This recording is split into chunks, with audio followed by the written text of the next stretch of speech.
Hey, amazing viewers! Thanks for clicking on Ultimate Fanfiction.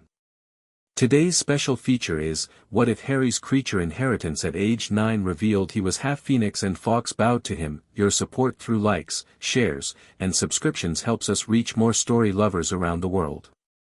Thank you for being part of this community. Now, let's escape into this wonderful story. Chapter 1, Ashes of Privet Drive. The first signs appeared on a Tuesday. Harry Potter woke in his cupboard under the stairs with an uncomfortable warmth spreading across his skin. Not the pleasant kind that came from snuggling under blankets on a cold morning. This was different. It felt as though something inside him was trying to get out, pushing against his very bones. He sat up, banging his head on the low ceiling as he often did. The pain barely registered compared to the strange sensation coursing through his veins. When he looked down at his hands in the dim light filtering through the cupboard grate, he gasped. Tiny pinpricks of golden light seemed to dance just beneath his skin, like fireflies trapped under tissue paper. "Boy! Are you up yet?" Aunt Petunia's sharp voice cut through his wonder. "The bacon won't cook itself." "Coming, Aunt Petunia," Harry called back, his voice surprisingly steady despite the panic rising in his chest. By the time he had dressed and made his way to the kitchen, the strange lights had faded, leaving only the memory and a lingering warmth. Harry tried to convince himself he had imagined it, another peculiar dream to add to the flying motorcycles and flashes of green light. Yet deep down, he knew this was different. "What are you staring at?" Uncle Vernon demanded, peering over his newspaper with suspicious eyes. "Nothing, Uncle Vernon." Harry turned his attention to the bacon, flipping it carefully to avoid splatters. He had learned long ago that drawing attention to himself only led to trouble. Dudley arrived at the table with all the grace of a baby elephant, immediately launching into his daily ritual of complaining about how Harry existed in his general vicinity. Harry tuned him out, a skill developed over years of practice. As Harry served breakfast, he felt a sudden surge of heat in his hands. The spatula he was holding began to smoke. "What are you doing, boy?" Uncle Vernon's voice rose sharply. Harry stared in horror as the plastic handle melted slightly in his grip. He dropped it with a clatter. I don't know. Trying to burn the house down, are you?" Vernon's face purpled dangerously. "Just looking for attention." "No, don't lie to me." Vernon slammed his fist on the table, making the dishes jump. "More of your freakishness, isn't it?" Harry backed away, confusion and fear mingling in his chest. The sensation was building again, stronger this time, a pressure behind his eyes and beneath his skin. Something was happening to him, something he couldn't control. "I didn't do anything," Harry protested, even as he felt the temperature around him rising. A strange energy hummed through his body, making the hairs on his arms stand on end. Aunt Petunia's eyes widened as she stared at him. "Vernon," she whispered, her voice tight with fear. "Vernon, look at his eyes." Harry couldn't see his own eyes, of course, but the terror on his aunt's face told him something was very wrong. He felt a strange prickling sensation across his skin, like static electricity building up before a storm. "What's happening to the freak?" Dudley asked, backing away from the table, his multiple chins quivering with fear. "Get out," Uncle Vernon growled, rising from his chair. "Get out of this house right now." Harry didn't need to be told twice. He bolted for the back door, his heart pounding in his chest. The moment he stepped outside, he felt marginally better, as if the open air offered some relief from the pressure building inside him. The garden was Aunt Petunia's pride and joy, meticulously maintained to impress the neighbors. Harry stumbled past the roses and collapsed onto the small patch of lawn, gasping for breath. The grass beneath his hands immediately began to brown and curl, as if touched by invisible flames. "What's happening to me?" he whispered, watching in horror as the withering spread outward in a small circle around him. A strange sound emerged from his throat, not quite a sob, but something more melodic, like the beginning of a song he didn't know the words to. The sound seemed to ease the burning in his chest, if only slightly. In the distance, thunder rumbled, though the sky remained clear. Harry felt something shift inside him, like a key turning in a lock. The pressure built to an unbearable crescendo, and then, light exploded from his skin. For one terrifying moment, Harry thought he was on fire. Golden flames licked across his arms and legs, dancing over his clothes but somehow not burning them. The light was brightest at his back, forming wing-like patterns that stretched and flexed with his movements. The back door flew open, and Aunt Petunia's scream cut through the air like a knife. "Vernon! Vernon!" Uncle Vernon appeared in the doorway, his face draining of all color as he took in the sight before him. What in God's name? Harry tried to speak, to explain that he didn't understand what was happening either, but all that came out was another musical trill. The sound seemed to ripple through the air, making the flames around him burn brighter. "I've had enough," Vernon declared, his voice shaking with fear and rage. "I won't have it in my house. I won't." He retreated inside, slamming the door so hard that the glass rattled in its frame. Harry heard the distinct sound of the lock turning, followed by the scrape of furniture being moved to barricade the entrance. They had locked him out. With trembling hands that still glowed with golden light, Harry hugged his knees to his chest and tried not to cry. The neighbors would see him soon, and then what?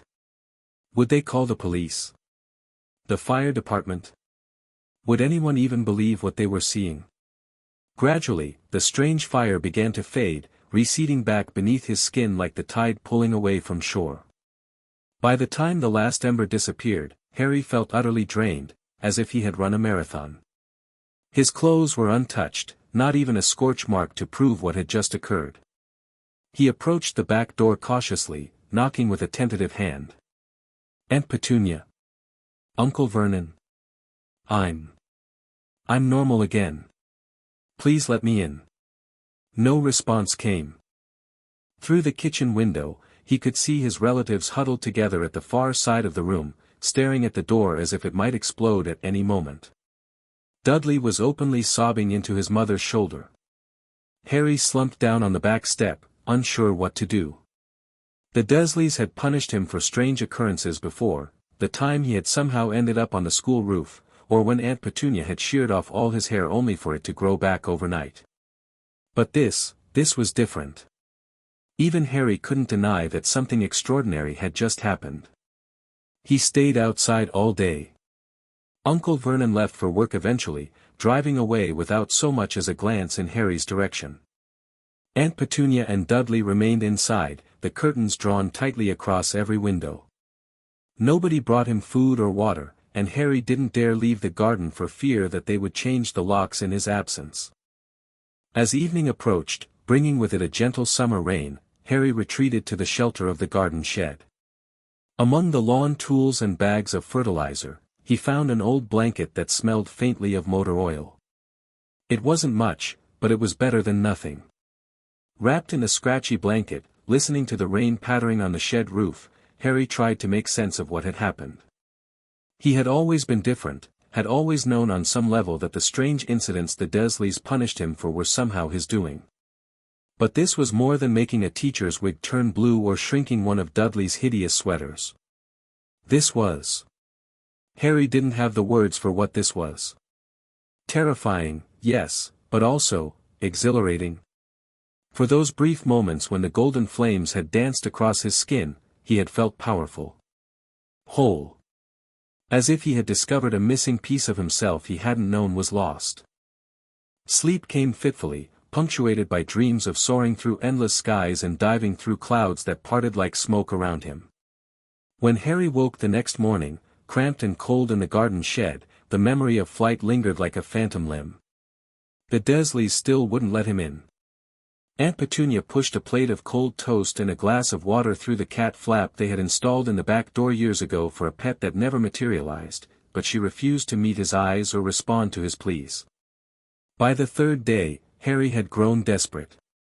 The strange burning sensation had returned intermittently, though less intensely than before. Each time, he retreated to the farthest corner of the garden, hidden behind the large oak tree, and let the golden light wash over him in privacy. He discovered that if he relaxed into the sensation rather than fighting it, the fire came more easily and caused less discomfort. On the morning of the fourth day, everything changed again.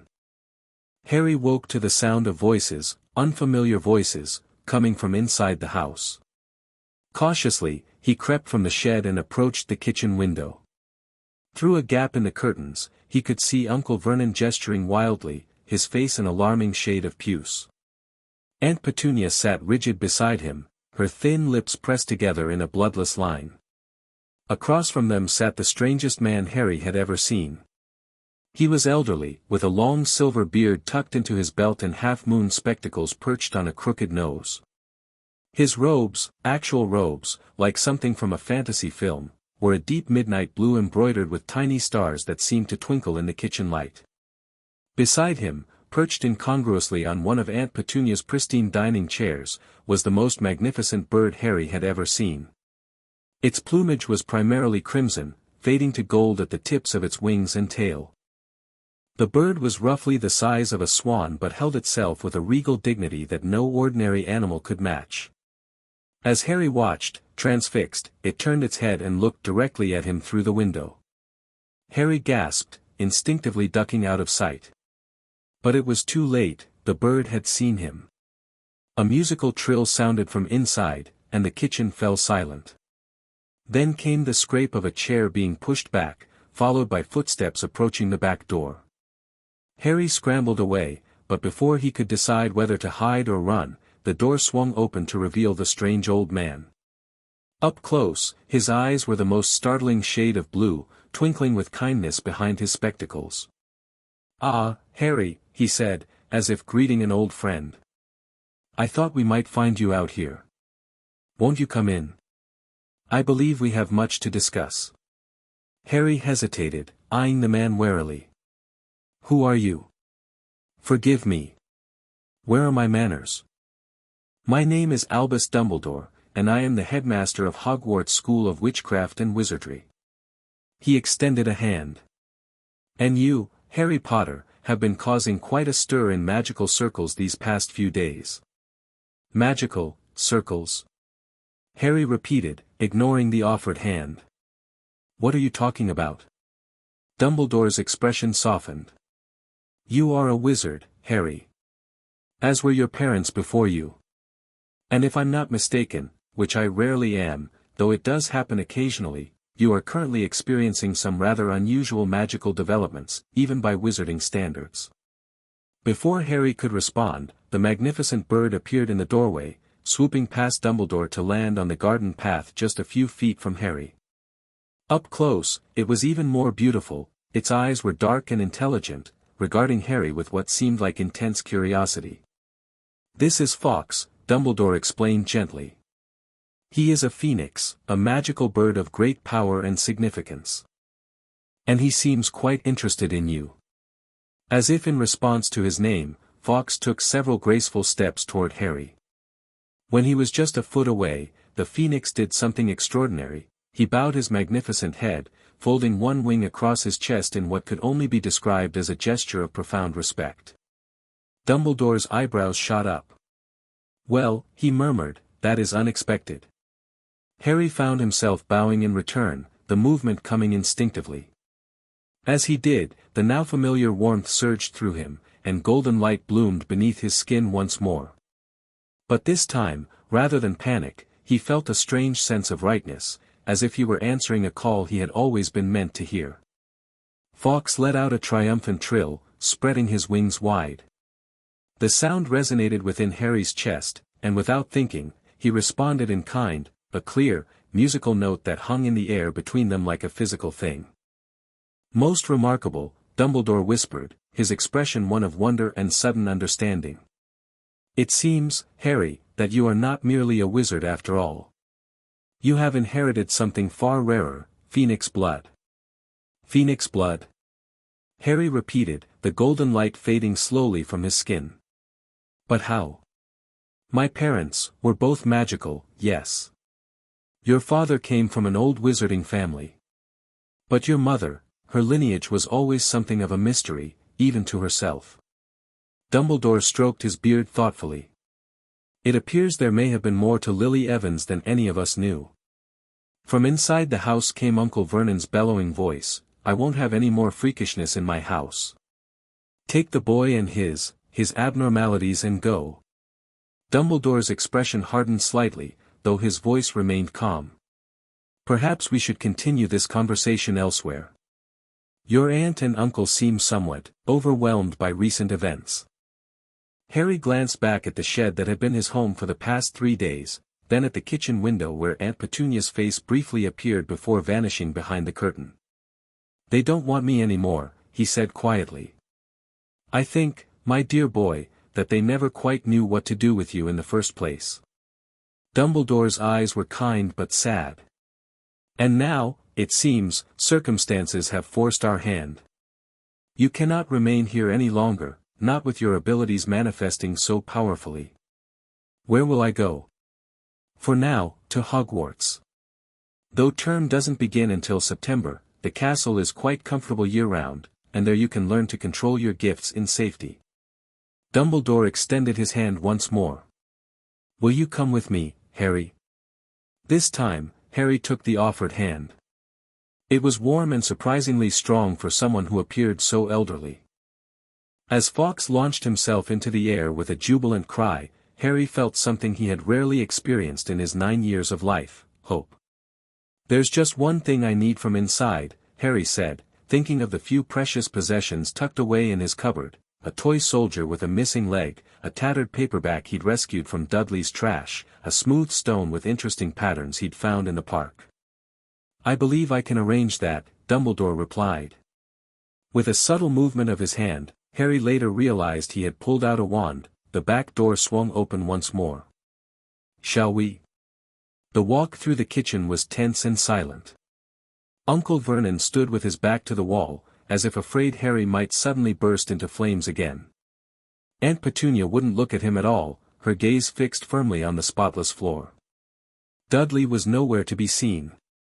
"The boy will be coming with me," Dumbledore informed them, his tone pleasant but leaving no room for argument. "I suspect this arrangement will suit everyone better."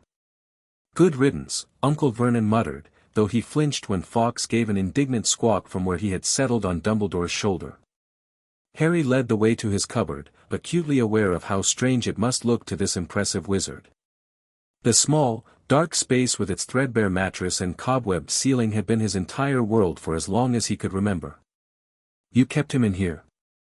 Dumbledore's voice was very quiet, but something in his tone made Harry glance up sharply. The twinkle had vanished from the old man's eyes, replaced by a cold fury that seemed to drop the temperature of the hallway by several degrees. "It was all the space we had," Aunt Petunia said defensively, though she took a step back when Dumbledore turned his gaze on her. "I see." Those 2 words contained volumes. "Harry, please collect your belongings. We won't be returning." It took Harry less than a minute to gather everything he wanted to keep. When he emerged from the cupboard with his pathetic bundle, Dumbledore placed a gentle hand on his shoulder. "Are you ready?" Harry nodded, not trusting himself to speak. He had dreamed of leaving Privet Drive for as long as he could remember, but now that the moment had come, he felt strangely untethered, as if he might float away without the familiar weight of the Dursleys' disapproval anchoring him to the ground. Fawkes let out a soft, melodious note that seemed to wrap around Harry like a warm blanket. The Phoenix fixed him with an understanding gaze, and Harry felt some of his anxiety ease. "We'll be using a special form of magical transportation," Dumbledore explained as they stepped outside. "Hold tight to my arm, if you would." Harry gripped the proffered arm, and Dumbledore turned to him with a twinkle in his eye. "Oh, and you might want to close your eyes. The first time can be rather disorienting." Before Harry could ask what he meant, the world compressed around him. He felt as if he were being squeezed through a very tight rubber tube, pressure building in his ears and chest until he thought he might burst. Just when he couldn't bear it any longer, the sensation vanished, and his feet hit solid ground once more. Harry staggered, grateful for Dumbledore's steadying hand. When he opened his eyes, Privet Drive had vanished. In its place stood the most extraordinary building he had ever seen, a castle that seemed to have grown from the very mountainside, its towers and turrets reaching toward the sky as if in greeting. "Welcome to Hogwarts, Harry," Dumbledore said softly. "Your new home." The walk up to the castle was filled with Dumbledore's gentle explanations, about magic, about Harry's parents, about the wizarding world that had existed alongside the Muggle, non-magical, one for centuries. Harry absorbed it all with wide-eyed wonder, occasionally distracted by Fawkes soaring overhead, his brilliant plumage catching the afternoon sunlight. "So my parents, they didn't die in a car crash?" Harry asked as they crossed a stone bridge spanning a deep ravine. Dumbledore's steps faltered. "A car crash? Is that what your aunt and uncle told you?" Harry nodded, suddenly uncertain. "No, Harry. Lily and James Potter died protecting you from a very dark wizard, a wizard so feared that most still do not speak his name. They were brave, talented, and loved you very much." Dumbledore's voice was gentle but firm. "Never doubt that." They entered the castle through massive oak doors that swung open at Dumbledore's approach. Inside, the entrance hall was enormous, with a ceiling so high Harry had to crane his neck to see it. Portraits lined the walls, portraits that moved and whispered among themselves as Harry passed. "The headmaster has brought a child. Term doesn't start for months yet. Look at his eyes. So like Lily's." Harry's head swiveled, trying to take it all in. Suits of armor stood at attention along the corridors, occasionally shifting position with metallic creaks. Staircases moved of their own accord, rotating to connect different landings as if playing an elaborate game of their own devising. "This place is incredible," Harry breathed, nearly tripping over his own feet as he watched a ghost, an actual ghost, float through a wall ahead of them. "It rather is," Dumbledore agreed with a fond smile.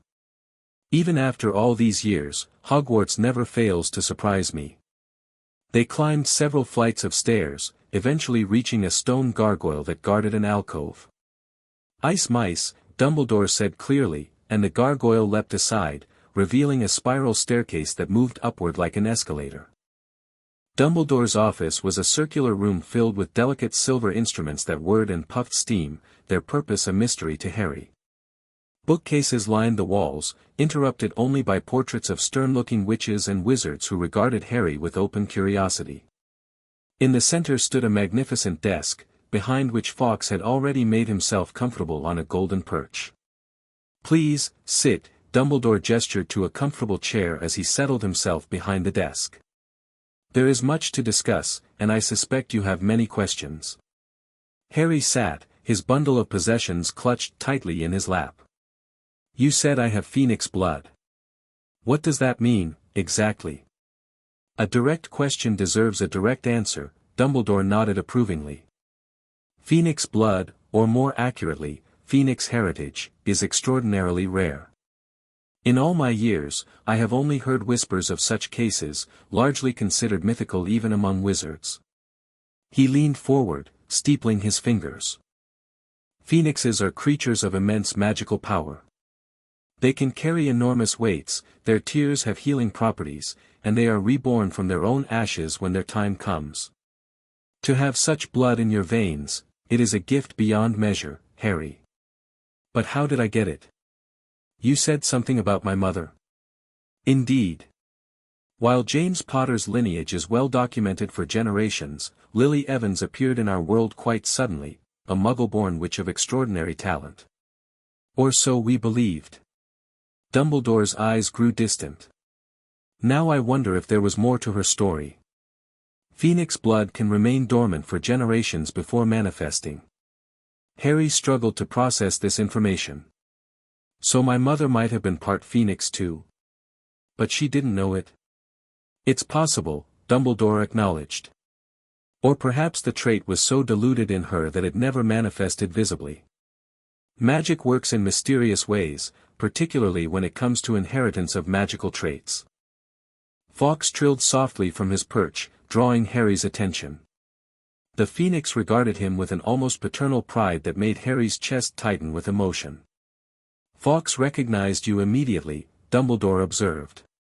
That bow he offered was no small gesture, phoenixes are proud creatures, not given to deference without cause. He's beautiful, Harry said softly. As if in response, Fawkes preened, fluffing his feathers in a display that made Harry smile despite the overwhelming strangeness of his situation. Indeed he is. And now, we must consider your education. At 9, you are still 2 years away from the traditional starting age for Hogwarts. However, Dumbledore's eyes twinkled, I believe exceptional circumstances call for exceptional measures. A knock at the office door interrupted them. Ah, right on time, Dumbledore said, waving his hand. The door swung open to reveal a severe-looking woman in emerald green robes, her dark hair pulled back in a tight bun. Behind her stood a tall, thin man dressed entirely in black, whose sallow face and hooked nose gave him the appearance of an ill-tempered bird of prey. Minerva, Severus, thank you for coming so promptly, Dumbledore greeted them. May I introduce Harry Potter? Harry, these are Professors McGonagall and Snape, 2 of our finest teachers at Hogwarts. Professor McGonagall's stern expression softened slightly as she looked at Harry. Mr. Potter. We've been quite concerned about the magical disturbances centered around your residence. The other professor, Snape, made no such attempt at warmth. His black eyes fixed on Harry with an intensity that was almost physical, his lip curling slightly as if he had detected an unpleasant odor. Potter, he said, the single word dripping with a disdain that caught Harry off guard. Dumbledore cleared his throat gently. Harry has come into his magical inheritance somewhat, unexpectedly. It seems he carries phoenix blood through his mother's line. McGonagall gasped, her hand flying to her chest. Phoenix blood? But that's impossible, Snape finished, his voice flat. Phoenix-human hybridization is a myth, Headmaster. Even by wizarding standards, it defies biological possibility. In response, Dumbledore merely gestured to Fawkes, who had risen from his perch and was now circling above Harry's head, singing a melody so hauntingly beautiful that it brought unexpected tears to Harry's eyes. As the Phoenix's song reached a crescendo, the now familiar warmth surged through Harry's body. This time, he didn't fight it. Closing his eyes, Harry let the sensation wash over him, embracing the fire that coursed through his veins. When he opened his eyes again, he knew they must be glowing with golden light from the way McGonagall took a step back in astonishment. Golden flames danced across Harry's skin, not burning but illuminating. They gathered most intensely at his back, forming the suggestion of fiery wings that stretched and flexed with his breathing. Good heavens, McGonagall whispered. Even Snape appeared momentarily stunned into silence, though his expression quickly hardened into something unreadable as he studied the phenomenon with narrowed eyes. The display lasted only a minute before the flames receded, leaving Harry feeling drained but exhilarated. Fawkes landed lightly on his shoulder, nuzzling against his cheek with a soft trill of approval. As you can see, Dumbledore said mildly, we are dealing with something quite unprecedented. Harry cannot return to his Muggle relatives, his abilities are too volatile, too powerful to be contained in that environment. What do you propose, Albus? McGonagall asked, recovering her composure. Harry will stay at Hogwarts for the summer, where we can help him understand and control his abilities. When term begins in September, he will join the first-year students, regardless of his age. Dumbledore's tone made it clear this decision was not open for debate. The boy is barely 9, Snape objected, his voice cold. He has no training, no understanding of even basic magical principles. To place him among 11-year-olds would be setting him up for failure. Then we shall have to ensure he is properly prepared, shan't we, Severus? Dumbledore replied pleasantly. I was rather hoping you might assist in that endeavor, given your expertise in both potions and the broader magical arts. Snape's expression suggested he would rather swallow glass, but he inclined his head stiffly. As you wish, Headmaster. Excellent. Minerva, perhaps you could show Harry to suitable accommodations while I discuss the particulars with Severus? Dumbledore rose from his chair, effectively dismissing them. McGonagall nodded, gesturing for Harry to follow her. With a last glance at Fawkes, who had returned to his perch, Harry gathered his meager belongings and trailed after the professor.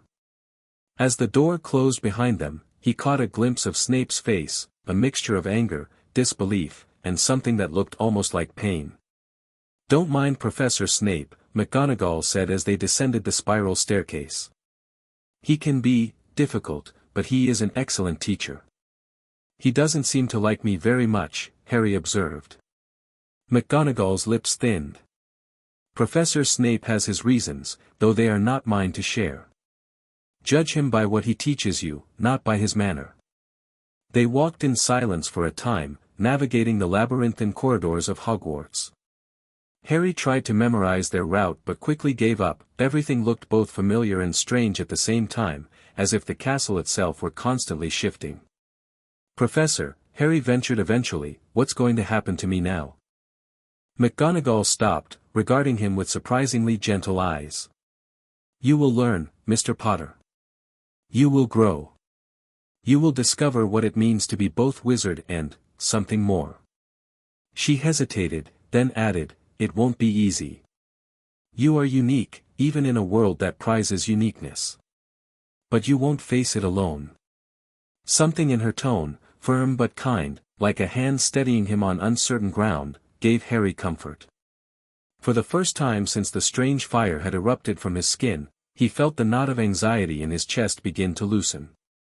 "Now," McGonagall continued, resuming her brisk pace, "normally students stay in dormitories according to their house, but as you're arriving before term and under special circumstances, we'll place you in the guest quarters for now." They climbed a winding staircase to a corridor Harry was certain they hadn't passed before. The paintings here depicted pastoral scenes rather than portraits, meadows where magical creatures grazed, forests where centaurs gazed at the stars, mountains where dragons soared among the peaks. McGonagall stopped before a painting of a phoenix rising from flames. The coincidence was not lost on Harry. "Phoenix feather," she said clearly, and the painting swung forward to reveal a doorway. Beyond lay a cozy suite consisting of a small sitting room with a cheerful fire crackling in the grate, a bedroom with a four-poster bed draped in midnight blue hangings, and a bathroom with a tub so large it could have passed for a small swimming pool. "This will be your home for now," McGonagall explained, watching as Harry explored the space with wide eyes. "Meals are served in the Great Hall, which I'll show you tomorrow. The house elves will bring your dinner here tonight, as I expect you're quite tired from all the excitement." "House elves?" Harry asked, but McGonagall merely smiled. "You'll see. Now, is there anything you need before I leave you to settle in?" Harry looked down at his oversized clothes, hand-me-downs from Dudley that hung from his small frame like sails on a becalmed ship. "I don't have any other clothes," he admitted, embarrassment coloring his cheeks. "Or books, or anything, really." Something flickered across McGonagall's face, anger, perhaps, though Harry sensed it wasn't directed at him. "That will be remedied first thing tomorrow," she assured him. "For tonight, you'll find pajamas in the wardrobe and toiletries in the bathroom." She moved toward the door, then paused. "Mr. Potter, Harry, what happened to you today, learning about your heritage and coming to Hogwarts, it's a lot to take in. If you find yourself overwhelmed, that's perfectly understandable." Harry nodded, grateful for her understanding. "Thank you, Professor." After McGonagall left, Harry explored his new accommodations more thoroughly. The bedroom contained not only the magnificent bed but also a desk, wardrobe, and bookshelf stocked with introductory magical texts. The sitting room featured comfortable armchairs arranged before the fire and a large window overlooking the castle grounds. As promised, dinner arrived, though not by any means Harry expected. With a soft pop, a small creature with large, bat-like ears and enormous eyes appeared in the sitting room, bearing a tray laden with more food than Harry had ever been allowed at one meal. "Dinner for young master," the creature announced, setting the tray on a table that seemed to materialize from nowhere. "Tippy hopes everything is to young master's liking." Thank you," Harry said, staring in fascination. "Are you a house elf?" Tippy nodded vigorously, ears flapping. "Yes, young master. Tippy serves Hogwarts, cooks and cleans and takes care of wizards and witches. Harry thought the voice sounded female, glanced at him with obvious curiosity. Tippy has heard that young master is special, even for wizards. Harry shifted uncomfortably. I'm just Harry. This seemed to delight Tippy. Just Harry says he's just Harry. So modest. She bowed deeply. If just Harry needs anything, he should call for Tippy. With another pop, she vanished, leaving Harry alone with his feast. He ate until he couldn't manage another bite, marveling at the flavors. The Dursleys had never starved him, exactly, but portions had always been strictly controlled, with the best food reserved for Dudley and Uncle Vernon. As night fell, Harry prepared for bed, his mind whirling with the events of the day. He was a wizard. Part phoenix, apparently. His parents hadn't died in a car crash but had been murdered protecting him from a dark wizard. And tomorrow, he would begin learning magic. It was too much to process all at once. As he slipped between sheets softer than any he had ever felt, Harry gazed out the window at the star-strewn sky. Somewhere out there, he thought drowsily, his parents were watching over him. His mother, with her mysterious phoenix heritage. His father, the wizard from a proud old family. For the first time in his life, Harry Potter fell asleep feeling like he belonged. He dreamed of fire that didn't burn and wings that carried him above the clouds. The next few days passed in a blur of new experiences. True to her word, Professor McGonagall arranged for Harry to receive proper clothing, school supplies, and books appropriate for a young wizard just entering the magical world. The castle itself seemed determined to welcome him, with staircases that stopped moving when he approached and doors that swung open before he could reach for the handle. Fawkes became a frequent visitor, often appearing without warning to perch on Harry's shoulder or the back of his chair while he studied. The Phoenix's presence was comforting, a reminder that Harry wasn't entirely alone in his uniqueness. On his third morning at Hogwarts, Harry received his first formal lesson, not in magic, as he had hoped, but in history. Before you can understand what you are, Mr. Potter, you must understand the world you have entered, Professor Binns explained in a monotonous drone that seemed designed to put students to sleep. The fact that Binns was a ghost, the only ghost teacher at Hogwarts, Harry learned, made the experience even more surreal. For 2 hours, Harry struggled to pay attention as Binns detailed the founding of Hogwarts, the establishment of the Ministry of Magic, and the various statutes enacted to maintain secrecy from the Muggle world. By the time McGonagall rescued him for lunch, Harry's hand was cramped from taking notes, and his mind was swimming with dates and names. I know it seems tedious, McGonagall told him as they walked to the Great Hall, but context is important. Particularly for you, given your unique situation. The Great Hall took Harry's breath away, enormous windows letting in streams of sunlight, floating candles, unlit during the day but still hovering expectantly, and a ceiling that perfectly mirrored the sky outside. With most students away for the summer, only a single table was set up for the few staff members who remained at the castle year-round. Harry was introduced to Professor Flitwick, a tiny wizard who taught charms and nearly fell off his chair in excitement when Harry's eyes briefly flashed gold. Professor Sprout, a cheerful witch with dirt perpetually under her fingernails, promised to show Harry the magical plants in her greenhouses once he had settled in. Conspicuously absent was Professor Snape, who had apparently taken to having meals in his quarters rather than joining the others. After lunch came Harry's most anticipated lesson, his first introduction to practical magic with Dumbledore himself. They met in a spacious classroom on the 3rd floor, its windows opened wide to the summer breeze. Fawkes was already there, perched regally on the back of a chair. "Ah, Harry. Right on time," Dumbledore greeted him warmly. "I thought we might begin with something simple, understanding the connection between your wizard's magic and your phoenix nature." He gestured for Harry to sit, then placed a slender box on the table between them. "Every wizard needs a wand, and yours has been waiting for you." He opened the box to reveal a polished stick of wood, reddish-brown with an intricately carved handle. 11 inches, holly, with a phoenix feather core, Dumbledore explained as Harry reached for it cautiously. "Mr. Ollivander, our premier wand maker, sent it along when I explained the circumstances. He was quite insistent that this particular wand would choose you. The moment Harry's fingers closed around the wand, warmth flooded through his arm, not the burning heat of his phoenix fire, but a gentler sensation, like stepping into sunlight after too long in shadow. Golden sparks erupted from the tip, dancing around the room like miniature fireworks. "Well done." Dumbledore applauded. "A perfect match, as Ollivander predicted. The phoenix whose tail feather resides in your wand gave just one other feather for another wand, many years ago." His expression grew somber. "The wand that gave you that scar." Harry's hand instinctively moved to the lightning bolt on his forehead, a mark he had always had but never understood. "You mean, the dark wizard who killed my parents?" "Lord Voldemort," Dumbledore said the name clearly, without the hesitation Harry had noticed in others. "Yes.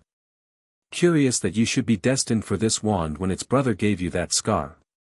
Before Harry could process this unsettling information, Dumbledore moved on. "Now, let us see how your phoenix abilities interact with traditional magic. A simple spell to start, I think. The Lumos charm creates light at the tip of your wand. Most first-year students master it within their first month." He demonstrated the wand movement, a small swirl followed by a tap, and pronunciation. "Your turn, Harry." Harry mimicked the movement, focusing on the tip of his wand. "Lumos," he said clearly. Instead of the moderate glow Dumbledore had produced, Harry's wand erupted with light so brilliant it was like staring at the sun. Both he and Dumbledore instinctively recoiled, shielding their eyes. "Nox!" Dumbledore commanded, extinguishing the blinding glare. "Well. That was illuminating, in the most literal sense." His eyes twinkled with amusement. "It seems your phoenix nature amplifies your magical output significantly." Harry stared at his wand with newfound respect and a touch of wariness. "Is that going to happen with all spells?" "I suspect so, at least until you learn proper control." Dumbledore stroked his beard thoughtfully. "Which brings us to the heart of today's lesson. Phoenixes are creatures of intention and emotion. Their magic responds not just to actions but to the feelings behind them. Your human magic, channeled through your wand, will need to be balanced with this more instinctive power." For the next hour, Dumbledore guided Harry through exercises designed to help him sense and direct the dual currents of magic flowing through him. By focusing on his breathing and visualizing his power as two distinct but complementary streams, one flowing through his wand, the other emanating from his very being, Harry began to achieve a measure of control. By the end of the session, he could produce a Lumos charm that, while still brighter than average, wouldn't permanently blind anyone in the vicinity. "Excellent progress." Dumbledore beamed as Harry successfully dimmed and brightened his wand light on command. "With practice, you'll gain finer control over both aspects of your magic." Fawkes, who had watched the proceedings with obvious interest, trilled approvingly. "Now," Dumbledore continued, "I believe we should address the more visible manifestations of your phoenix heritage." Harry tensed. The golden fire hadn't erupted since his arrival at Hogwarts, though he had felt it simmering beneath his skin at times, particularly when emotions ran high. "Don't worry," Dumbledore reassured him, noting his anxiety. "We're not going to suppress it, quite the opposite, in fact. The key to controlling your phoenix fire is not to fight against it but to work with it." He gestured to the center of the room, where the desks had been pushed aside to create an open space. "If you're willing, I'd like you to try bringing forth the fire intentionally, rather than waiting for it to emerge in response to stress or strong emotion." Harry swallowed nervously. "What if I can't control it? What if I burn something?" "Phoenix fire is unique," Dumbledore explained gently. "It burns only what the phoenix intends it to burn. In your case, I suspect it will harm nothing you don't wish to harm." He gestured to Fawkes. "Our friend here has never once singed my beard, despite frequent proximity." With that reassurance, Harry moved to the center of the room and closed his eyes. He reached inside himself, searching for the warmth that had become so familiar yet remained so strange. Think of a moment when you felt truly alive, Dumbledore suggested softly. When you felt connected to something larger than yourself. Harry thought of flying dreams, of soaring through endless skies. He thought of the moment Fawkes had bowed to him, acknowledging a kinship Harry hadn't known existed. He thought of his mother, a woman he couldn't remember but who had somehow passed down this extraordinary gift. The warmth responded, flowing upward from some deep well within him. It spread through his chest, down his arms, along his spine. Harry let it come, not fighting or directing but simply welcoming it like an old friend. When he opened his eyes, golden flames danced across his skin once more. But this time, there was no pain, no fear, only a sense of rightness, of completion. The fire gathered most intensely at his back, forming ghostly wings that stretched nearly 6 feet from tip to tip. Magnificent, Dumbledore whispered, his blue eyes reflecting the golden light. Try moving around, Harry. See how it responds to your intentions. Hesitantly, Harry took a step forward, then another. The fiery wings moved with him, adjusting to his balance and posture as naturally as if they had always been a part of him. When he raised his arms, the wings spread wider, when he lowered them, the wings folded closer to his body. Can I fly with these? Harry asked, his voice filled with hope and wonder. Not yet, I think, Dumbledore replied, tempering Harry's enthusiasm with gentle reality. What you're experiencing is more like an echo of what you might one day achieve. The physical manifestation of your heritage is still developing, still growing with you. Fawkes launched himself from his perch, circling Harry in a blur of crimson and gold. The Phoenix's presence seemed to stabilize the fire, making it easier for Harry to maintain without conscious effort. The bond between you and Fawkes is remarkable, Dumbledore observed. In all my years with him, I've never seen him so invested in another being. Harry watched as Fawkes completed his circuit and came to hover directly before him, dark eyes meeting Harry's gaze with unmistakable intelligence. It's like he's trying to teach me, Harry said softly. Like he knows what I'm supposed to become. Phoenixes are among the wisest of magical creatures, Dumbledore agreed. They understand cycles and transformations in ways we can only glimpse.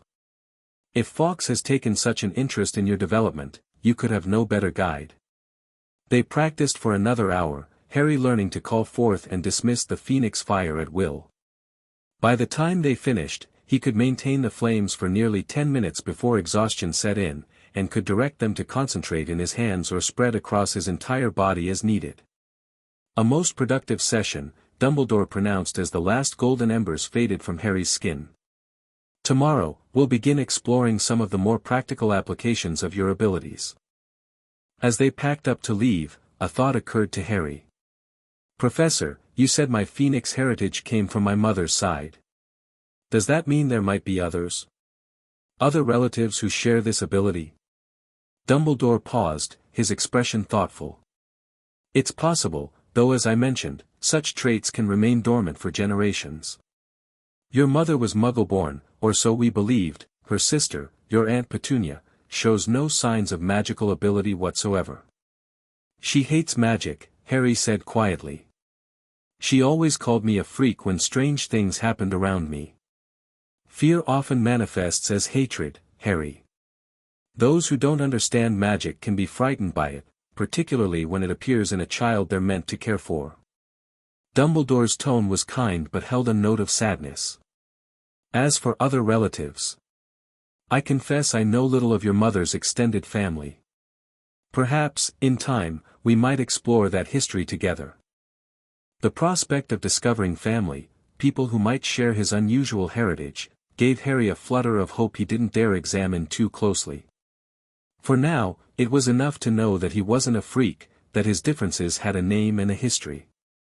As they left the classroom, Harry caught a glimpse of a black-robed figure disappearing around a corner, Professor Snape, he suspected, observing from a distance.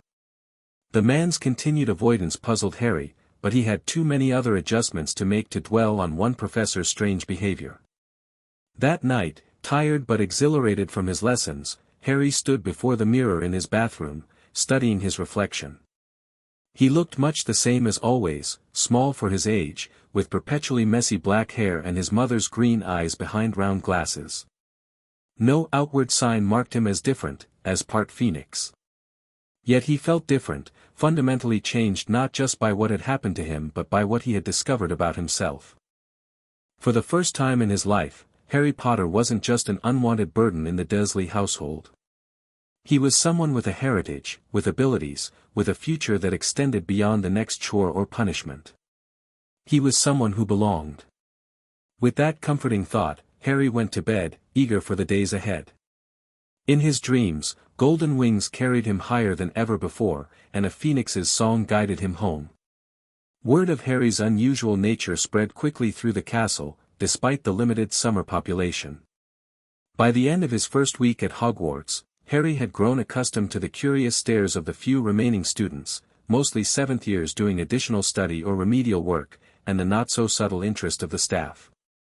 Professor Flitwick had taken to bringing obscure charms texts to meals, reading aloud passages about phoenix magic while Harry tried not to choke on his pumpkin juice. Professor Sprout gifted him a small potted plant whose flowers resembled tiny golden flames, explaining that it was traditionally associated with phoenix nesting sites. Even the castle ghosts seemed fascinated by him, floating through walls without warning to observe his lessons or offer unsolicited, and often outdated, advice about magical education. "You're causing quite a stir, Mr. Potter," Professor McGonagall remarked dryly after shooing away nearly headless Nick, who had been attempting to demonstrate proper wand grip despite his obvious inability to hold a wand. "I'm not trying to," Harry assured her, embarrassed by the attention. "Of course you're not. But you must understand, what you represent is unprecedented in living memory." McGonagall's severe expression softened slightly. "For better or worse, you will never be just another student at Hogwarts." This was driven home most forcefully during Harry's first potions lesson with Professor Snape, exactly 10 days after his arrival at the castle. The potions classroom was located in the dungeons, a dark, cool space that smelled of strange herbs and preserved specimens. Harry arrived early, setting up his cauldron and ingredients with care. He had been studying the first-year potions text diligently, hoping to make a good impression on the professor who seemed determined to dislike him. Snape swept in exactly on time, his black robes billowing around him like bat wings. Without preamble, he launched into a series of rapid-fire questions about potions' ingredients and their properties. Harry answered as best he could, relieved that his studying had prepared him for at least some of the interrogation. "Adequate," Snape pronounced finally, though his tone suggested Harry's performance had been barely acceptable. "Today we will prepare a simple cure for boils. The instructions are on the board." With a wave of his wand, elegant script appeared on the blackboard. Harry set to work, crushing snake fangs and measuring dried nettles with painstaking precision. Snape prowled the classroom, watching Harry's every move with hawkish intensity. The scrutiny was unnerving, but Harry forced himself to focus on the task at hand. As the potion began to simmer, changing from murky green to a clear blue, Harry felt a now familiar warmth building in his chest. His phoenix fire, responding to his concentration and the magical process unfolding before him. Hastily, he employed the mental exercises Dumbledore had taught him, trying to redirect the energy away from his hands and into his core. Too late. A faint golden glow surrounded his fingers as he stirred the cauldron, and the potion suddenly turned brilliant purple, not the pale blue described in the instructions. Snape was beside him in an instant. "What have you done?" he demanded, peering into the cauldron with narrowed eyes. "I don't know, sir," Harry admitted, his heart sinking. "I followed the instructions exactly, but then..." He gestured helplessly at his hands, which still shimmered faintly with golden light. To Harry's surprise, Snape didn't immediately berate him. Instead, the potion's master studied the altered potion with intense curiosity, even going so far as to ladle a small sample into a crystal vial. "Your phoenix attributes affect the magical properties of ingredients you handle directly," Snape observed, holding the vial up to the light. "Fascinating, if inconvenient." The last word carried a hint of his usual disdain, but it was tempered by genuine academic interest. Is my potion ruined, Professor? Harry asked anxiously. It is not what was assigned, Snape replied precisely. However, it appears to be a stable variation. We shall test it. He pointed to a small pot on his desk, where a plant sat covered in angry red boils, presumably for demonstrating the potion's effects.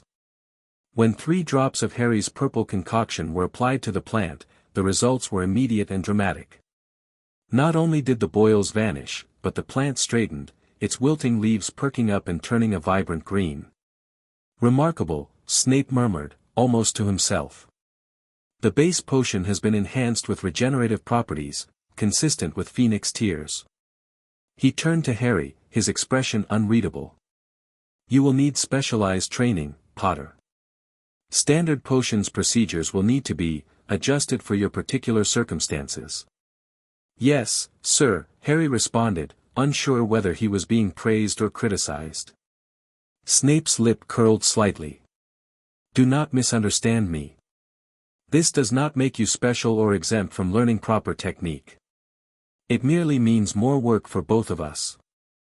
By the end of the lesson, Snape had outlined a modified approach for Harry's potions education, using tools to handle ingredients when possible, learning to recognize and control his Phoenix influence, and understanding the theoretical basis for potions thoroughly enough to predict how his abilities might alter standard recipes.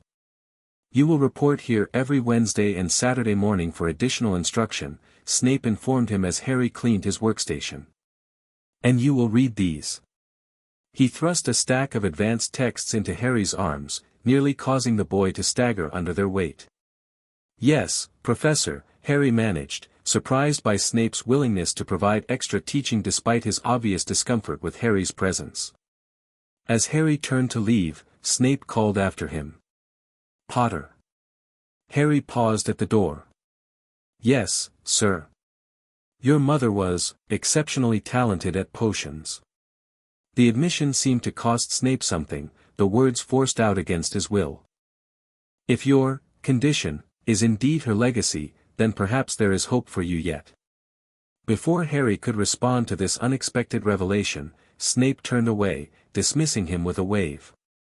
But the words echoed in Harry's mind as he climbed the stairs from the dungeons, a rare glimpse of his mother through someone else's eyes, a connection to his past he hadn't expected to find.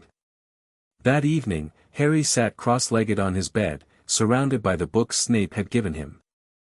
Fawkes perched on the headboard, occasionally leaning down to rub his feathered head against Harry's hair in a gesture that felt oddly like affection. He knew my mother, Harry told the Phoenix, still processing Snape's grudging comment. And he said she was good at potions, just like the headmaster said she was talented. Fawkes trilled softly, a musical note that somehow conveyed understanding. I wish I knew more about her, Harry continued, running his fingers along the spine of a particularly ancient text titled, Ani Magic, The Influence of Magical Creature Inheritance on Wizarding Abilities. About her family, and where this phoenix blood came from. A soft knock at his door interrupted his musings. When he called out permission to enter, Dumbledore appeared, dressed in midnight blue robes scattered with silver stars that actually twinkled in the lamplight. Good evening, Harry, the headmaster greeted him cheerfully. I hope I'm not interrupting your studies. No, sir, Harry assured him, hastily making space among the books. Professor Snape gave me these to read about potions modifications. Ah, yes. Severus mentioned your creative variation on the boil cure potion. Dumbledore's eyes twinkled with amusement. He was quite impressed, though he would rather gargle with bubotuber pus than admit it directly. Harry couldn't help but smile at the image. He told me my mother was good at potions, he ventured, hoping for more information. Indeed she was. Lily had a natural intuition for potions that even Severus, with all his technical expertise, sometimes envied. Dumbledore settled himself in an armchair by the fire, conjuring a tea service with a casual wave of his hand. But that's not why I've come to see you this evening. He poured 2 cups of tea, adding an alarming amount of sugar to his own. I've been corresponding with some former colleagues about your unique situation, and I've received a rather interesting response from an old friend in Egypt. Harry perked up, accepting the offered teacup. Egypt, sir. Nicholas Flamel, a very old and very wise alchemist with whom I've worked for many years, has been studying historical accounts of Phoenix-human interactions. He believes he may have found a reference to a family line that originated in ancient Egypt, known for producing witches and wizards with unusual fire-related abilities. Dumbledore sipped his tea thoughtfully. The records are fragmentary, but there are mentions of individuals who could heal with a touch, who were reborn from illness or injury with renewed strength, whose magic manifested with golden light. Sound familiar? Harry's heart raced. Could they be related to my mother? It's possible. The bloodline supposedly spread through the Mediterranean and into Europe over the centuries, becoming increasingly diluted but occasionally producing individuals with remarkable talents. Dumbledore set his cup down. Nicholas has offered to search his extensive archives for more information. In the meantime, I thought you might be interested in this. From his robes, he produced a small, leather-bound book, its cover worn with age. This is Lily's diary from her final year at Hogwarts. I retrieved it from the Potter family vault at Gringotts, a place you'll visit yourself before the school year begins. Harry accepted the diary with trembling hands. My mother's words, he whispered, running his fingers over the cover reverently. I thought it might help you understand her better, and perhaps provide clues about your heritage that even she might not have recognized. Dumbledore rose, preparing to leave. Take your time with it, Harry. The past can be a great teacher, but it reveals its lessons slowly. After Dumbledore departed, Harry sat for a long time simply holding the diary, both eager to read his mother's thoughts and somehow afraid of what he might learn. Finally, with Fawkes crooning encouragement from his perch, Harry opened the book to the first page. September 1st, 1977. Head girl. I still can't quite believe it. Mum and Dad were so proud when the badge came. Dad actually cried, though he tried to hide it by pretending he had something in his eye. Petunia, of course, barely acknowledged it. Sometimes I wonder if there will ever be anything I can do that will make her see me as something other than a freak. Speaking of freaks, James Potter has somehow been made head boy, despite never having been a prefect. I suspect Dumbledore's gone round the bend at last. Potter claims he's changed, that he's grown up over the summer. We'll see how long that lasts. Harry read late into the night, absorbing his mother's voice through her written words. She was clever and kind, passionate about potions and charms, frustrated by wizarding prejudices, and gradually, to her evident surprise, falling in love with the boy she had once dismissed as an arrogant torag. Near the middle of the diary, Harry found the first entry that hinted at something unusual in Lily's magical abilities. November 12, 1977. The strangest thing happened in advanced potions today. We were brewing a particularly volatile healing solution, and I accidentally splashed some on my hand when Sirius bumped into me, while showing off for Mary McDonald, naturally. Instead of burning as it should have, the potion turned gold where it touched my skin and actually repaired a small cut I'd gotten earlier from chopping ingredients. Slughorn was beside himself with excitement, going on about my intuitive adaptations and natural affinity for healing magic. But I didn't adapt anything. The recipe was followed exactly until the accident. Severus was watching from across the room with that intense look he gets when he's puzzling through a complex problem. I almost went to talk to him about it after class, before remembering we don't do that anymore. More entries followed, detailing similar incidents, spells that manifested with unexpected golden light, plants that flourished under her care more dramatically than her classmates, a fever that broke overnight leaving her feeling stronger than before. Lily had noted these occurrences with curiosity but never connected them to anything beyond unusual magical talent. March 3, 1978. Had the dream again last night. Flying without a broom, surrounded by golden light, a strange song echoing in my ears. It feels so real, like a memory rather than a dream. When I mentioned it to James, we talk about everything now, which still surprises me. He looked thoughtful and said his family grimoire mentions distant ancestors with unusual magical affinities. Magic finds magic, he said. The strongest wizard bloodlines often intertwine with magical creatures somewhere in their history. Then he kissed me and said whatever my magic was, it was beautiful, just like me. He's still a ridiculous romantic, but I've come to rather like that about him. I wish I knew more about my own family history. Mum and Dad know nothing beyond their grandparents, and all were decidedly non-magical. Where did my magic come from? And why does it sometimes feel different from what I learn in class? As Harry finally closed the diary in the early hours of the morning, his mind was filled with his mother's questions that now seemed hauntingly relevant to his own situation. She had experienced echoes of what had manifested fully in him, hints of a heritage she never fully understood. She was like me, Harry told Fawkes, who had remained faithfully by his side throughout his reading. Not exactly the same, but something was there, waiting. The phoenix trilled softly, a sound that somehow conveyed both affirmation and comfort. As Harry drifted off to sleep, still clutching the diary to his chest, he felt closer to his mother than he ever had before. And somewhere in his dreams, a woman with fiery red hair and his own green eyes smiled at him, golden light dancing at her fingertips. July blended into August, each day bringing new discoveries about Harry's abilities and the magical world he now called home. His lessons expanded beyond basic control of his phoenix traits to include magical theory with Professor McGonagall, herbology with Professor Sprout, and even rudimentary defense against the dark arts with a nervous young wizard named Quirrell who had recently been appointed to the position. Professor Quirrell was a curious case, clearly knowledgeable but prone to stammering and jumping at shadows. He wore a large purple turban that he claimed was a gift from an African prince for defeating a troublesome zombie, though the story changed slightly each time he told it. Despite his oddities, he treated Harry with a fascination that bordered on obsession, constantly finding excuses to observe his phoenix abilities in action. "And most extraordinary," Quirrell would mutter as Harry demonstrated the golden flames that now came to him almost effortlessly. Such power in one so young. Harry found these sessions uncomfortable, not least because his scar tended to prickle painfully in Quirrell's presence, a phenomenon he eventually mentioned to Dumbledore. Curious, the headmaster mused, stroking his beard thoughtfully. The scar is a connection to Voldemort, a remnant of that terrible night.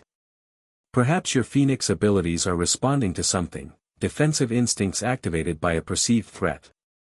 But Professor Quirrell isn't threatening me, Harry pointed out, confused.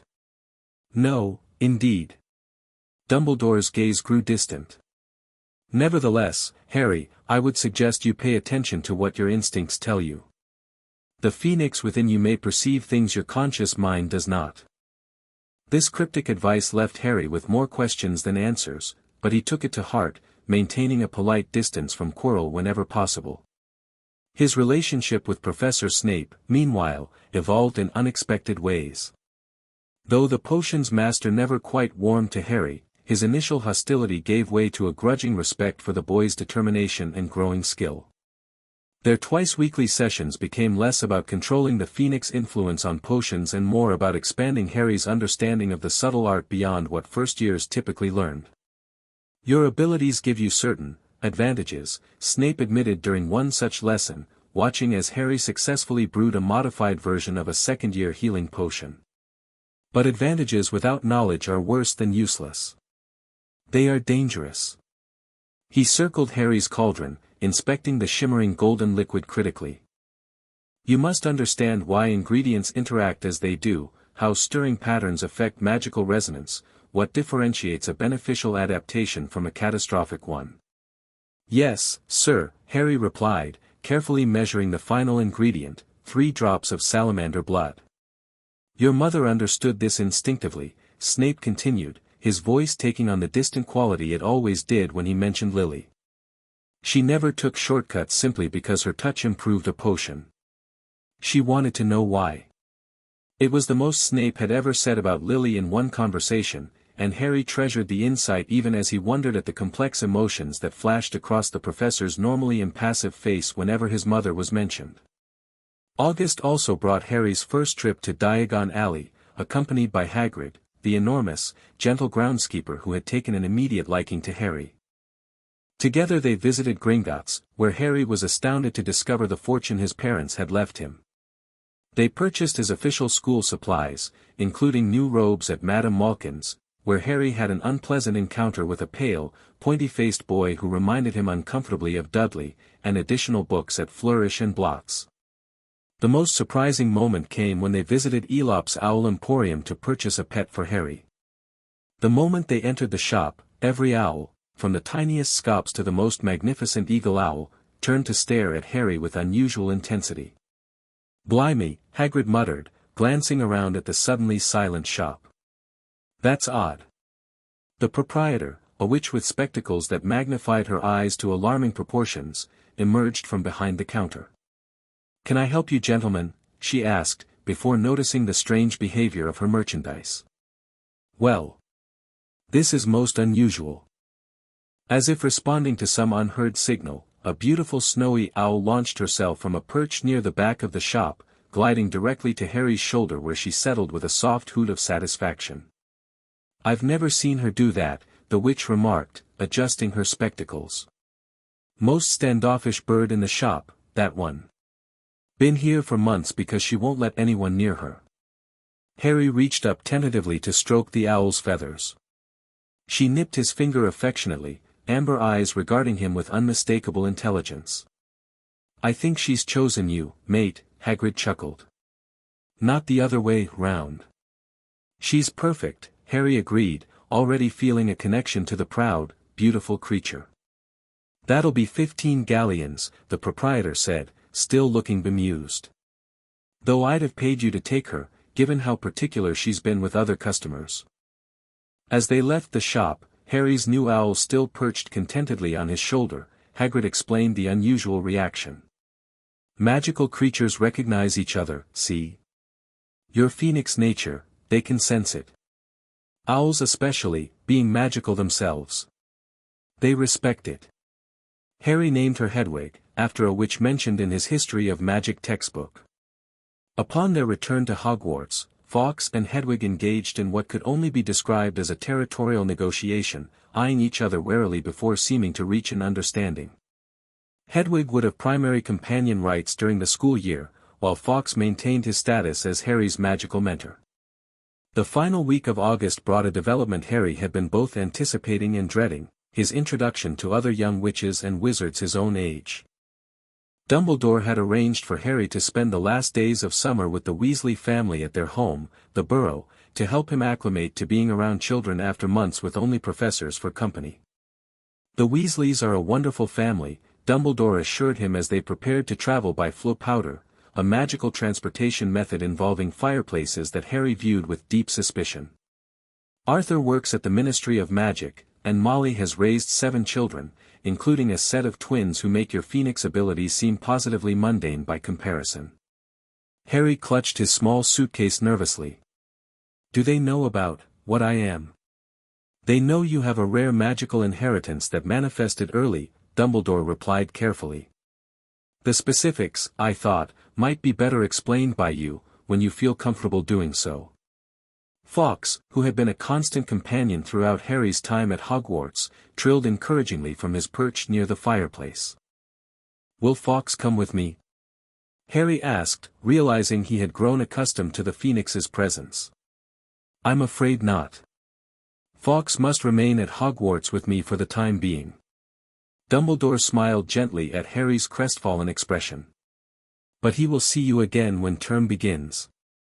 And this time apart will be good practice. You must learn to manage your abilities without his stabilizing influence." With a final reassuring nod from Dumbledore and a melodious farewell from Fawkes, Harry stepped into the emerald flames, shouted, "The Burrow," as instructed, and disappeared in a whirl of ash and magic. Chapter 2, Wings of Discovery. Harry tumbled out of the fireplace in a cloud of soot, coughing and disoriented. Flow travel, he decided immediately, was not his preferred method of transportation. He pushed himself up from the worn wooden floor, adjusting his glasses which had gone askew during the journey. "Oh dear! You poor thing," came a warm, motherly voice. Before Harry could fully regain his bearings, he found himself enveloped in a tight hug by a plump woman with flaming red hair. You must be Harry. Welcome to the burrow, dear. When she released him, Harry found himself in the most interesting kitchen he had ever seen. Dishes washed themselves in the sink, a clock on the wall had 9 hands with names instead of numbers, and what appeared to be a self-knitting sweater occupied a chair in the corner. "Thank you for having me, Mrs. Weasley," Harry said, remembering his manners despite his amazement at the magical household. "It's our pleasure, dear. Arthur and I were so pleased when Professor Dumbledore suggested you might stay with us before term." She brushed some soot from his shoulders with motherly efficiency. "Now, let me introduce you to everyone. Children, come down and meet Harry." The thundering of footsteps preceded the arrival of what seemed to Harry like a small army of redheads. They poured into the kitchen with varying degrees of curiosity and excitement. "This is Percy, my 3rd eldest," Mrs. Weasley began, indicating a tall, serious-looking boy with horn-rimmed glasses. "He's just been made prefect at Hogwarts." Percy stepped forward with an air of importance. "Welcome to our home, Harry Potter. If you have any questions about Hogwarts procedures or regulations, I would be happy to assist." Before Harry could respond, 2 identical boys shoved past Percy. "He doesn't want to hear about regulations, when he could be hearing about the secret passages instead." "Fred and George, my twins," Mrs. Weasley sighed, though Harry detected fond exasperation in her tone. "5th years and troublemakers extraordinaire." The twins bowed in perfect synchronization. "At your service." "And this is Ron, who'll be in your year at Hogwarts, Mrs. Weasley continued, placing her hand on the shoulder of a gangly boy about Harry's height, with the same vivid red hair and a smattering of freckles across his nose.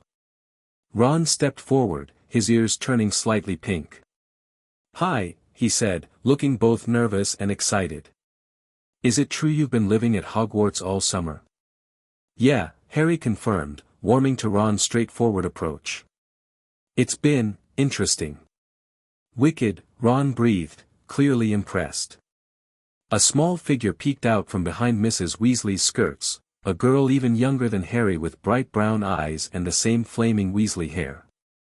"And this is Ginny, my youngest," Mrs. Weasley said, gently urging the girl forward. "She's a bit shy, but she'll warm up." Ginny squeaked something unintelligible, her face turning scarlet, then fled from the room. "Don't mind her," Ron said with a brotherly eye roll. "She's been talking about meeting you all week, then goes and acts like that." "My 2 eldest, Bill and Charlie, aren't home," Mrs. Weasley explained. "Bill works for Gringotts in Egypt, and Charlie studies dragons in Romania. Now, Ron, why don't you show Harry where he'll be sleeping? You'll be sharing your room, if that's all right, Harry."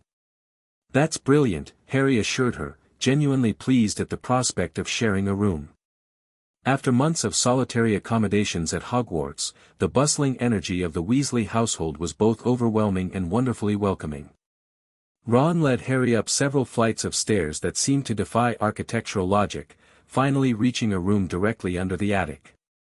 The walls were plastered with posters of orange-clad Quidditch players who zoomed around on their broomsticks, occasionally waving at the room's occupants. "The Chudley Cannons," Ron explained, gesturing to the posters with pride. "Best team in the league." A small camp bed had been set up beside Ron's larger one, with fresh sheets and a handmade quilt. Harry set his suitcase down beside it, feeling a strange lump in his throat at the simple kindness of this family who had welcomed him so readily. "So," Ron said, sitting on his bed and regarding Harry with unconcealed curiosity, "Dumbledore told Dad you've got some sort of special magical talent that showed up early. What is it? Can you turn invisible? Read minds?" Harry hesitated. Dumbledore had left it to him to decide how much to share, but after months of keeping his abilities hidden from the Dursleys, the prospect of being open about them was both appealing and terrifying. "It's a bit complicated," he began carefully. "I'm part Phoenix, apparently. On my mum's side." Ron's eyes widened to the size of saucers. "Part Phoenix? Like, the magical birds that burst into flame? That's bloody brilliant." The enthusiasm in Ron's voice loosened something in Harry's chest that he hadn't realized was tight with anxiety. You don't think it's weird? Weird? It's amazing. Ron leaned forward eagerly. Can you do Phoenix things? Like, can you burst into flames and stuff? Sort of, Harry admitted, warming to Ron's genuine interest. I can produce these golden flames that don't burn anything unless I want them to. And I have these, well, they're not exactly wings yet, but Dumbledore says they might develop as I get older. Can I see? Ron asked, then quickly added, I mean, if you don't mind showing me.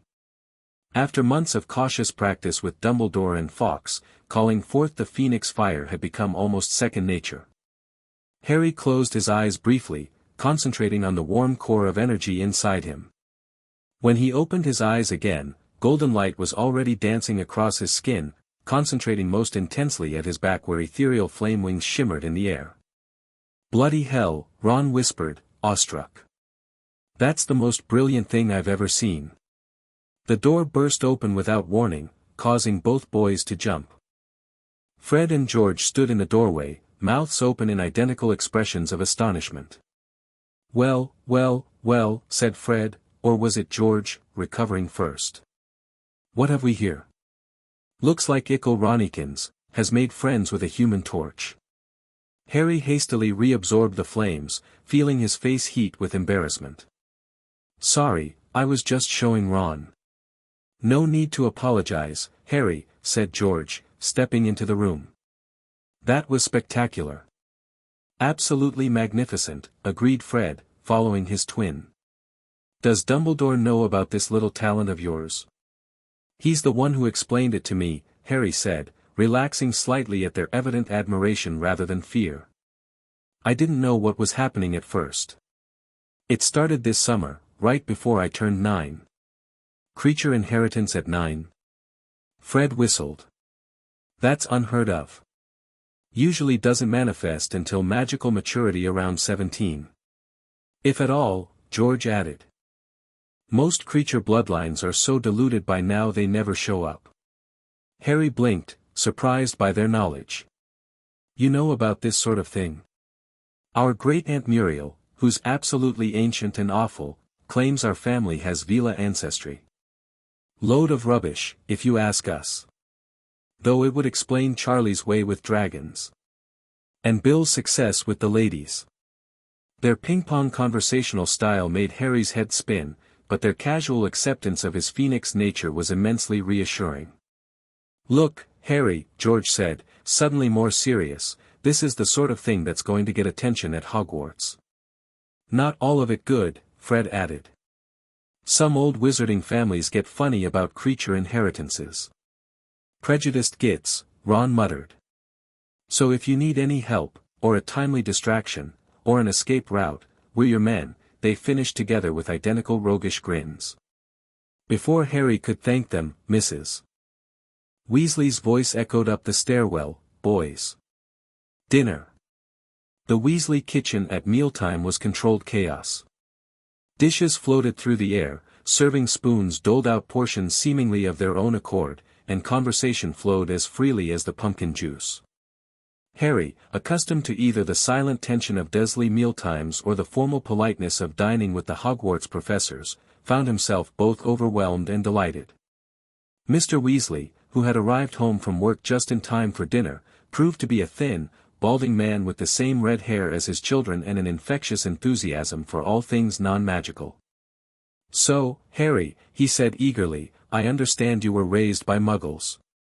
Tell me, what exactly is the function of a rubber duck? Arthur, let the boy eat, Mrs. Weasley scolded gently. Right, sorry, Mr. Weasley apologized, though he looked no less curious. Dad works in the misuse of Muggle artifacts office at the Ministry, Ron explained between mouthfuls of shepherd's pie. He's mad about Muggle stuff. Fascinating inventions, Mr. Weasley said, eyes bright with enthusiasm. The ways they've found to get along without magic, ingenious, really.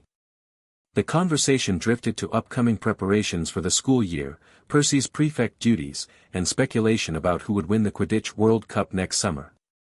Harry, content to listen more than speak, observed the family dynamics with a mixture of fascination and a strange ache that he refused to acknowledge as envy. As pudding was served, a magnificent treacle tart that had Harry reaching for seconds, Mr. Weasley cleared his throat meaningfully. "Harry, Dumbledore mentioned that you've been experiencing some unique magical developments," he said carefully. "If you're comfortable, we'd love to hear more about it. This sort of thing is quite rare, and we want to make sure you feel supported." All eyes turned to Harry, with expressions ranging from Ginny's wide-eyed curiosity. She had eventually returned to the table, though she still hadn't spoken directly to Harry, to Percy's poorly disguised skepticism. Taking a deep breath, Harry explained his Phoenix inheritance as simply as he could: the initial manifestation at Privet Drive, Dumbledore's arrival with Fawkes, the discovery of his mother's possible heritage, and his summer spent learning to control his abilities. "Remarkable," Mr. Weasley breathed when Harry finished. "I've heard stories, of course, but to actually meet someone with creature inheritance, especially one so powerful. And at such a young age," Mrs. Weasley added, her expression a mixture of concern and motherly pride that made no sense to Harry, given that she'd known him less than a day. Percy adjusted his glasses importantly. "I've read about Phoenix human hybrids in Mythical Magical Inheritances. Most scholars consider them theoretical at best. The magical implications are quite significant." "Oh, put a sock in it, Percy," Fred said good-naturedly. "Harry's not a textbook example, he's a person." "A person who can burst into flames," George added with a grin. "Which is brilliant, by the way. Could you show us?" Ginny asked suddenly, finding her voice for the first time. Her face immediately turned crimson, but she didn't retract the request. Harry glanced at Mr. and Mrs. Weasley, seeking permission. "Only if you're comfortable, dear," Mrs. Weasley assured him. "And perhaps not directly over the dinner table," Mr. Weasley suggested with a twinkle in his eye. They moved to the sitting room, where Harry had enough space to demonstrate his abilities without setting the curtains alight. With the now familiar concentration, he called forth the golden flames, allowing them to dance across his skin and form the wing-like patterns at his back that had become stronger and more defined with practice. The Weasleys watched in rapt silence, their faces illuminated by the warm golden glow. Even Percy looked impressed, his academic skepticism momentarily forgotten. "Beautiful," Mrs. Weasley whispered, echoing Harry's own thoughts the first time he had managed to control the fire. "Can you fly?" Ginny asked, her shyness forgotten in the face of such wonder. "Not yet," Harry admitted. "Dumbledore says the wings are still developing. They're more like echoes of what they might become." "Does it hurt?" Ron asked, watching the flames ripple across Harry's arms. "Not anymore. It did at first, when I didn't understand what was happening. Now it feels..." Harry searched for the right words. "It feels right. Like a part of me that was always there, just waiting to wake up." As the flames receded, Mr. Weasley nodded thoughtfully.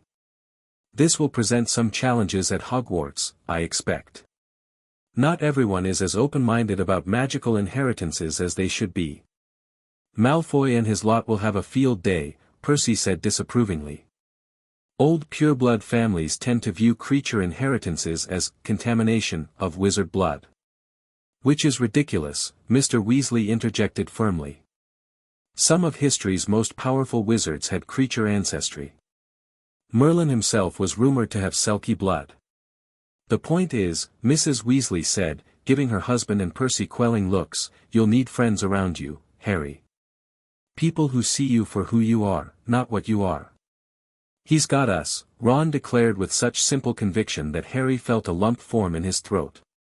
"Right you are, Ronnikins," Fred agreed. "The Weasleys at your service," George added with a mock salute. Later that night, as Harry lay on the camp bed in Ron's room listening to his new friend's soft snores, he reflected on the extraordinary turn his life had taken. 2 months ago, he had been sleeping in a cupboard, unwanted and alone. Now he had not only discovered his magical heritage but had found people who accepted him, Phoenix fire and all. For the first time since leaving Hogwarts, Harry didn't miss Fawkes's reassuring presence quite so acutely. Here in the crooked, magical warmth of the burrow, he had found something else he hadn't known he was looking for: belonging. The remaining days at the burrow passed in a blur of new experiences. Harry learned to degonome the garden, which involved swinging the potato-headed creatures in circles before tossing them over the fence, played wizard chess with Ron, and lost spectacularly every time, and watched in fascination as the twins demonstrated various magical pranks they had developed. Each night, he practiced controlling his Phoenix abilities, sometimes with Ron as his audience, sometimes alone when the energy within him grew too insistent to ignore. Although Fawkes wasn't there to guide him, Harry found that the techniques Dumbledore had taught him worked just as effectively. If anything, the bustling energy of the Weasley household seemed to resonate with his Phoenix nature, making the golden flames easier to summon and control. On his third day at the burrow, Harry discovered another facet of his abilities during an impromptu Quidditch match in the Weasleys' orchard. Though he had never flown on a broomstick before, Harry took to it with astonishing natural skill. "It's like you were born to fly," Ron exclaimed as Harry executed a perfect diving turn on Charlie's old clean-sweep 5. What Ron didn't see, because Harry was careful to suppress it, was the faint golden glow that surrounded his hands where they gripped the broomstick. Harry could feel his Phoenix magic responding to the flight, enhancing his connection to the broom and sharpening his awareness of air currents and spatial relationships. When he mentioned this to Mr. Weasley that evening, the older wizard nodded thoughtfully. "Phoenixes are creatures of the air, Harry. It makes sense that your inheritance would manifest strongly during flight. Your mother was a talented flyer as well, though not as keen on Quidditch as your father." "You knew my parents?" Harry asked, surprised. "Not well," Mr. Weasley admitted. "They were a few years ahead of Molly and me at Hogwarts. But everyone knew James Potter, Quidditch captain, top of his class, bit of a troublemaker." He smiled at the memory. "Lily was brilliant, kind and fiercely intelligent. They were both part of the resistance against you-know-who during the war." Harry absorbed this new information hungrily. Every scrap of knowledge about his parents felt like a precious gift, another piece in the puzzle of his identity. "Do you think my mum knew about being part Phoenix?" he asked. Mr. Weasley considered the question carefully. "It's hard to say. Creature inheritances often remain dormant for generations, only to appear suddenly when the bloodline is strong enough or when triggered by specific magical circumstances. Your mother's abilities might have manifested in subtle ways she attributed to normal magic." He patted Harry's shoulder. "But I can tell you this, she would have been immensely proud of you. Not because of your Phoenix abilities, remarkable though they are, but because of the thoughtful, brave young man you're becoming." The words stayed with Harry long after he went to bed, warming him from the inside in a way that had nothing to do with Phoenix fire. The peaceful interlude at the burrow was interrupted the following day by the arrival of an official-looking owl bearing a letter addressed to Mr. Weasley. Harry watched with growing concern as Mr. Weasley's expression darkened as he read. "Bad news?" Mrs. Weasley asked, setting down the laundry basket she had been levitating. "It's from the ministry," Mr. Weasley replied, his voice tight. "Specifically, from Dolores Umbridge in the Department for the Regulation and Control of Magical Creatures.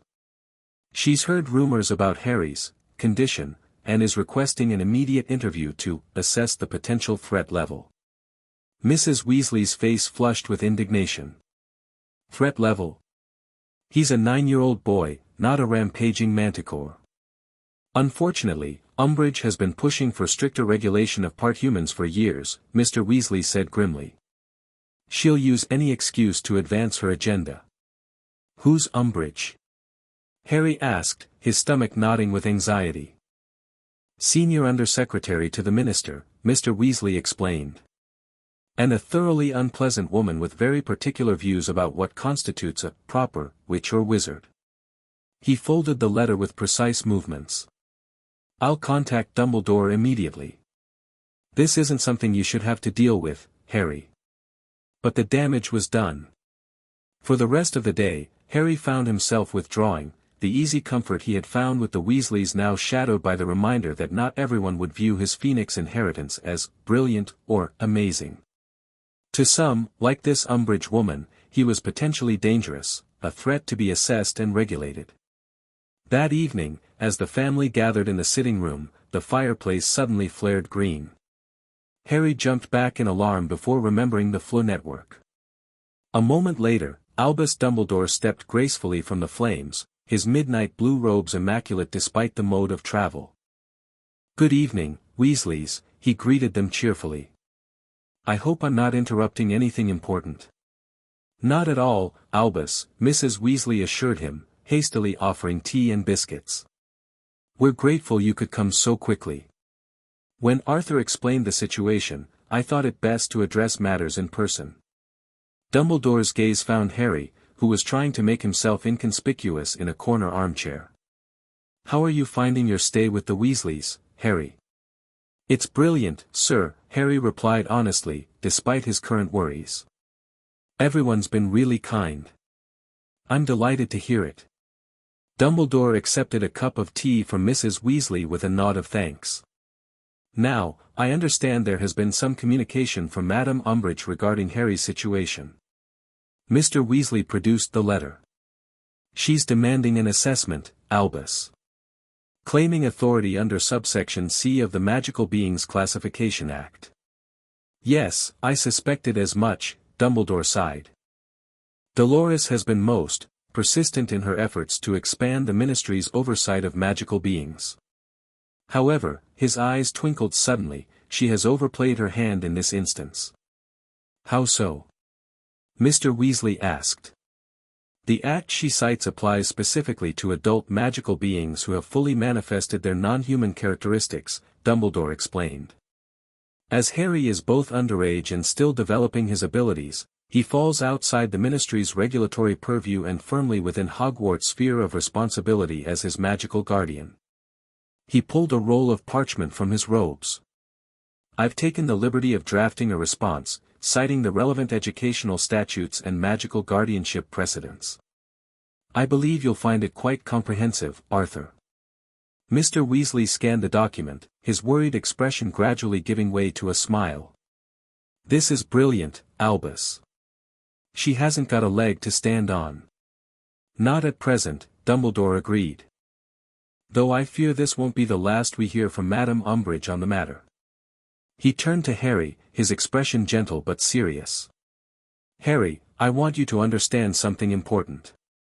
There will always be those who fear what they don't understand, or who seek to control what they perceive as different. Your abilities are extraordinary, but they do not make you dangerous or less deserving of the same respect and rights as any other young wizard." Harry nodded, though the knot of anxiety in his stomach hadn't fully dissolved. "That said," Dumbledore continued, "discretion may be advisable as you begin your formal education at Hogwarts. Not out of shame, but out of practical consideration for your own peace of mind. The ability to choose when and how to reveal your unique nature is a form of power in itself." "You mean I should hide what I am?" Harry asked, uncertain how he felt about this suggestion. "Not hide, no. But perhaps introduce yourself as Harry first, and let others discover the Phoenix later, when they've had a chance to know you as a person." Dumbledore smiled kindly. "It's simply a matter of sequence, not secrecy." The distinction made sense to Harry. After all, he had chosen when to show the Weasleys his abilities, rather than leading with them as his defining characteristic. "What about my eyes?" he asked, thinking of the golden glow that sometimes manifested when his emotions ran high. "I can't always control that part." "An excellent question," Dumbledore acknowledged. "Perhaps a simple charm to temporarily mask the glow when needed. Nothing that suppresses your abilities, merely one that makes the visible effects less noticeable to casual observers." He demonstrated a subtle wand movement. Occultus Luminis. A useful little spell for those times when discretion is the better part of valor. Harry practiced the wand movement with his own holly wand, which he had brought from Hogwarts. After several attempts under Dumbledore's patient guidance, he managed to cast the charm successfully. The strange tingling sensation around his eyes told him it had worked. "Well done," Dumbledore praised.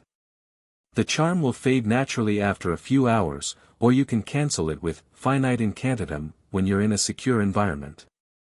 As Dumbledore prepared to depart, having thoroughly reassured both Harry and the Weasleys about the Ministry situation, he beckoned Harry aside for a private word. "I've brought something for you," he said, reaching into an inner pocket of his robes. He withdrew a small, intricately carved wooden box. Fawkes insisted. When Harry opened the box, he found a single brilliant red and gold feather nestled on a bed of velvet. The moment his fingers brushed it, a wave of warmth and reassurance washed over him, the unmistakable presence of Fawkes, distilled into physical form. "A phoenix feather freely given is a rare and precious gift," Dumbledore explained softly. "It maintains a connection to its donor, regardless of distance. Should you ever find yourself in true need, the feather will serve as a conduit for Fawkes's magic." "Thank you, sir," Harry whispered, carefully closing the box. "And please thank Fawkes for me." "Oh, I suspect he knows your gratitude already," Dumbledore said with a gentle smile. "The bond between you grows stronger each day, even in his absence." After Dumbledore departed in another flare of green flames, Harry showed Ron and the twins the phoenix feather, explaining its significance. Fred and George were suitably impressed, declaring it dead useful for emergencies, and lamenting that their great-aunt Muriel had never given them any Vela hair, assuming she even had Vela blood, which they still doubted. That night, Harry placed the wooden box containing Fawkes's feather on the windowsill beside his camp bed. As moonlight filtered through the curtains, illuminating the box with a soft silver glow, Harry felt the last of his anxiety about the Ministry woman ebb away. Whatever challenges lay ahead, he would face them with friends at his side and the knowledge that his phoenix nature was not a burden to be hidden but a gift to be cherished. The final days of August passed all too quickly, and soon the Weasleys were caught up in the familiar chaos of preparing for the return to Hogwarts. Percy polished his prefect badge until it gleamed blindingly, the twins conducted last-minute experiments with their latest inventions, Ron alternated between excitement and nervousness about his first year, and Mrs. Weasley darted about the house ensuring everyone had packed clean underwear and their favorite jumpers. For Harry, the prospect of attending Hogwarts as a student rather than a summer resident brought mixed emotions. He was eager to begin formal magical education and to experience the castle as it was meant to be seen, filled with students, buzzing with energy and purpose. Yet he couldn't help but worry about how his fellow students would react to his unique nature, despite Dumbledore's reassurances. The night before their departure, as he and Ron packed their trunks, Harry confessed his concerns. "What if the other students think I'm a freak?" he asked, folding a new set of robes Mrs. Weasley had helped him purchase. "Or what if I can't control the phoenix fire during classes?" Ron looked up from the pile of Chudley Cannon's memorabilia he was trying to stuff into his already overflowing trunk. "Anyone who thinks you're a freak isn't worth bothering with," he said with typical Weasley straightforwardness. "And you've been practicing all summer, haven't you? You'll be fine." "But what if I'm not? What if I accidentally set someone on fire during Transfiguration or something?" Ron grinned. "Well, make sure it's Malfoy if you do. From what Dad says about his father, the git probably deserves it." Despite his anxiety, Harry laughed. Ron's uncomplicated perspective was exactly what he needed, a reminder that whatever happened, he wouldn't face it alone. The journey to King's Cross Station the next morning was a whirlwind of forgotten items, last-minute packing, and Mrs. Weasley's increasingly frantic attempts to organize her brood.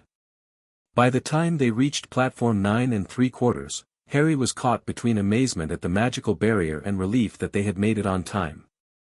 The Hogwarts Express gleamed scarlet against the platform, steam billowing around the crowd of students and parents saying their goodbyes. Owls hooted, cats wove between legs, and the air buzzed with excited conversations about the year ahead.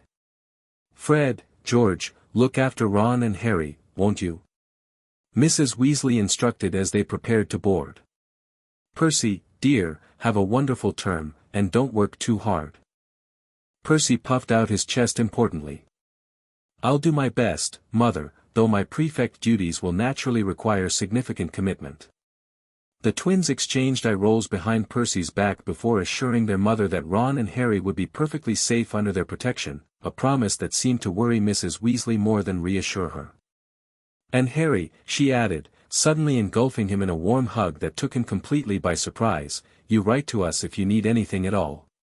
Anything. Thank you, Mrs. Weasley, Harry managed, his voice slightly muffled against her shoulder. For everything. As the train pulled away from the platform, Harry watched Mrs. Weasley grow smaller in the distance, still waving until the train rounded a bend and she disappeared from view. The simple act of being seen off by a parent, or the closest thing to a parent he had experienced, affected Harry more deeply than he had expected. Ron seemed to understand, because he didn't comment on Harry's suspiciously bright eyes, instead launching into an enthusiastic description of the Hogwarts feasts he had heard about from his brothers. They found an empty compartment and settled in for the journey, joined shortly by a bushy-haired girl named Hermione Granger who announced she was Muggle-born but had already memorized all their course books, just to be prepared. Her brisk confidence was slightly intimidating, but Harry found her curiosity refreshing. Here was someone who didn't know anything about his past or his unusual abilities, who treated him simply as another first-year student. The compartment door slid open again about an hour into the journey, revealing the pale, pointed-faced boy Harry had briefly encountered in Diagon Alley. This time, he was flanked by two larger boys who resembled nothing so much as junior-sized bodyguards. They're saying all down the train that Harry Potter's in this compartment, the boy said, his gaze fixing on Harry with calculating interest. So it's you, is it? Yes, Harry replied cautiously, already disliking the boy's superior tone. This is Crabbe and Goyle, the boy continued, nodding toward his companions. And I'm Malfoy. Draco Malfoy. Ron gave a slight cough that might have been disguising a snigger. Draco Malfoy's pale eyes narrowed. Think my name's funny, do you? No need to ask who you are. Red hair, freckles, and hand-me-down robes. You must be a Weasley. His lip curled in distaste before he turned back to Harry. You'll soon find that some wizarding families are better than others, Potter. You don't want to go making friends with the wrong sort. I can help you there. He extended his hand, but Harry didn't take it. I think I can tell the wrong sort for myself, thanks, he said coolly, feeling a protective warmth rising in his chest that had nothing to do with Phoenix fire and everything to do with loyalty. Malfoy's pale cheeks flushed pink. I'd be careful if I were you, Potter. Unless you're a bit politer, you'll go the same way as your parents. They didn't know what was good for them either. Harry stood up, anger flaring hot and bright within him. He felt the telltale warmth of his Phoenix nature responding to his emotions, and for a moment, he was tempted to let it manifest, to show this arrogant boy exactly what he was dealing with. Say that again, he said quietly, fighting to keep his voice steady as his eyes began to glow faintly golden. Malfoy took an involuntary step back, confusion momentarily replacing his sneer as he noticed the unnatural light in Harry's eyes. What's wrong with your, I think you should leave now, Hermione interrupted, standing beside Harry with her arms crossed. She hadn't noticed his eyes, focused as she was on Malfoy's rude behavior. We didn't ask for your opinion, you, Malfoy began, but Ron had stood up as well. You heard her. Get out. Outnumbered and uncertain, Malfoy retreated, though not without a parting shot. You'll regret this, Potter. And what's wrong with your eyes? Some kind of freakish charm. The door slammed behind him, and Harry quickly turned away, closing his eyes and taking several deep breaths to calm the fire threatening to burst forth. When he felt in control again, he turned back to find Ron watching him with concern and Hermione with curiosity. Are you all right, Harry? She asked. What was he talking about, with your eyes? It's nothing, Harry muttered, grateful that the glow had apparently subsided before she had noticed it. Just Malfoy being a git. His father's got connections at the ministry, Ron explained. Thinks it makes his son better than everyone else. Well, it clearly doesn't, Hermione sniffed. That was incredibly rude. Are all pure-blood wizards like that? Of course not, Ron said, indignant. My family's pure blood, and we don't go around acting like prats.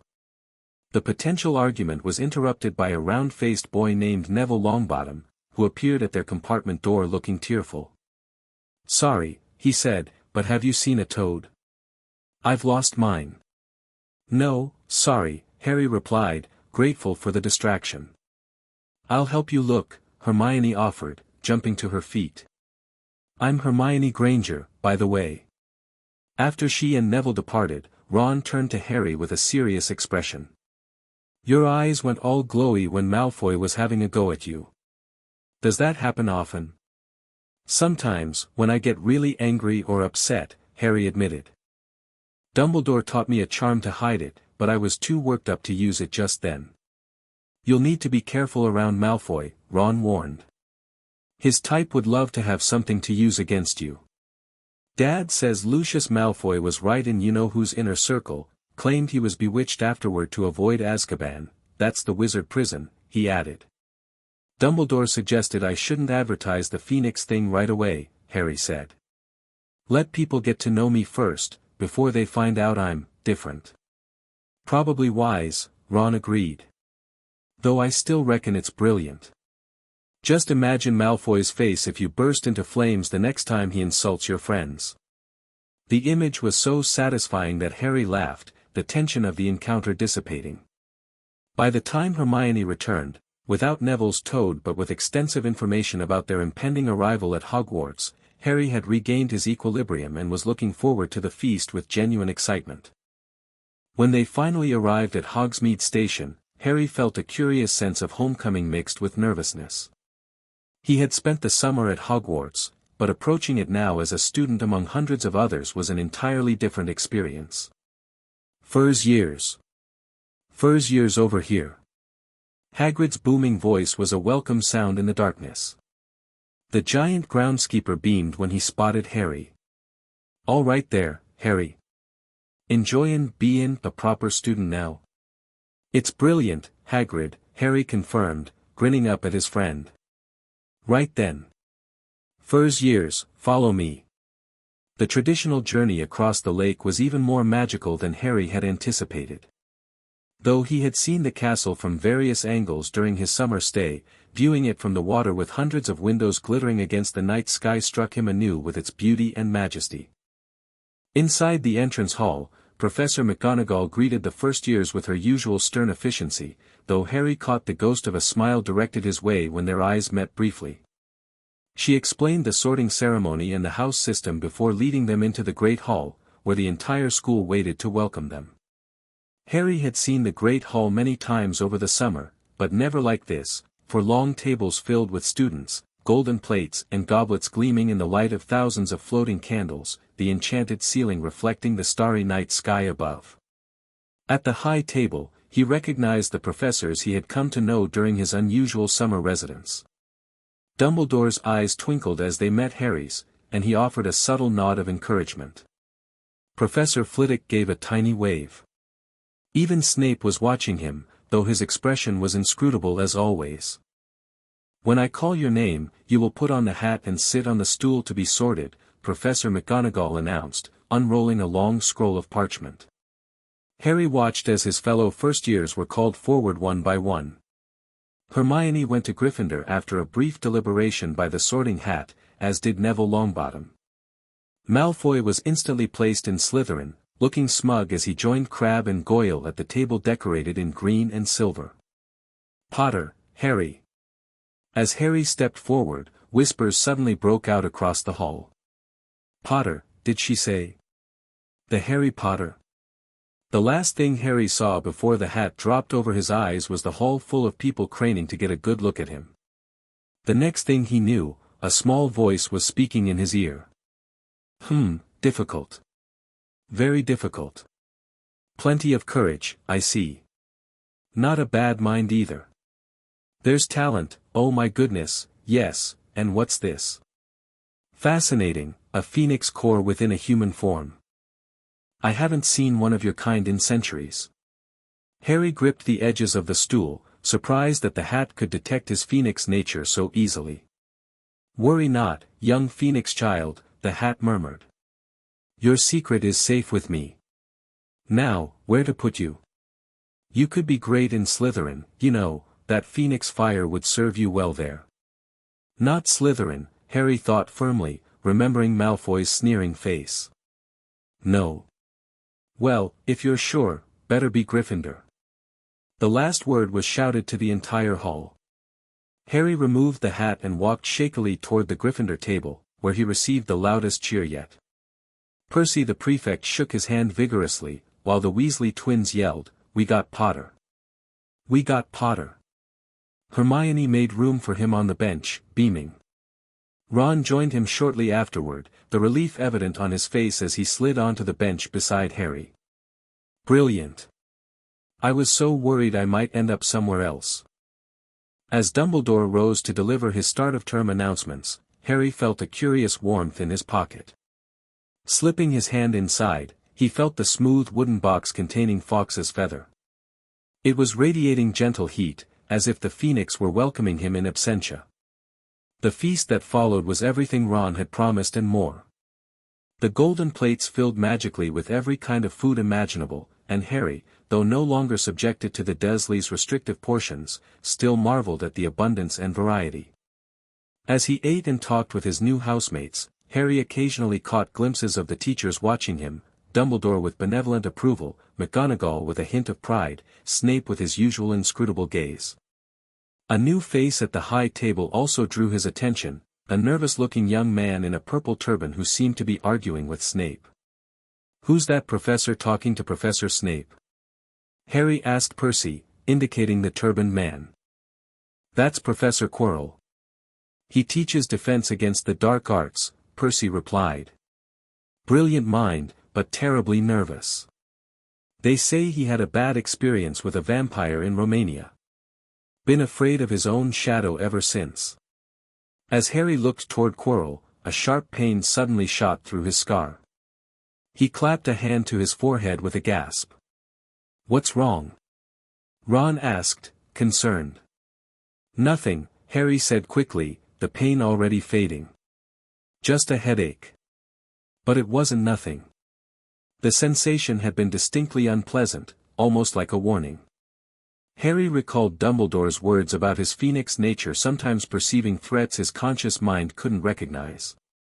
Was his scar somehow connected to his phoenix abilities? Or was it something else entirely? The question lingered in his mind as the feast concluded and Percy led the Gryffindor first years to their dormitory. The familiar castle corridors seemed different now, viewed as one of many students rather than as a special summer resident.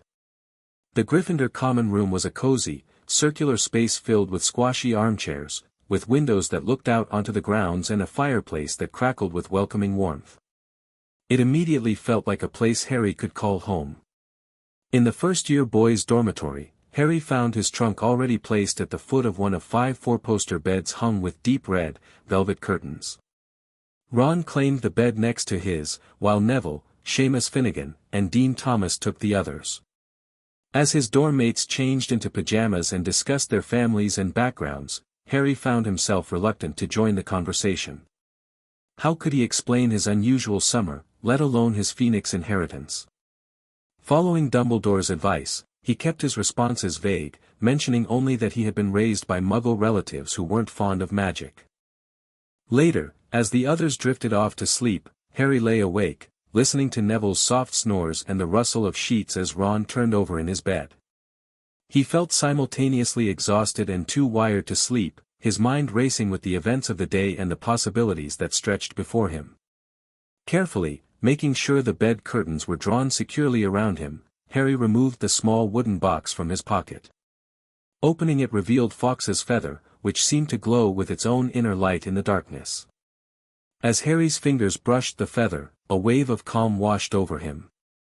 With it came a certainty that whatever challenges lay ahead, whether from Malfoy's prejudice, the Ministry's suspicions, or the strange pain in his scar, he would face them with a strength he was only beginning to understand. Classes began the following day, plunging the first years into the complex and fascinating world of magical education. Harry, despite his summer of preparation, found himself as overwhelmed as his classmates by the sheer volume of information they were expected to absorb. Transfiguration with Professor McGonagall proved as challenging as Harry had anticipated. Though she maintained her professional demeanor, treating him no differently than any other student, Harry could sense her heightened awareness whenever he attempted a spell. His phoenix nature manifested subtly during practical exercises, causing his matchstick to not only become silver and pointed but to glow faintly golden when he successfully transformed it into a needle. "Well done, Mr. Potter," McGonagall said neutrally, though her eyes registered the phenomenon. "A promising start." Charms with tiny Professor Flitwick was similarly affected by Harry's dual nature. When practicing the levitation charm, Harry's feather not only rose into the air but seemed to catch an invisible breeze, swooping and diving gracefully around the classroom before returning to hover before him. Flitwick was delighted, awarding Harry 10 points for exceptional control, though Harry knew it had more to do with his phoenix magic than any particular skill on his part. Herbology proved unexpectedly complicated. Plants seemed to respond to Harry's presence in unusual ways, some straining toward him as if seeking warmth, others recoiling as though sensing a predator. Professor Sprout took this in stride, partnering Harry with Neville Longbottom, who displayed a natural affinity for plants that helped balance Harry's disruptive influence. "Plants are sensitive to magical auras," Sprout explained quietly as they potted bouncing bulbs. "Yours is distinctive, Mr. Potter. Working with Mr. Longbottom will help you develop a gentler touch." Defense against the dark arts should have been fascinating, but Professor Quirrell's nervous, stuttering delivery made the subject nearly incomprehensible. More concerning to Harry was the consistent headache he developed in Quirrell's classroom, a dull throbbing centered on his scar that made concentration difficult. History of magic, taught by the ghostly Professor Binns, was as soporific as Harry remembered from his summer lessons. Astronomy, at least, offered the peaceful experience of studying the night sky from the castle's highest tower, though Harry found his night vision had improved dramatically since the manifestation of his phoenix abilities. But it was potions that Harry approached with the greatest mixture of anticipation and dread. Would Professor Snape maintain the grudging respect they had developed during their summer lessons, or would he revert to the cold disdain he had initially shown? The answer came during their first Friday double potions lesson with the Slytherins. Snape began the class with a softly spoken but intense speech about the subtle art of potion-making, his dark eyes sweeping over the students with an expression that demanded attention and respect. When he reached Harry's name during roll call, he paused. "Ah, yes. Harry Potter. Our new celebrity." Malfoy and his friends sniggered behind their hands. Snape finished calling names and looked up at the class. "Potter," he said suddenly. "What would I get if I added powdered root of asphodel to an infusion of wormwood?" Harry felt a surge of gratitude for those extra summer lessons. "The draught of living death, sir. It's a powerful sleeping potion." Snape's eyes narrowed slightly. "Where would you look if I told you to find me a bezoar?" "In the stomach of a goat, sir. It's a stone that can save you from most poisons." "What is the difference between monkshood and wolfsbane?" "They're the same plant, sir. Also called aconite." A brief silence followed as Snape regarded Harry with an unreadable expression. "Correct," he said finally. "It seems our celebrity has deigned to open a book before arriving." He turned away sharply. "Well? Why aren't you all copying that down?" There was a sudden rummaging for quills and parchment. Over the noise, Snape added, "and 5 points to Gryffindor for Potter's adequate preparation." Ron shot Harry an astonished look at this unexpected point award from the notoriously Slytherin-favoring professor. Harry was equally surprised. He had expected Snape to acknowledge his correct answers, but not to reward them so publicly. The class was instructed to brew a simple potion to cure boils, the same one Harry had modified with his phoenix influence during the summer. As they worked, Snape swept around the room, criticizing almost everyone except Malfoy, whom he seemed to favor. When he reached Harry's cauldron, he paused, observing the careful way Harry handled his ingredients through tools rather than direct contact. "I see you remember our discussions about contamination procedures, Potter," he said quietly, so only Harry could hear. "Yes, sir," Harry replied, equally low. "I've been practicing the techniques you taught me."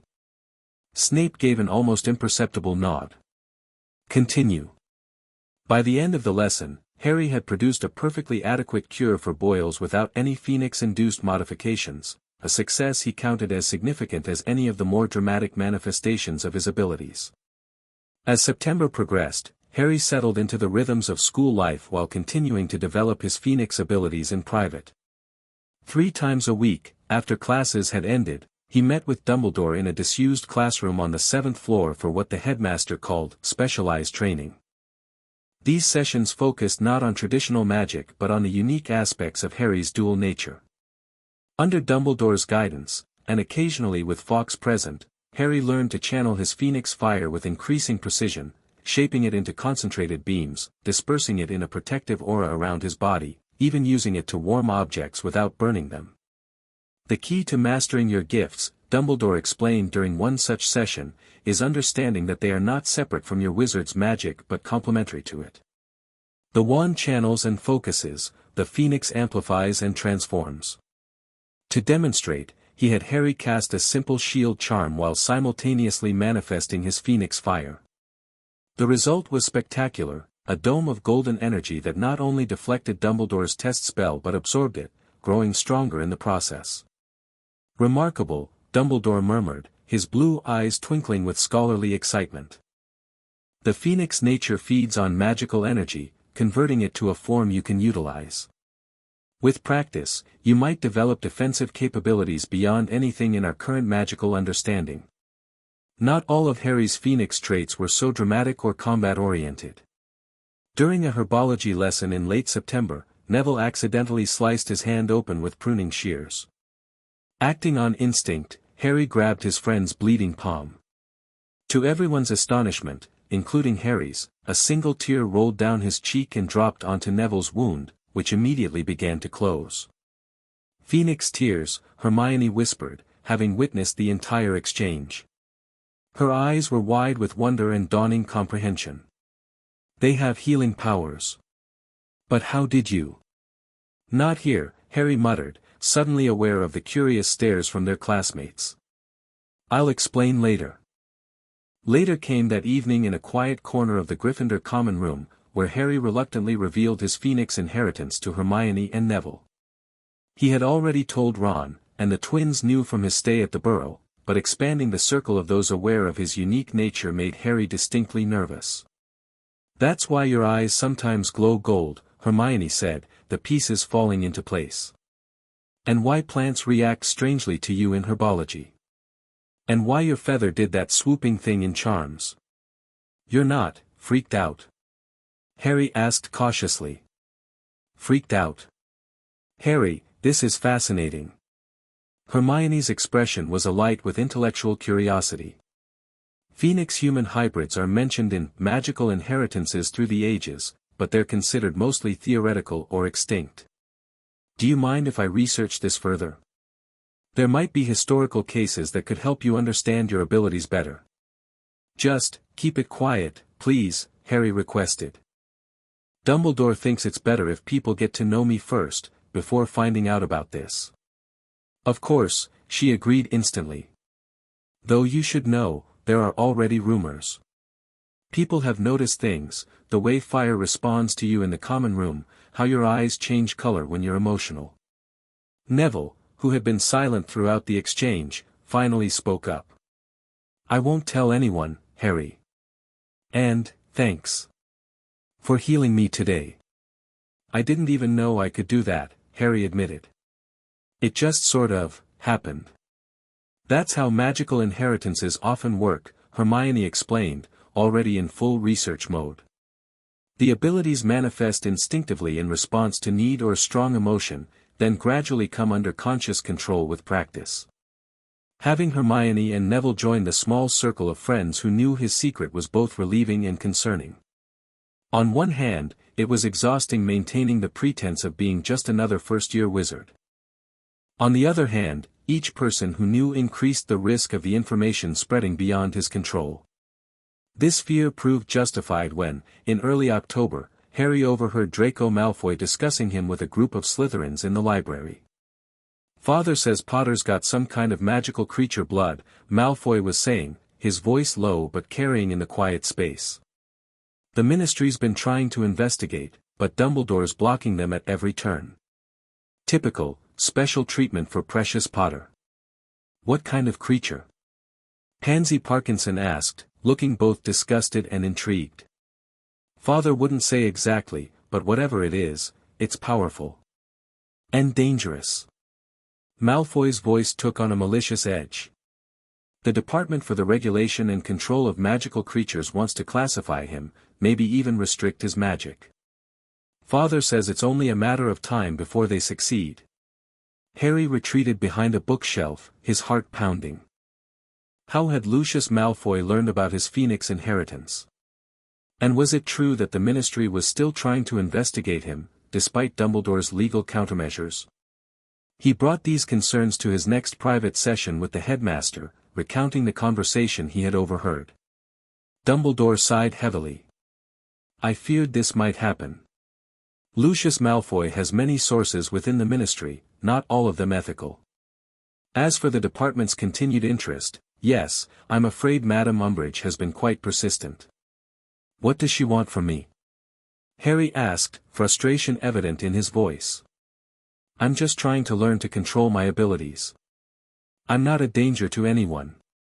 Dolores Umbridge fears what she does not understand, and she particularly fears the idea of magical beings having equal status to witches and wizards," Dumbledore explained. "Your existence, a wizard with clearly documented human parents who nevertheless carries Phoenix traits, challenges her worldview in ways she finds deeply threatening." "But I'm still human," Harry protested. "I'm just, more." "Precisely," Dumbledore smiled sadly. "And that, more, is what frightens people like Umbridge. You represent a blurring of the categories they use to organize their understanding of the world." He rose, pacing thoughtfully. "For now, the legal protections of your age and student status shield you from direct Ministry interference. But we must prepare for the possibility that, as your abilities develop and become more widely known, those protections may be challenged. So what do we do?" "We continue your training, focusing not only on control but on understanding the full extent of your capabilities," Dumbledore replied. "Knowledge is power, Harry, particularly self-knowledge. And we ensure you have allies, people who see you for who you are, not what you are." The conversation left Harry unsettled, but also more determined than ever to master his Phoenix abilities. If the Ministry, or at least elements within it, viewed him as potentially dangerous, he would prove them wrong through perfect control and responsible use of his gifts. This resolution was tested sooner than expected, during the Halloween feast at the end of October. The Great Hall had been decorated with live bats, enormous pumpkins carved into lanterns, and floating candles that cast eerie shadows across the enchanted ceiling. Harry, seated between Ron and Hermione, was enjoying the festivities when Professor Quirrell burst through the doors, his turban askew and terror etched on his face. "Troll," he gasped, staggering to the high table. "In the dungeons, thought you ought to know." He then collapsed in a dead faint. The hall erupted into panic until Dumbledore set off several purple firecrackers from his wand, restoring silence. He instructed prefects to lead their houses back to dormitories while teachers headed to the dungeons. As they followed Percy through the crowds of students, Harry suddenly grabbed Ron's arm. "Hermione," he hissed. "She doesn't know about the troll." Hermione had been in the bathroom, upset after Ron had made a thoughtless comment about her following a particularly difficult charms lesson. She had missed the feast entirely and would have no idea about the danger.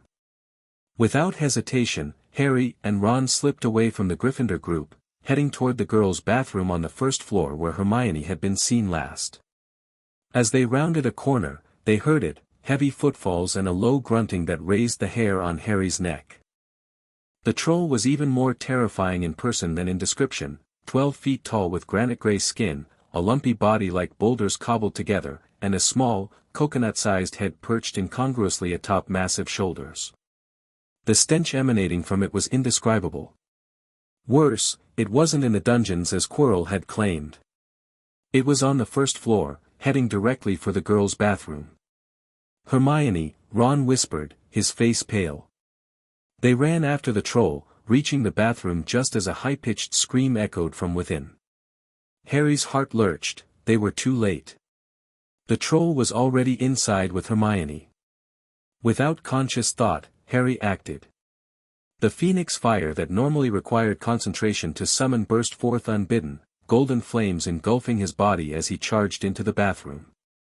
The scene before him was nightmarish, Hermione pressed against the wall, paralyzed with fear, as the troll advanced on her, its huge club raised to strike. "Hey!" Harry shouted, his voice carrying a musical quality that made the troll pause and turn. Its tiny eyes widened at the sight of the flame-wreathed boy. "Hermione, move!" Ron yelled from behind Harry, jolting the girl into action. She tried to skirt around the troll toward the door, but the creature wasn't completely distracted. It swung its club toward her fleeing form. Harry reacted instinctively. He thrust his hands forward, and a concentrated beam of golden fire shot from his palms, striking the troll's club and causing it to burst into flames. The troll roared in pain and confusion, dropping the burning weapon and staggering backward. Ron seized the opportunity, pointing his wand at the water from broken sinks flooding the bathroom floor. "Wingardium Leviosa," he shouted, his pronunciation perfect in the moment of crisis. The water rose in a great wave, dousing both the burning club and the disoriented troll. Steam filled the bathroom as the water hit Harry's flame-covered body, but the phoenix fire burned on, unquenched. Harry advanced on the troll, which was now backing away, its small brain registering that this fiery human was a threat it didn't understand. "Harry!" Hermione's voice cut through his focus. "The teachers are coming. You need to stop." The warning penetrated Harry's adrenaline-fueled state.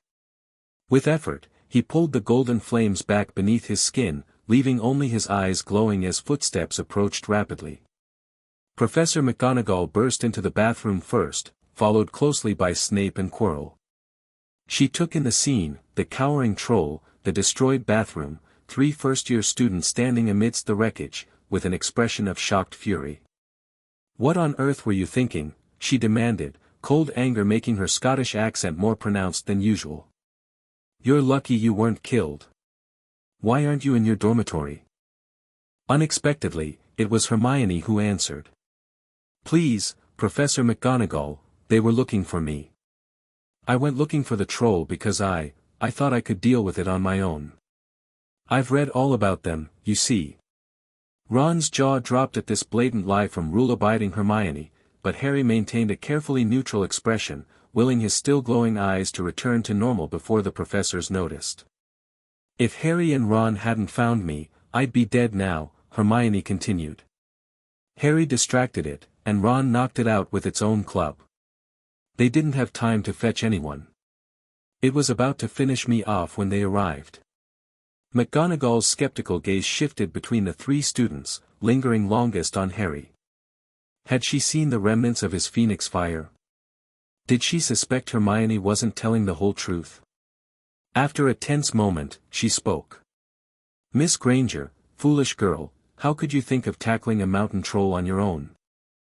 Hermione hung her head, accepting the reprimand as payment for her friend's protection. "Miss Granger, 5 points from Gryffindor for this," McGonagall said sternly. "As for you 2 gentlemen, well, not many first years could have taken on a full-grown mountain troll. 5 points will be awarded to each of you for sheer dumb luck." As McGonagall turned away to organize the troll's removal, Harry caught Snape watching him with a calculating expression. The potion's master's eyes flickered briefly to Harry's hands, where the last golden embers were fading from his skin, then met his gaze with a slight nod that might have been grudging approval, or warning. From that moment on, Hermione Granger became the 3rd core member of their friend group. There are some things you can't share without becoming friends, and defeating a 12-foot mountain troll is one of them, especially when one friend has revealed a spectacular, fiery secret in the process. The troll incident marked a turning point in Harry's relationship with his Phoenix abilities. Having used them instinctively in a crisis, and successfully, gave him a new confidence in his dual nature. Rather than seeing his Phoenix traits as something to be hidden or controlled, he began to recognize them as strengths to be integrated with his developing wizard skills. This shift in perspective was encouraged by Dumbledore during their private sessions, which had evolved to include practical applications beyond basic control exercises. They worked on combining standard spells with Phoenix Fire, resulting in hybrid magical effects that fascinated both student and teacher. The Phoenix is a creature of rebirth and healing, Dumbledore explained as they practiced enhancing a basic warming charm with Harry's internal fire. But it is also a warrior when needed, fiercely protective of those it considers under its care. Like how I reacted to protect Hermione, Harry observed, watching golden flames dance around his fingers as he sustained the modified charm. Precisely. Your instincts in that moment were true to both aspects of your nature, the wizard's loyalty to friends and the Phoenix's protective fire. November brought the start of the Quidditch season, and with it, Harry's next significant challenge. Though first years traditionally weren't allowed on house teams, his exceptional flying ability, enhanced by his Phoenix nature's affinity for air, had caught Professor McGonagall's attention during their very first flying lesson. After watching him execute a perfect 50-foot dive to catch Neville's Remembrall, which Malfoy had thrown in a typical act of petty cruelty, she had marched him straight to meet Oliver Wood, the Gryffindor team captain, and nominated him for the position of Seeker. Now, as the first match against Slytherin approached, Harry faced a new concern: how to play Quidditch without revealing the extent to which his Phoenix abilities enhanced his flying. "I'm not really cheating, am I?" he asked Hermione anxiously as they researched Phoenix traits in the library. "I can't help that my magic works differently."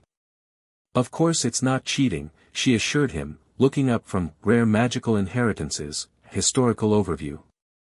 "It's no different from someone having naturally good eyesight or quick reflexes. It's part of who you are. But what if I accidentally manifest during the match?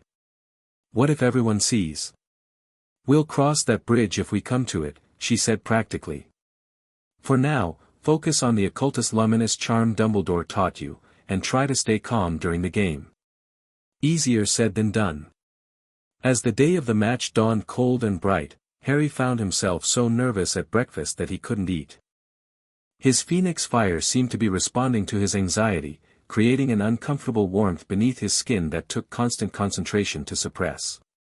"You need to eat something," Ron insisted, pushing a plate of toast toward him. "Seekers need their strength." "I'm not hungry," Harry muttered, his stomach churning with nerves. "Just a bit of toast," Hermione coaxed. "You don't want to pass out on your broom." Harry had just reluctantly taken a bite when Professor Snape appeared behind him, his sudden presence making all three of them jump. "Good luck today, Potter," he said, his voice as silky as ever but with an underlying tension Harry couldn't quite interpret. "Once you've proven yourself on the Quidditch pitch, perhaps people will focus less on other aspects of your notoriety."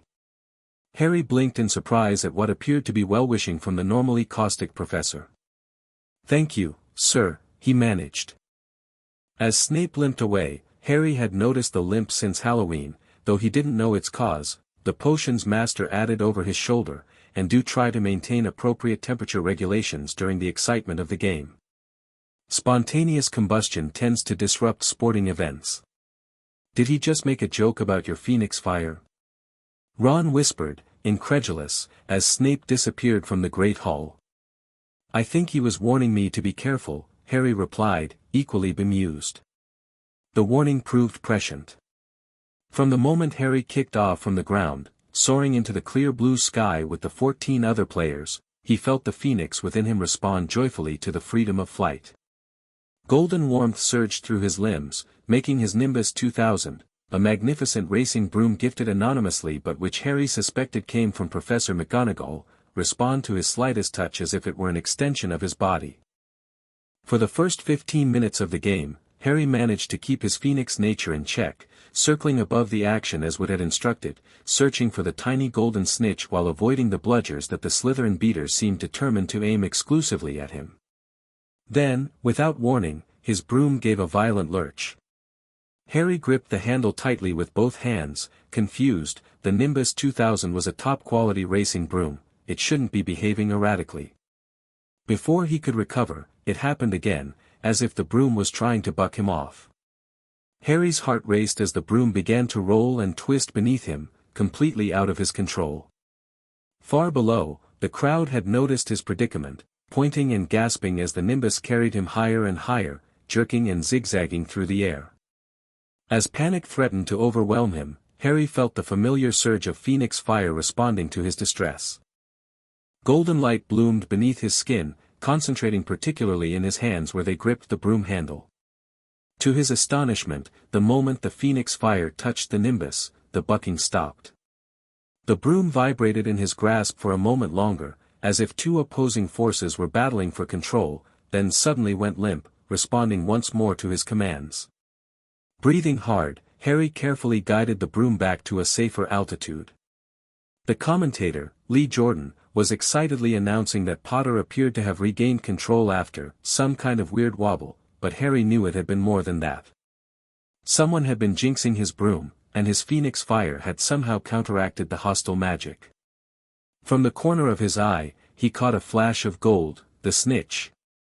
Without hesitation, Harry dived, his phoenix-enhanced reflexes allowing him to track the tiny, fluttering ball with extraordinary precision. The Slytherin seeker, Terence Higgs, had seen it too and raced toward it from the opposite direction. They hurtled toward each other on a collision course, neither willing to yield. At the last possible moment, Harry's phoenix instincts took over.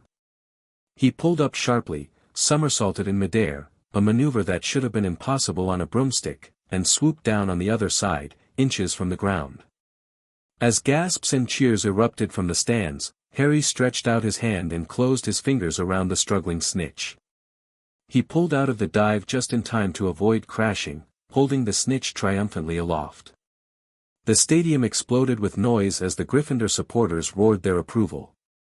It wasn't until he landed, surrounded by jubilant teammates, that Harry realized his eyes were glowing golden with phoenix fire. Hastily, he cast the Occultus Luminous charm non-verbally, hoping no one had noticed in the excitement of the victory. But someone had. As the teams trooped back to the changing rooms, Harry found himself flanked by the Weasley twins, who created a physical barrier between him and curious onlookers. "Nice bit of flying there, Harry, especially that impossible loop, which no first year should be able to do, and which might raise some awkward questions. Your eyes were doing the glowy thing, Fred, or was it George?" added in an undertone. "Might want to work on that before the next match." "Thanks," Harry muttered, grateful for their intervention. "I didn't mean to. The broom, something was wrong with it. It was trying to throw me off until my phoenix fire sort of protected me." The twins exchanged significant looks. "Jinxed, you reckon?" "Could be. But who'd want to jinx our little phoenix boy? Besides the obvious Ministry toad Umbridge. Who's not here?" "Someone in the stands, then. With serious magical chops. We'll keep an eye out next match," they promised in unison as they reached the changing rooms. Harry barely had time to change before Ron and Hermione burst in, faces flushed with excitement and concern. "It was Snape!" Hermione exclaimed without preamble. "He was jinxing your broom." "What?" "No, that doesn't make sense," Harry protested. "He actually warned me before the match to be careful about my phoenix fire." "Well, he wasn't blinking and he was muttering continuously while staring at your broom," Hermione insisted. "I know a jinx when I see one, Harry. I've read all about them." "But then who stopped it?" Harry asked, confused. "The jinx broke when my phoenix fire touched the broom." "Maybe Snape wasn't jinxing it, maybe he was trying to counter whatever was affecting it," Ron suggested thoughtfully. "Dad always says Snape's hard to read." This possibility had never occurred to Hermione. But then who was causing the broom to act that way in the first place? None of them had a satisfactory answer, and the question lingered in Harry's mind as they made their way back to the castle for the victory celebration. If Snape hadn't been trying to harm him, and Harry's instincts said he hadn't, then someone else at Hogwarts wished him ill. Someone powerful enough to interfere with a top-quality racing broom in the middle of a match, despite the protective enchantment such equipment typically carried. The mystery deepened the following week when Harry, passing the staff room in search of Professor Flitwick to ask about a charm he was struggling with, overheard a strange conversation. "Don't know why you insisted on confronting that beast," Filch, the caretaker, was saying. "Nasty wound it gave you. 3 heads. What are they thinking, keeping such a thing in a school? How else do you suggest they guard it?" came Snape's silky voice. "The object the Dark Lord seeks must be protected at all costs, even if Dumbledore's choice of guardians is excessive." "Still, a 3-headed dog," Filch muttered. "More bandages, sir." "No, this will suffice." And Filch, not a word about this conversation to anyone. Particularly not to curious students with unusual abilities who might be tempted to investigate. Harry retreated quickly before he could be discovered eavesdropping, his mind racing. A 3-headed dog? The Dark Lord, surely Voldemort? Seeking an object hidden at Hogwarts? And Snape specifically concerned about Harry learning of it? When he shared this information with Ron and Hermione, their reactions were predictably different. A 3-headed dog? Wicked! Ron exclaimed. Must be in the forbidden corridor on the 3rd floor. Fred and George have been dying to know what's in there. This isn't an adventure, Ron, Hermione scolded. If you know who wants whatever's being guarded, it must be incredibly dangerous. We should stay as far away from it as possible. But Harry couldn't stop thinking about the connection. My scar hurt during the Quidditch match, just before my broom started acting up, he revealed. It's happened before, too, in defense against the dark arts, when Quirrell gets too close. Your scar. But that's where you know whose curse hit you, Hermione said slowly. Do you think it's warning you somehow? Dumbledore said my Phoenix abilities might sense threats my conscious mind doesn't recognize, Harry explained. What if my scar is somehow linked to both Voldemort and my Phoenix nature? Ron flinched at the name, but Hermione looked thoughtful. We need more information, she decided. About Phoenix human hybrids, about cursed scars, about what might be hidden in the school. And about 3-headed dogs, Ron added, earning himself an exasperated look from Hermione. They're called Cerberus or Hellhounds in classical mythology, she informed them loftily. Guardians of the underworld in Greek legends. I read about them in Fantastic Beasts and Where to Find Them. They're incredibly rare and nearly impossible to tame. Yet Hagrid would probably love one, Harry mused, remembering the gamekeeper's fondness for dangerous creatures. Maybe he knows something about what's being guarded. This speculation led to their first deliberate investigation, a casual visit to Hagrid's hut the following weekend. The enormous gamekeeper welcomed them warmly, offering rock cakes hard enough to break teeth and strong tea in mugs the size of soup bowls. After some careful conversation about magical creatures in general, Harry broached the subject obliquely. I've been reading about different magical guardians, he said, which wasn't entirely a lie. Hermione had assigned him several books on the subject. Are 3-headed dogs as dangerous as they sound? Hagrid's hand jerked, slopping hot tea onto the table. Who told ya about Fluffy? He demanded. Fluffy? Ron repeated incredulously. Yeah, he's mine. Bought him off a Greek chappie down the pub last year. Lent him to Dumbledore to guard the. Hagrid caught himself, looking horrified. The what? Harry pressed, seizing the opening.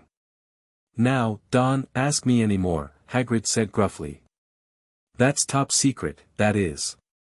Strictly between Professor Dumbledore and Nicholas Flamel. Nicholas Flamel? Hermione repeated, eyes widening. Hagrid looked furious with himself. I shouldn't be said that. I should not have said that. Forget I mentioned it. It's none of your business what that dog's garden. Despite further questioning, Hagrid refused to reveal anything more, eventually shooing them out of his hut with stern warnings to forget about Fluffy and what he's garden. Nicholas Flamel, Hermione muttered as they trudged back up to the castle through the winter slush. Why does that name sound familiar? No idea, but at least we know what to research next, Harry replied, his mind already racing with possibilities.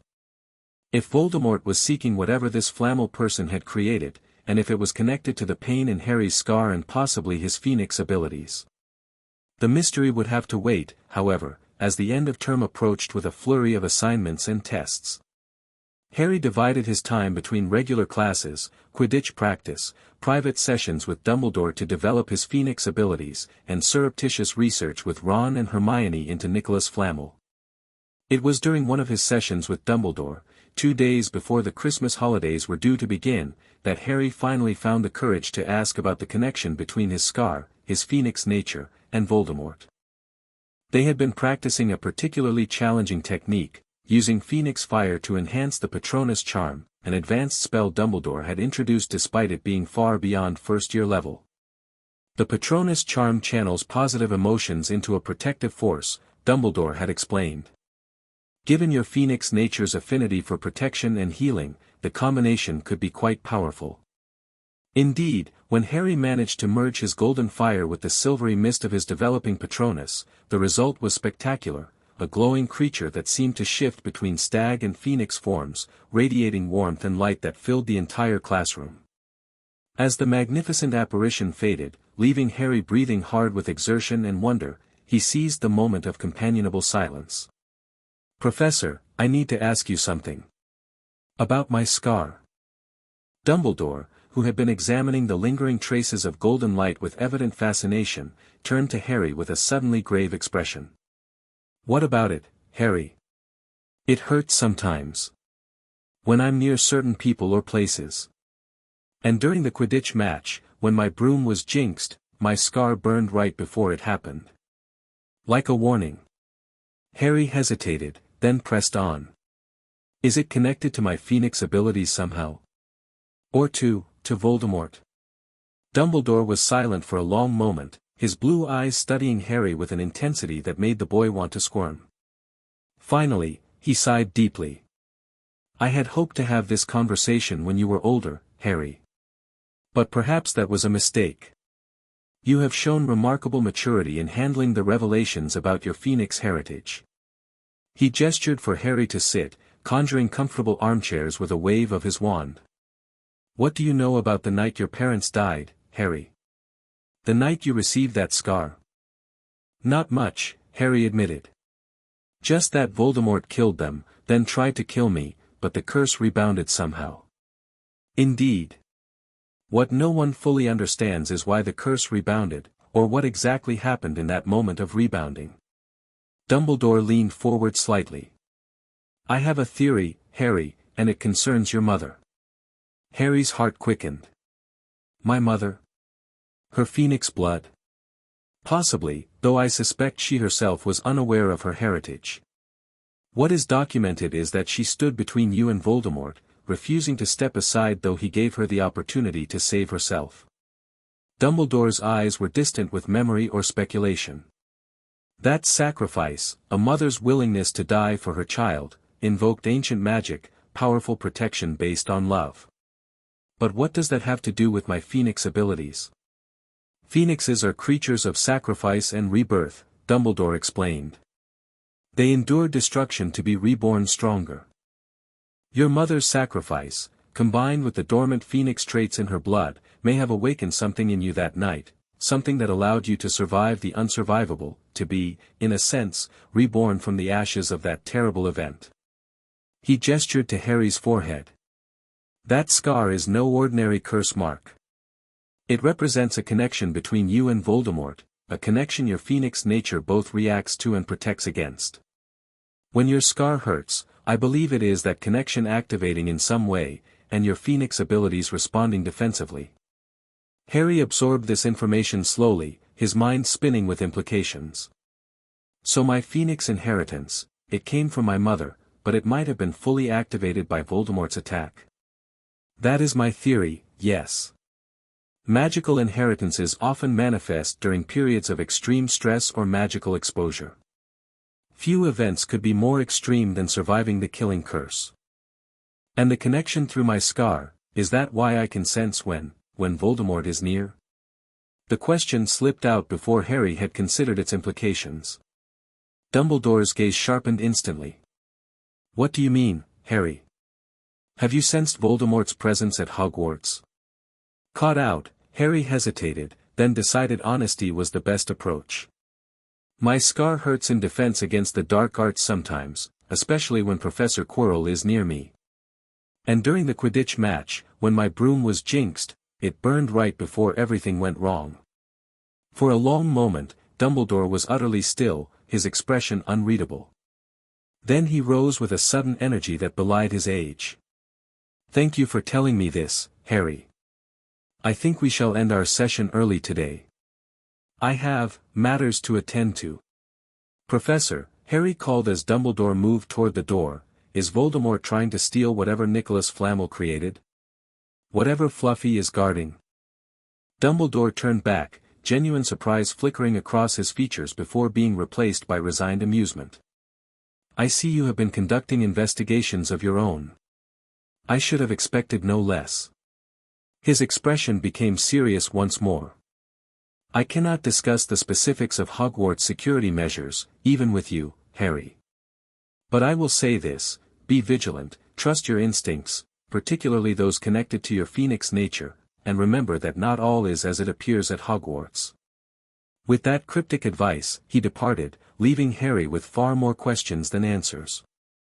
Still, the conversation had confirmed something important. His phoenix inheritance and his connection to Voldemort were intertwined in ways even Dumbledore didn't fully understand. His scar, his mother's sacrifice, and his unusual abilities were all pieces of a puzzle that had begun to form a recognizable picture, even if many details remained blurry. When he shared this information with Ron and Hermione that evening in the common room, their reactions were predictably different but equally supportive. "Blimey, Harry, that's heavy," Ron said, his freckled face solemn. "No wonder Dumbledore's been giving you special training. And it explains why your phoenix abilities manifested so young," Hermione added thoughtfully. "Most magical inheritances don't appear until magical maturity around 17, but yours were essentially jump-started by the trauma of that night." But what does Nicholas Flamel have to do with it all? Harry wondered. And why would Voldemort want whatever he created badly enough to try infiltrating Hogwarts? "We'll figure it out," Ron assured him, clapping him on the shoulder. "Between Hermione's brain, my strategic brilliance, and your phoenix superpowers, how hard can it be?" Harder than expected, as it turned out. Despite searching the library extensively, they found no mention of Nicholas Flamel in any of the books they consulted before the Christmas holidays began. As most students departed for home, Harry elected to remain at Hogwarts for the break. Though the Weasleys had extended a warm invitation to join them at the Burrow, he felt an inexplicable pull to stay at the castle. Something told him, perhaps his phoenix instincts, that important developments awaited him there. With Ron also staying behind, his parents had gone to Romania to visit Charlie, and most of the castle empty, they had unprecedented freedom to explore.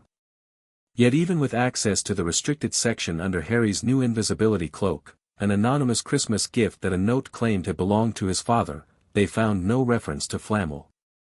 It was during one of these nighttime explorations that Harry discovered the Mirror of Eriste, a magnificent mirror that showed not his reflection, but his heart's deepest desire. In its surface, he saw himself surrounded by his family, including his mother with eyes that occasionally flashed golden like his own, confirming what he had begun to suspect about her phoenix heritage. Dumbledore found him there on his third visit, drawn back by the mirror's powerful allure.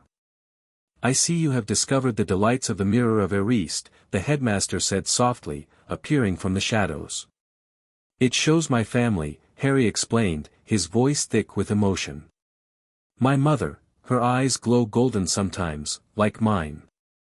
"The mirror shows neither truth nor knowledge," Dumbledore warned gently.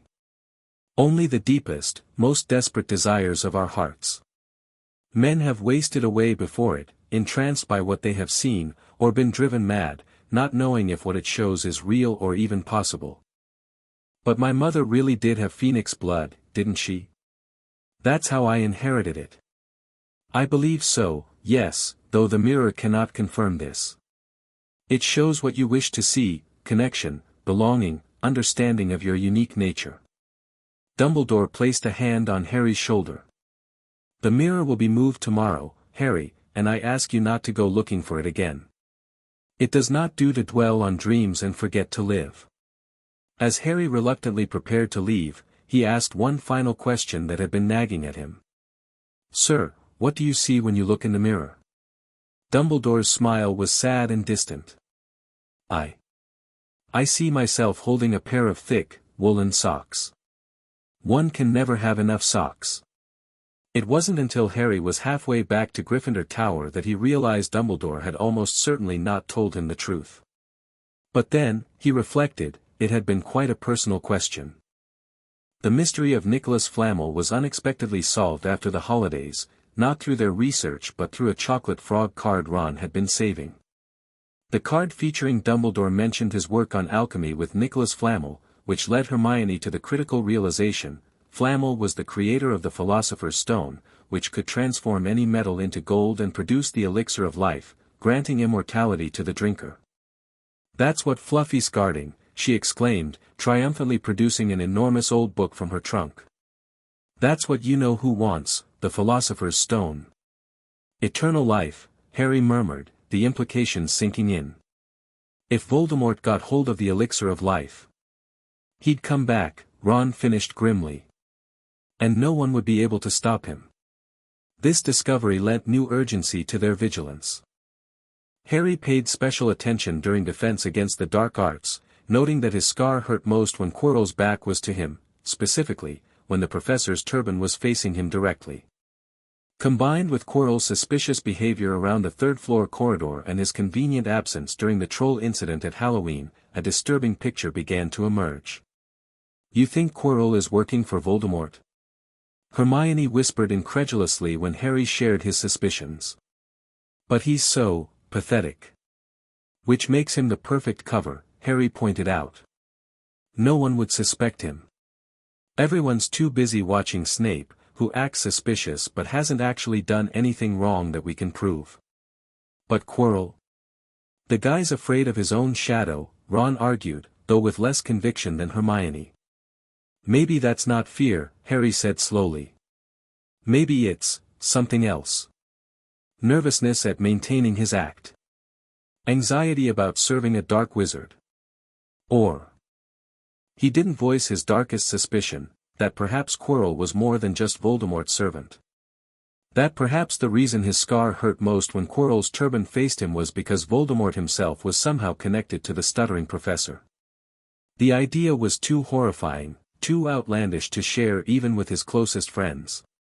Yet as January gave way to February and his phoenix senses continued to react strongly in Quirrell's presence, the suspicion grew stronger.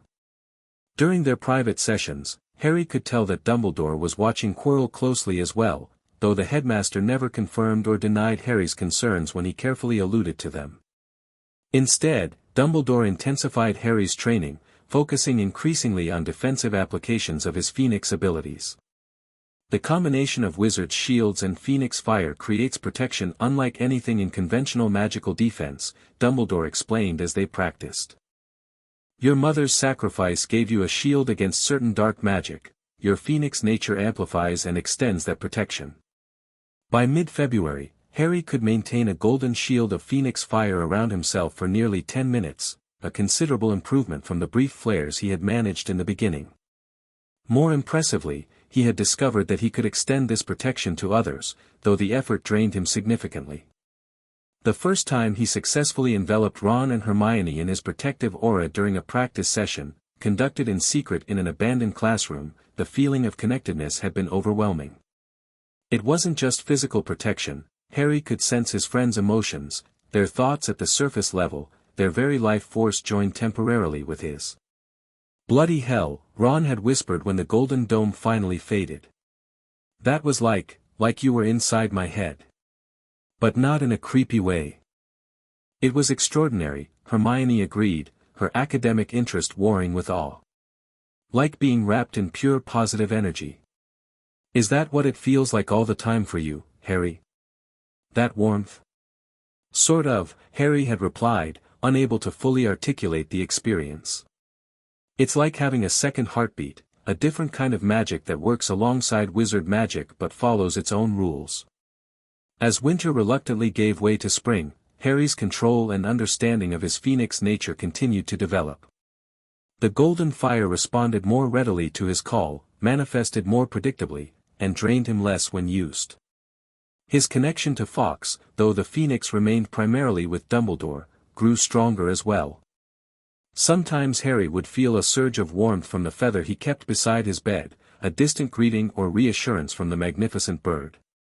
Yet even as he made progress with his abilities, the threat looming over the Philosopher's Stone seemed to intensify. Twice, Harry spotted Quirrell lingering near the forbidden corridor, muttering to himself. Once, he overheard what sounded like an argument between Quirrell and an unidentified second party in an empty classroom, though when Harry peered inside, only Quirrell was present, looking shaken and pale. The breaking point came in late May, during a routine visit to Hagrid's hut. The gamekeeper had been acting oddly secretive lately, keeping the curtains drawn and the door locked until he identified visitors. When they were finally admitted, the reason became horrifyingly clear: a large black egg nestled in the fire beneath the kettle. Hagrid, Hermione gasped, recognizing it instantly. That's a dragon egg. Where did you get it? Won it, Hagrid said proudly. Last night. Was down in the village having a few drinks and got into a game o' cards with a stranger. Think he was quite glad to get rid of it, to be honest. A stranger just happened to have a dragon egg, which is illegal to trade, by the way, and just happened to gamble it away to you? Harry asked skeptically. Didn't that seem suspicious? Well, he kept his hood up, so I never saw his face, Hagrid admitted. But we got talking about creatures. He wanted to make sure I could handle a dragon, oh, course. So I told him, after Fluffy, a dragon would be easy. He asked about Fluffy. Harry's phoenix senses were suddenly on high alert. What exactly did you tell him? Well, I told him the trick with any beast is to know how to calm it, Hagrid said cheerfully. Take Fluffy, for instance, just play him a bit music and he falls straight asleep. The three friends exchanged horrified glances. Someone, almost certainly Quirrell, possibly acting for Voldemort, had extracted the secret of getting past Fluffy from Hagrid while plying him with alcohol and appealing to his well-known love of dangerous creatures. We've got to tell Dumbledore, Harry said urgently as they hurried back to the castle. Whoever's after the stone now knows how to get past Fluffy. But when they reached the headmaster's office, they were met with devastating news from Professor McGonagall. Dumbledore had been called away to the Ministry of Magic on urgent business. The timing was too perfect to be coincidental. It's going to happen tonight, Harry told Ron and Hermione as they huddled in an empty classroom, formulating a plan. Quirrell's going to make a move for the stone tonight while Dumbledore's gone. We should tell another teacher, Hermione insisted. Professor McGonagall didn't believe us when we tried to warn her about the stone being in danger, Ron finished. She thinks it's perfectly safe. So it's up to us, Harry said, his resolve hardening. We'll have to go after the stone ourselves, to protect it until Dumbledore returns. That night, under the cover of Harry's invisibility cloak, the three friends made their way to the third-floor corridor. Harry's phoenix senses were on high alert, a persistent warmth beneath his skin ready to burst into protective fire if needed. As they had feared, the door to Fluffy's chamber was already ajar, and a harp played softly in the corner, keeping the enormous three-headed dog in a deep slumber. They slipped past the beast and through the trapdoor it guarded, dropping into a dark chamber below. Their landing was softened by a mass of plant material, Devil's Snare, Hermione quickly identified. The deadly plant recoiled instantly from Harry, his phoenix warmth repelling it even before he consciously manifested any fire, allowing him to escape its clutches easily. Ron and Hermione, however, were rapidly being ensnared by the plant's creeping tendrils. "Light a fire." Hermione gasped as the vines tightened around her. "There's no wood." Ron cried, struggling against the plant's grip. "No wood?" Hermione repeated incredulously. "Are you a wizard or not? And besides, Harry is literally made of fire." Realizing she was right, Harry summoned his golden flames, directing them in a controlled burst toward the plant. The devil's snare released Ron and Hermione immediately, withering away from the phoenix fire with what almost sounded like a scream of pain. "Well, that's one advantage to having a phoenix boy as a friend," Ron remarked as they dusted themselves off and proceeded to the next chamber. Each subsequent challenge seemed designed to test different magical skills: flying keys that required Harry's seeker abilities to capture, a giant wizard's chess set that showcased Ron's strategic thinking, a logic puzzle with potions that played to Hermione's analytical mind. Through each task, Harry's phoenix abilities provided subtle advantages: enhanced reflexes during the flying key challenge, an aura that confused the opposing chess pieces just enough to give Ron an edge, heightened senses that helped identify the correct potion by smell. But the final chamber presented a choice: only enough potion remained for one person to proceed through the wall of black flames guarding the stone. After a brief but intense discussion, it was decided that Harry would go forward alone while Ron and Hermione returned to send for Dumbledore. "Harry," Hermione said before they parted, hugging him fiercely, "you're a great wizard, you know." "Not as good as you," Harry replied honestly. "Me? Books and cleverness. There are more important things, friendship and bravery and your phoenix heart, Harry. That's what makes you special, more than any magical inheritance." The words stayed with Harry as he stepped through the black flames, his phoenix nature protecting him from their heat even without the potion. On the other side, he found not Snape, as they had initially suspected, but exactly who he had come to fear, Professor Quirrell, standing calmly before the mirror of Eriste, his customary stutter gone. "I wondered whether I'd be meeting you here, Potter," he said, his voice cold and steady. "I knew it was you," Harry replied, fighting to keep his voice even as his scar began to throb painfully. "But I didn't understand why at first." "Perceptive for a child," Quirrell remarked. "Your unusual nature gives you insights others lack. Perhaps that's why my master is so interested in you." "Your master?" Harry repeated, though he already knew the answer, dreaded it. "The Dark Lord, who is with me wherever I go," Quirrell confirmed, beginning to unwrap his turban. "He shares my body, shares my soul. And he very much wishes to examine the boy who is part phoenix." As the turban fell away, revealing a second face on the back of Quirrell's head, flat and snake-like, with glowing red eyes, Harry's scar exploded with pain. Simultaneously, his phoenix fire erupted unbidden, golden flames engulfing his body in a protective cocoon as he stumbled backward. "Harry Potter." The face whispered, its voice high and cold. "See what I have become.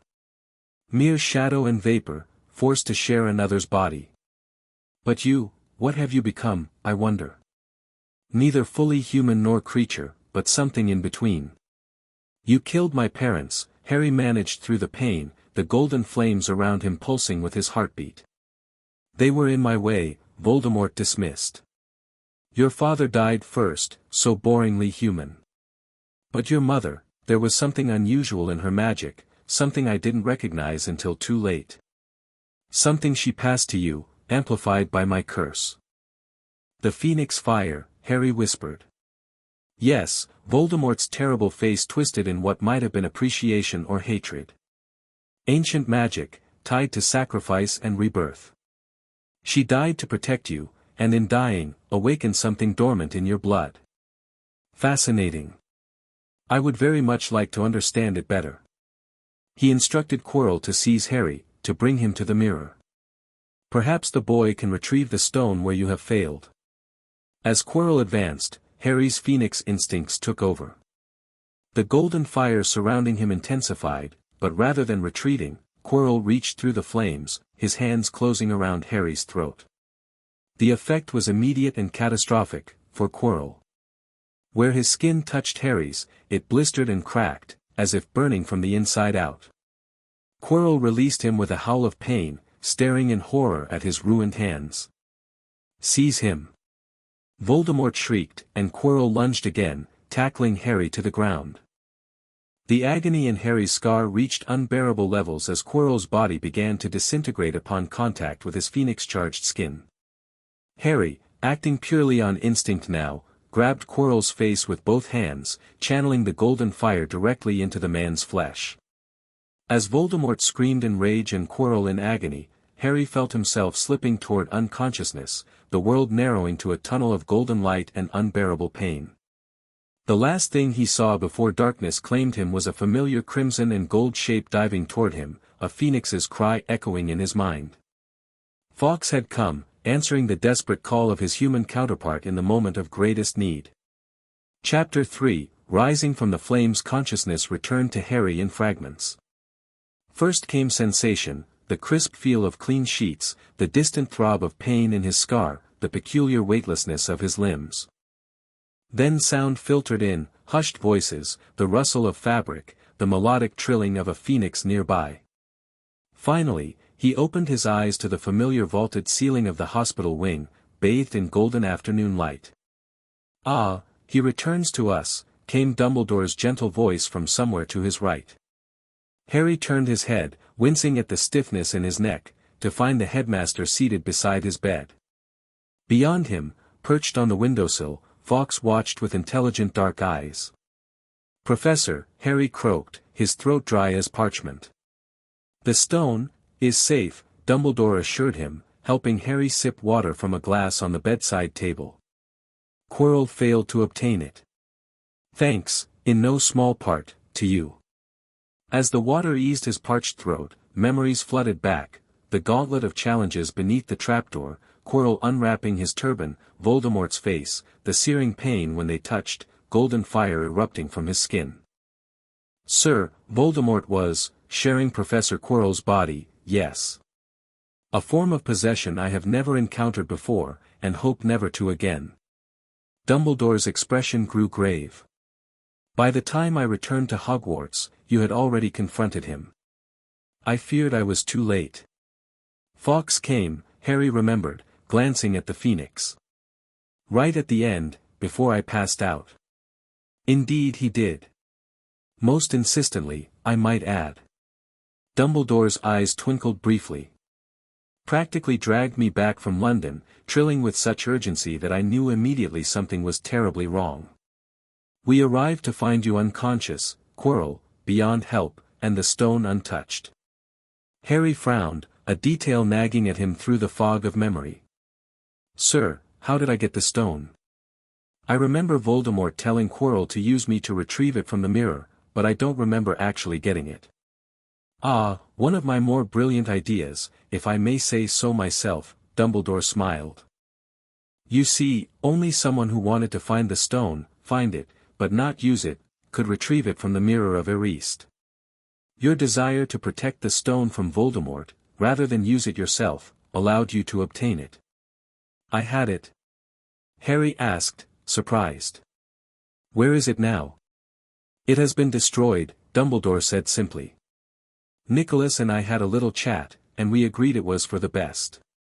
After all, as extraordinary as the stone was, it's not worth the cost of a life like yours. Harry's mind raced to process this. But Flammel, he'll die, won't he? He has enough elixir stored to set his affairs in order. But yes, he will die. Seeing Harry's troubled expression, Dumbledore added gently, to one as young as you, I'm sure it seems incredible, but to Nicholas and Perenelle, it really is like going to bed after a very, very long day. After all, to the well-organized mind, death is but the next great adventure. Harry contemplated this for a moment before another question surfaced. Sir, Voldemort's not gone, is he? Even without the stone? No, Harry, he is not. He left Quirrell to die and fled, he is still out there somewhere, perhaps looking for another body to share. Dumbledore regarded Harry carefully. Which means certain safeguards must be maintained. Including, I'm afraid, your continued residence with your aunt and uncle during the summer holidays. Harry's heart sank. After everything that had happened, the thought of returning to Privet Drive was almost unbearable. But sir, my Phoenix abilities, the Dursleys are terrified of them. And after nearly a year away. Arrangements have been made, Dumbledore assured him. Your aunt and uncle have been informed of developments and the necessity of your continued presence in their home. Additionally, certain magical protections will be strengthened around the property, both to keep dark forces out and to contain any accidental manifestations of your Phoenix fire. He leaned forward slightly. It won't be for the entire summer, Harry. The Weasleys have already extended an invitation for the latter half, which I have approved. But the blood protection your mother established requires you to call your aunt's house home for at least part of each year until you come of age. While disappointed, Harry couldn't argue with the logic. If Voldemort was still out there, seeking to return, then whatever protection his mother's sacrifice had created was worth the discomfort of a few weeks with the Dursleys. There is one more thing I wish to discuss, Dumbledore continued, his tone growing more serious. Your confrontation with Voldemort revealed aspects of your Phoenix nature that even I had not anticipated. Harry waited, sensing the importance of whatever was to come. When Quirrell, acting under Voldemort's orders, attempted to touch you, your skin burned him. Do you understand why? Harry shook his head slowly. I thought it was just my Phoenix fire protecting me. It was more specific than that, Dumbledore corrected gently. Your mother died to save you, Harry. If there is one thing Voldemort cannot understand, it is love. He didn't realize that love as powerful as your mother's leaves its own mark, not a scar, no visible sign, but a protection embedded in your very skin, amplified by your Phoenix inheritance. So that's why he couldn't touch me. Because of my mother's love. Precisely. Quirrell, sharing his soul with Voldemort, was filled with hatred and greed, the antithesis of the protection your mother provided. When he touched you, that protection, channeled through your Phoenix fire, quite literally burned him. Dumbledore's gaze grew distant. It is a remarkable synergy, your mother's sacrificial protection and your Phoenix nature. One based in love and sacrifice, the other in rebirth and renewal.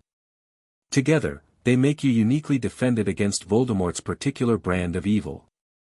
Harry absorbed this, finding a strange comfort in the idea that his mother's love remained a tangible force within him, working alongside his Phoenix inheritance. Sir, Voldemort said something about my mother, that there was something unusual in her magic that he didn't recognize until too late. Do you think he sensed her Phoenix heritage? It's possible, Dumbledore acknowledged. Tom Riddle, before he became Voldemort, was an exceptionally perceptive wizard. He might have detected something distinctive in Lily's magical signature, something that set her apart from other witches and wizards he encountered. Fawkes chose that moment to leave his perch by the window, gliding gracefully across the room to land at the foot of Harry's bed. The Phoenix fixed Harry with an intense gaze before extending one magnificent wing toward him in a gesture that somehow conveyed both acknowledgement and encouragement. He seems different with me now, Harry observed, noting the shift in Fawkes's behavior. More equal, somehow. You have changed, Harry, Dumbledore explained. Your encounter with Voldemort forced your Phoenix abilities to manifest more fully than ever before, in response to a genuine threat to your life. Fawkes recognizes this evolution. As if to confirm Dumbledore's assessment, Fawkes emitted a series of musical notes that resonated deep in Harry's chest, striking a chord of recognition. Without conscious thought, Harry responded with his own Phoenix song, no longer just a single note, but a brief, clear melody that harmonized perfectly with Fawkes's call. Dumbledore's eyebrows rose in surprise. Most impressive. Your connection grows stronger indeed. Before they could discuss this development further, the hospital wing doors burst open to admit Ron and Hermione, who had evidently been waiting for permission to visit. Seeing Harry awake, they rushed to his bedside, faces bright with relief. Harry! You're all right. Hermione exclaimed, looking as though she might hug him but restraining herself at the last moment. We were so worried, mate," Ron added, his freckled face unusually serious. "You've been out for 3 days." 3 days? Harry repeated, shocked. "Your body needed time to recover from the magical exhaustion," Dumbledore explained, rising from his chair. "Phoenix fire is powerful, but channeling it so intensely, especially against such dark magic, takes a considerable toll." He nodded politely to Ron and Hermione. "I shall leave you in the capable hands of your friends, Harry. There is much I must attend to in the aftermath of these events, not least, preparing responses to certain inquiries from the Ministry." With a meaningful look at Harry, he added, "Some officials remain intensely curious about your unique abilities, particularly after rumors of golden fire in the third-floor corridor." After Dumbledore departed, with Fawkes following in a graceful swoop, Harry faced his friends' eager questions. They had been told only that Harry had prevented Quirrell from stealing the stone, not the details of how he had accomplished this or Voldemort's involvement. "It was horrible," Ron whispered when Harry described the face protruding from the back of Quirrell's head. "No wonder your scar hurt around him. And you actually touched him?" Hermione asked, her expression a mixture of horror and fascination. "With your phoenix fire fully manifested?" Harry nodded, flexing his fingers reflexively at the memory. "It just happened. Like my body knew what to do even if my mind didn't. Dumbledore says it was a combination of my mother's protection and my phoenix abilities." "That's ancient magic," Hermione breathed. "The kind that isn't taught in books or classrooms. It operates on deeper principles than standard spellwork." "Speaking of ancient magic," Ron interjected, "you should see what happened to your, well, everything." "What do you mean?" "Your trunk, your clothes, all your stuff," Ron explained. "After they brought you to the hospital wing, there was this weird golden light coming from the boys' dormitory. By the time we got up there, all your possessions were sort of glowing. The effect faded after a few hours, but things are different now." Hermione nodded eagerly. "Your quills write with golden ink sometimes, your textbooks have developed additional notes in the margins in what looks like your handwriting but with information that definitely wasn't there before, and your robes. They've got these subtle gold and red patterns woven into them now," Ron finished. "Not obvious unless you look closely, but definitely Phoenix-y. McGonagall said your magic was still actively working even while you were unconscious," Hermione explained. "Like your phoenix fire was reorganizing itself, or evolving, and affecting your possessions in the process." Harry wasn't sure whether to be fascinated or alarmed by these developments. On one hand, the idea of his phoenix abilities continuing to grow and adapt was exciting, on the other, the lack of conscious control during the process was unsettling. "There's more," Hermione added hesitantly, exchanging a glance with Ron. "News about what happened has spread through the school, not the details, but enough for people to know you were involved in something dangerous and that it had something to do with your special abilities." "Great," Harry muttered, imagining the rumors and stares that awaited him. "It's not all bad," Ron assured him quickly. "Most of Gryffindor thinks it's brilliant, having our own Phoenix boy who fought off a dark wizard. The Ravenclaws are desperate to interview you for some research project, the Hufflepuffs seem torn between being impressed and terrified, and the Slytherins are being Slytherins," Hermione finished diplomatically. "Though interestingly, not all of them are negative. I overheard Blaise Zabini telling Theodore not that magical creature inheritance is actually respected in certain old wizarding traditions." "And Malfoy?" Harry asked, fairly certain of the answer. "Complete git, as usual," Ron confirmed. "Going on about ministry regulations and how his father says part humans shouldn't be allowed wands, let alone Hogwarts education." Harry sighed, unsurprised. "And speaking of the ministry, Dumbledore mentioned inquiries. I'm guessing that means Umbridge is back on the warpath?" "Dad sent an owl," Ron nodded grimly. "Said there's been closed-door meetings at the ministry about the Potter situation. Percy heard from his contact in the Department of International Magical Cooperation that they're even consulting with other magical governments about precedents for dealing with wizard-creature hybrids." "It's completely ridiculous," Hermione fumed. As if you've done anything wrong by simply existing. I've been researching creature inheritance law, and there are absolutely no grounds for the kind of classification Umbridge seems to be pushing for. Despite his friend's indignation on his behalf, Harry couldn't help but worry. If his confrontation with Quirrell had accelerated his Phoenix development, as Dumbledore suggested, would that make him more of a target for Ministry control? Madame Pomfrey chose that moment to intervene, shooing Ron and Hermione away with stern reminders that her patient needed rest. Despite Harry's protests that he had been unconscious for 3 days and was therefore perfectly rested, the matron was immovable. Phoenix fire or no, Mr. Potter, you've experienced severe magical exhaustion, she informed him crisply. Your core is still stabilizing. Too much excitement now could lead to uncontrolled manifestations. As if to prove her point, Harry noticed golden sparks dancing between his fingers as his emotions rose. With a resigned sigh, he promised his friends he would see them the following day and settled back against his pillows. That night, alone in the quiet hospital wing, Harry experienced the first of what would become recurrent dreams, visions of flight over mountains and oceans, the world spread beneath him in a tapestry of green and blue. In the dream, his wings were fully formed, not the ghostly approximations his phoenix fire currently produced but solid, powerful appendages of crimson and gold that carried him effortlessly through the clouds. He woke with tears on his cheeks and the phantom sensation of wind beneath his wings, a bittersweet longing for something his body wasn't yet capable of but that his spirit somehow remembered. Harry was released from the hospital wing just in time for the end-of-year feast, where Gryffindor's victory in the House Cup was celebrated with particular enthusiasm. Dumbledore's last-minute point awards, 50 each to Ron and Hermione for their roles in protecting the stone, and 60 to Harry, for pure nerve and outstanding courage, had pushed them past Slytherin in the final tally, much to Malfoy's evident displeasure. The headmaster had made no specific mention of Harry's Phoenix abilities during the announcement, for which Harry was grateful. Though rumors continued to circulate, the lack of official acknowledgement allowed him a measure of normalcy during his final days at Hogwarts. This normalcy was disrupted the morning before their departure, when Harry received a formal-looking envelope bearing the Ministry of Magic's seal.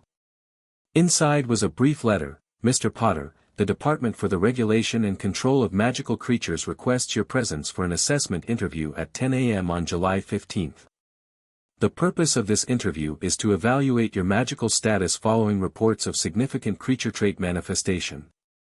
Attendance is mandatory under Section 7B of the Classification of Magical Beings Act. Yours sincerely, Dolores Umbridge, Senior Undersecretary to the Minister, Head of the Being Division. Harry stared at the letter, a cold weight settling in his stomach. So Umbridge had found a legal pretext to force him into an evaluation after all. July 15, Ron noted, reading over Harry's shoulder. That's while you're still at the Dursleys. Probably deliberate, Hermione observed grimly. She's trying to catch you without Dumbledore's direct protection. Can she actually do this? Harry asked, folding the letter carefully. Force me to attend an assessment? I don't know, Hermione admitted. The Classification Act is primarily intended for fully non-human magical beings trying to obtain wizard status, like centaurs or mere people, not the other way around. Using it to potentially reclassify a wizard with creature heritage seems like a stretch. Harry tucked the letter into his pocket, resolving to show it to Dumbledore before leaving the castle. Well, at least I have some warning. And it's not like she can just wave her wand and declare I'm no longer a wizard. Don't be too sure, Ron cautioned.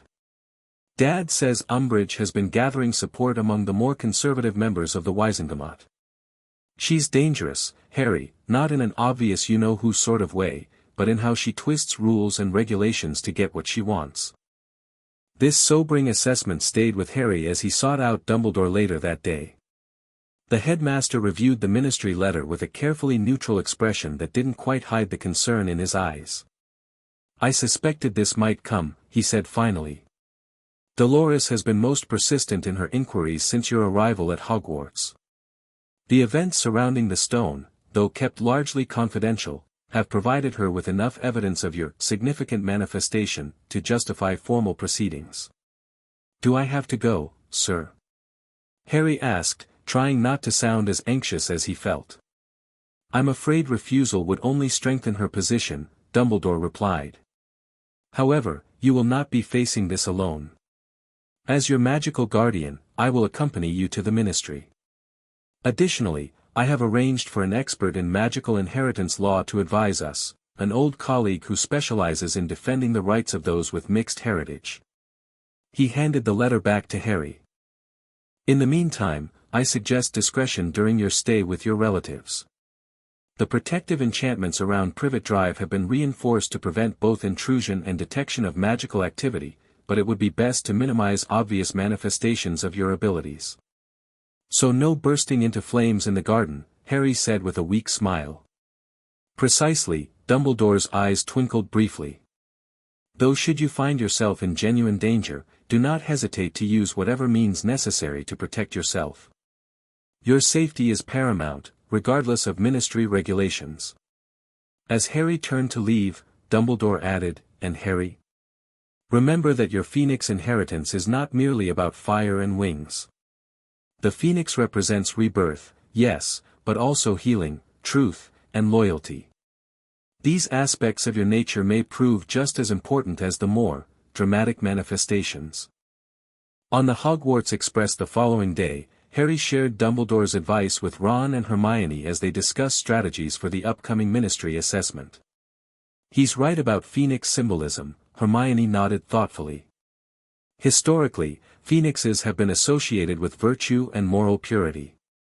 In some ancient texts, they were believed to be able to distinguish truth from falsehood. That's why phoenix feathers were sometimes used in truth potions before the practice was banned for ethical reasons." "So you're saying Harry might be able to tell when people are lying?" Ron asked, intrigued. "That would be dead useful with someone like Umbridge." "I don't know about that specifically," Harry admitted, "but I have noticed that my phoenix senses respond differently to different people. With Quirrell, it was obvious, pain and warning signals. But even with others, there's a sort of feeling I get. Like an intuition about whether someone is trustworthy." "That could help at the ministry," Hermione suggested. "Pay attention to those instincts during the assessment. If your phoenix nature perceives threats your conscious mind might miss, that awareness could be valuable." The conversation shifted to summer plans. Hermione would be traveling to France with her parents, while Ron extended an official invitation for Harry to join the Weasleys in August. "Dad's already cleared it with Dumbledore. We'll come get you, no matter what the Muggles say." As the train pulled into King's Cross, Harry felt the familiar mix of dread and resignation at the prospect of returning to Privet Drive. At least this time he had an end date in sight, and the comfort of knowing his Phoenix abilities would make the Dursleys think twice before mistreating him too severely.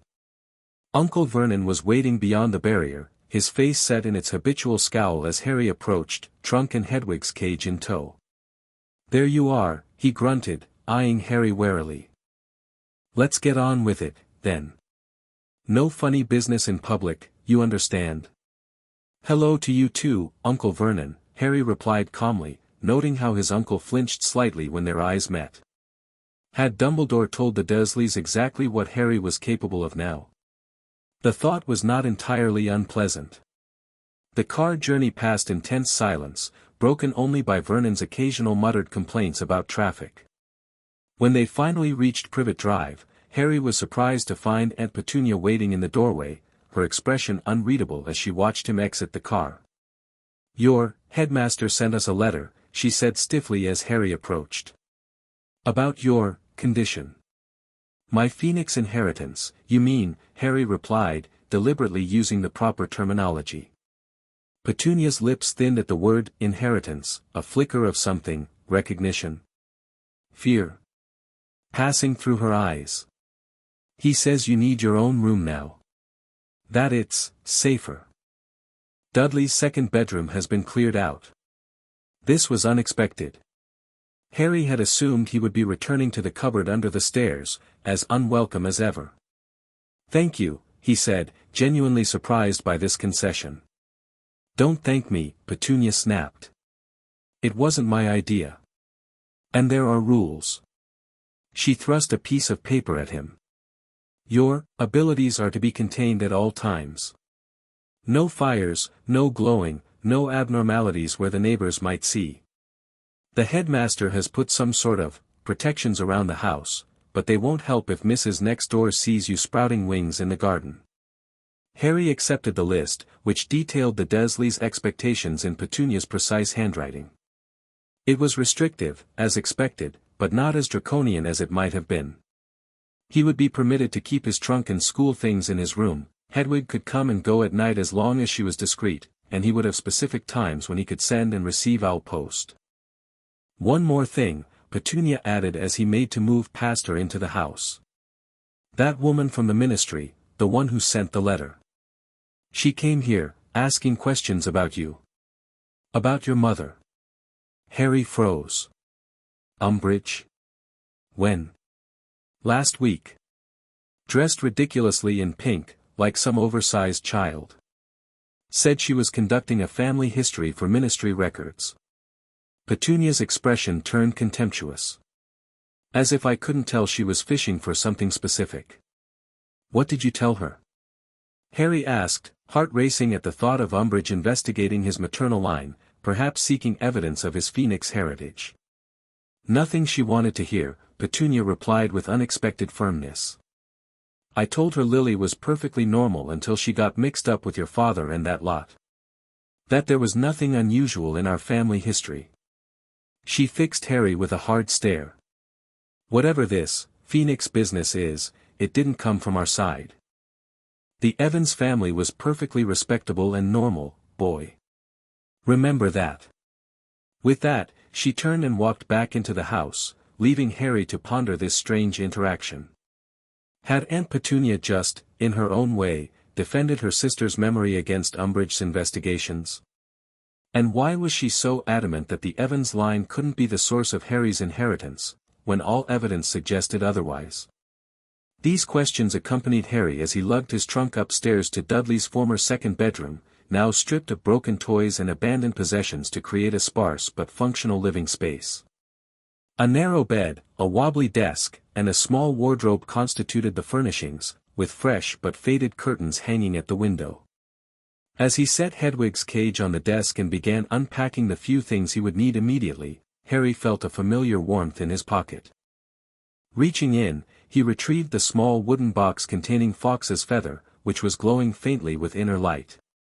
The moment his fingers touched the feather, a sense of reassurance flowed through him, not communicated in words, but in feelings and impressions. Fawkes was reminding him that he wasn't alone, that the connection between them transcended physical distance. With this comfort, Harry faced the prospect of 6 weeks at Privet Drive with renewed determination. The Dursleys might restrict his movements and activities, but they couldn't control the Phoenix that lived within him, growing stronger each day. And when the time came to face Umbridge and her assessment, he would be ready. Life at Privet Drive settled into an uneasy routine. The Dursleys, clearly intimidated by Dumbledore's warnings and their memories of Harry's fiery manifestation the previous summer, maintained a careful distance.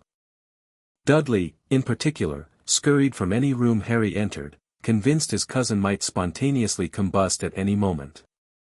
This suited Harry perfectly. The isolation allowed him to maintain the meditation practices Dumbledore had taught him, strengthening his control over his Phoenix abilities. Each night, when the house was quiet and the risk of discovery minimal, he would practice calling and dismissing his golden fire in carefully measured increments. The letters from his friends helped combat the loneliness. Ron wrote about preparations for Harry's eventual arrival at the Burrow, with hints about a special surprise his father was planning. Hermione sent detailed accounts of her French vacation, interspersed with notes on magical inheritance research she'd been conducting in her spare time. Most valuable, however, were the communications from Dumbledore. The headmaster sent weekly owls with updates on the ministry situation and advice for the upcoming assessment.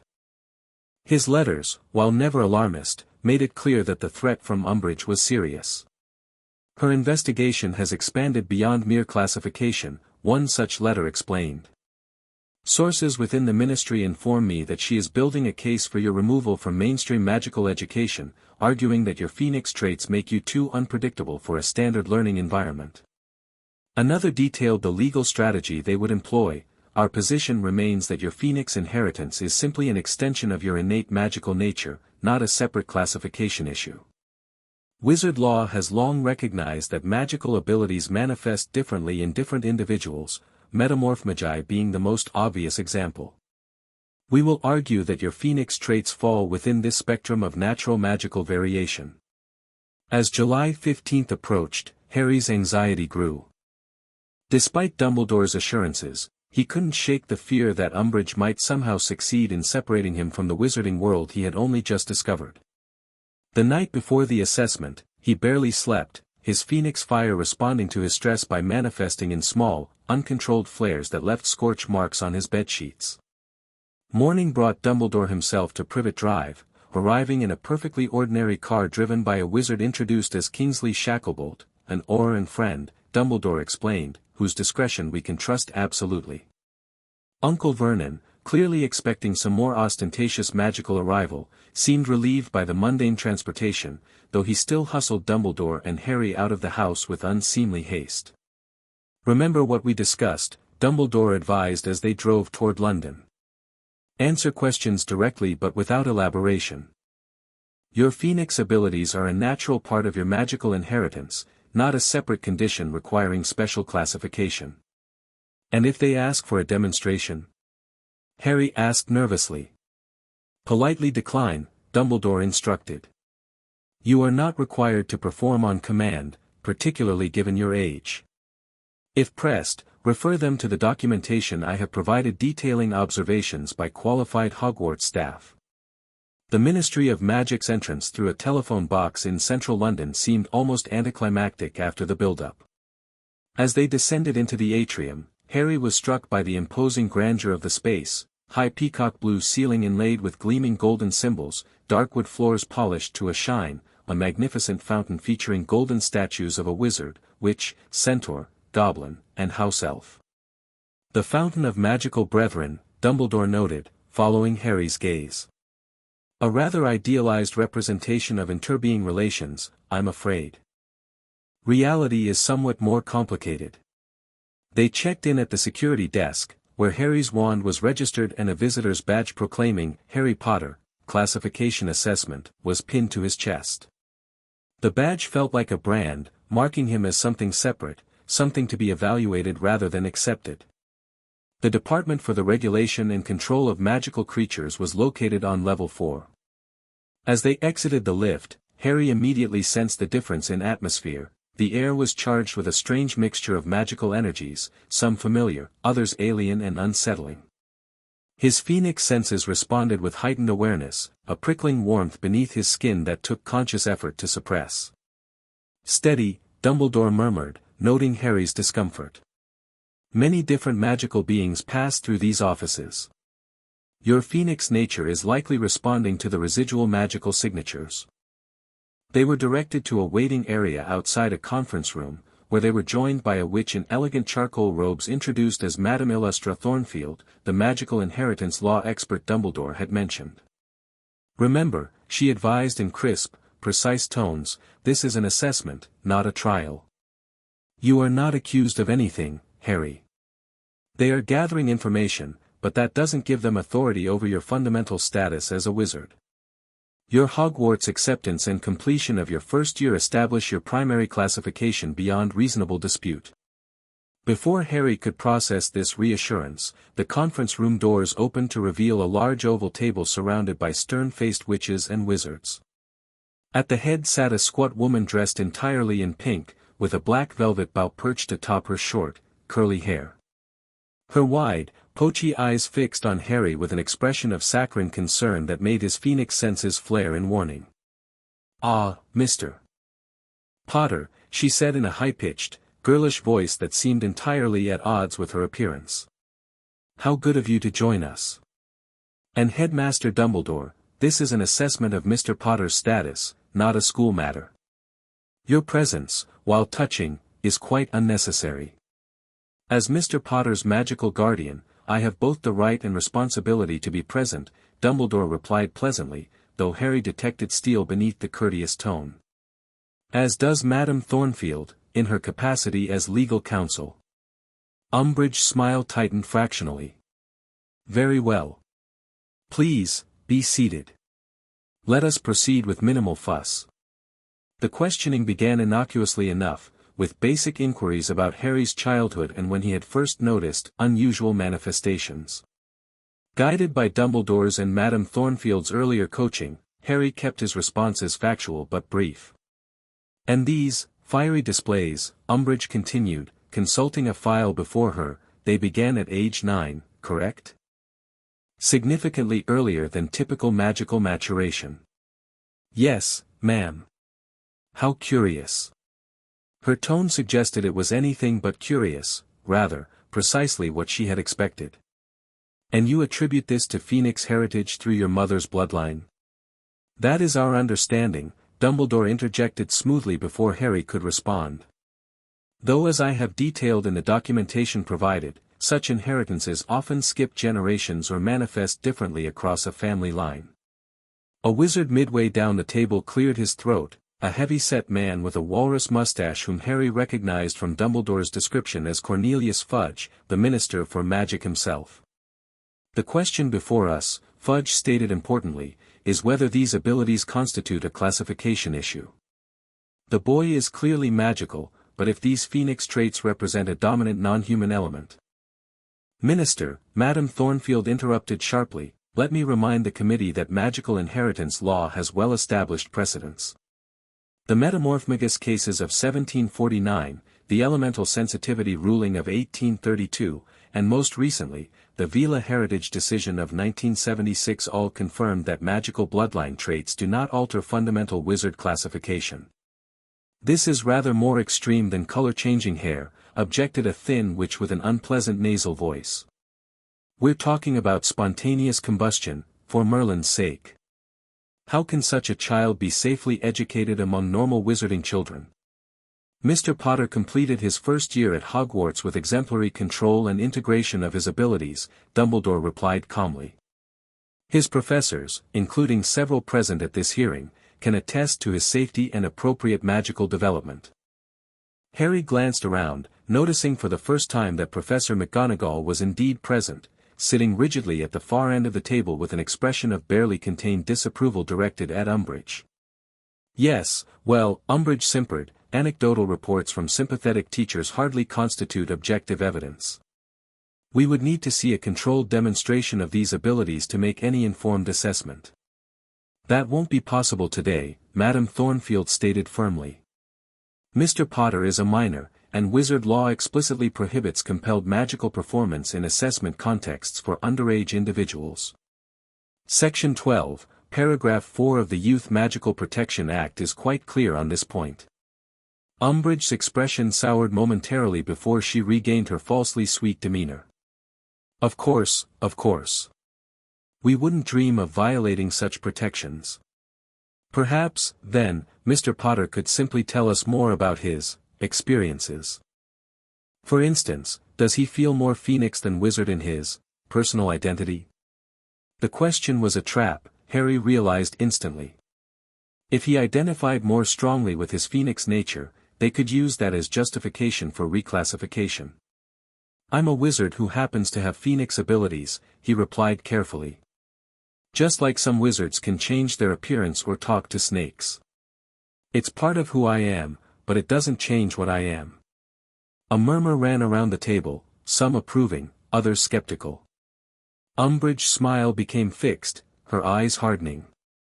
Speaking of talking to snakes, she said silkily, our investigation has uncovered that you possess that ability as well, Parseltongue, I believe it's called. A rather dark talent, historically speaking. Combined with these Phoenix manifestations, one might question whether you are quite the straightforward case you present yourself to be. Harry felt a chill. How had she discovered his Parseltongue ability? He had only used it once, during a visit to the zoo with the Dursleys before he even knew he was a wizard.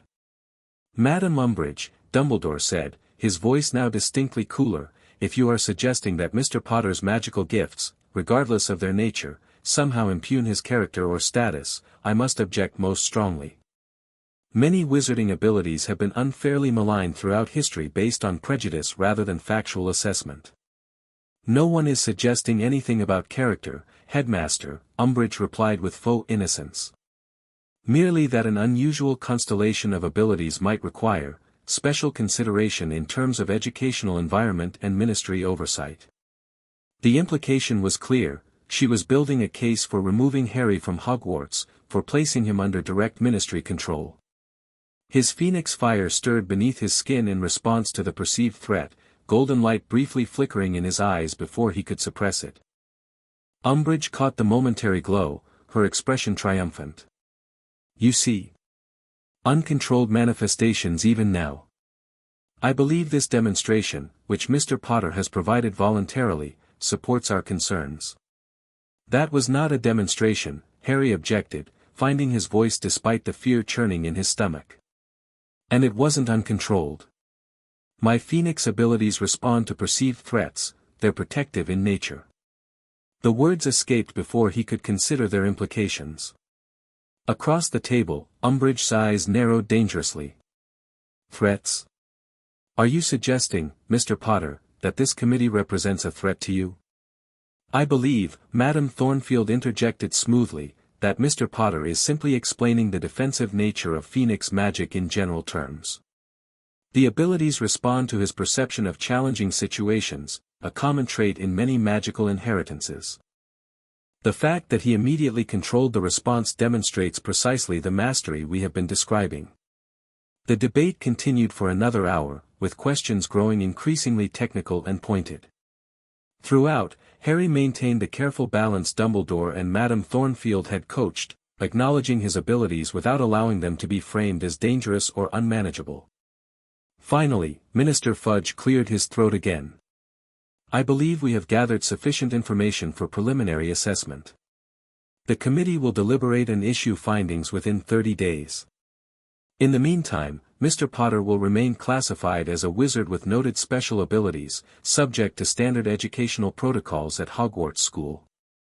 It wasn't a victory, Harry realized, but neither was it the defeat Umbridge had clearly been hoping for. The temporary ruling meant he could return to Hogwarts in September, continuing his education while the ministry deliberated. As they exited the conference room, Umbridge's girlish voice called after them. Do enjoy the remainder of your summer, Mr. Potter. These coming weeks may represent your last taste of conventional wizarding education. I would savor them. The threat, thinly veiled as it was, sent a chill down Harry's spine. Outside in the corridor, Professor McGonagall joined them, her expression furious. The nerve of that woman, she muttered, falling into step beside Dumbledore. 30 years I've taught Transfiguration, and I've seen dozens of unusual magical manifestations in students. None have ever been subjected to this kind of scrutiny. Dolores has her own agenda, Dumbledore replied grimly. One that extends beyond mere regulatory zeal. I fear her interest in Harry has less to do with creature classification and more to do with control, specifically, the Ministry's control over aspects of the wizarding world they find unpredictable. Harry absorbed this sobering assessment as they made their way back to the atrium. His status, not just as the boy who lived, but as a wizard with Phoenix inheritance, had made him a target for political maneuvering he barely understood. What happens now? He asked as they reached the visitors' exit. Now, Dumbledore said, we prepare for the next phase. The committee's deliberations give us time to gather additional evidence and precedents. Madame Thornfield will file formal documentation of your successful first year, emphasizing the integration of your abilities into standard magical education. And I, Professor McGonagall added firmly, will be submitting comprehensive assessments from all Hogwarts professors regarding your performance. Even Professor Snape, she added with a hint of a smile, has agreed to provide a statement confirming your abilities pose no undue risk in a classroom setting. This unexpected support from Snape surprised Harry, though perhaps it shouldn't have. For all his unpleasantness, the potions master had worked with Harry throughout the year to accommodate his Phoenix influence in brewing, developing techniques that allowed him to participate fully without compromising potion quality. In the meantime, Dumbledore continued, I suggest you enjoy the remainder of your summer with the Weasleys as planned. The blood protection at Privet Drive has served its purpose for this year, and I see no reason to delay your departure. Arthur will collect you this Sunday, I believe. Harry nodded, a weight lifting from his shoulders at the thought of leaving Privet Drive sooner than expected. 4 weeks with the Dursleys had been quite enough. One last thing, Harry, Dumbledore added as they prepared to part ways. During your time with the Weasleys, I would encourage you to continue developing your Phoenix abilities in a controlled environment. Arthur has established appropriate protective enchantments around his property that will allow you to practice without fear of detection. And perhaps, Professor McGonagall added with uncharacteristic gentleness, you might consider allowing your friends to help you in this endeavor. Trust and connection are central to Phoenix magic. Working with those who accept you fully may enhance your control more than solitary practice. With these parting words of wisdom, Harry returned to Privet Drive for his final few days of summer confinement, his mind racing with the implications of the hearing and the challenges that lay ahead. Mr. Weasley arrived on Sunday morning in a Ford Anglia that, from the outside, appeared perfectly ordinary, a deception that lasted only until Harry placed his trunk in a boot that should not logically have been able to contain it. Undetectable extension charm, Mr. Weasley explained with barely contained excitement. And that's not all it can do, but we'll save that demonstration for later. The drive to Devon passed pleasantly, with Mr. Weasley asking endless questions about Muggle technology and Harry providing the best explanations he could. They also discussed the Ministry hearing, with Mr. Weasley offering insights from his perspective as a longtime Ministry employee. Umbridge has been building her anti-creature coalition for years, he explained as they turned onto increasingly rural roads. Started with werewolf employment restrictions, then moved on to mere-people territorial limitations. Now she's set her sights on what she calls classification clarity, essentially, creating stricter definitions that make it harder for beings with mixed heritage to maintain wizard status. But why target me specifically? Harry asked. There must be other wizards with creature inheritance. Few as powerful or as public as you, Mr. Weasley replied grimly. Your defeat of you-know-who made you a symbol, Harry.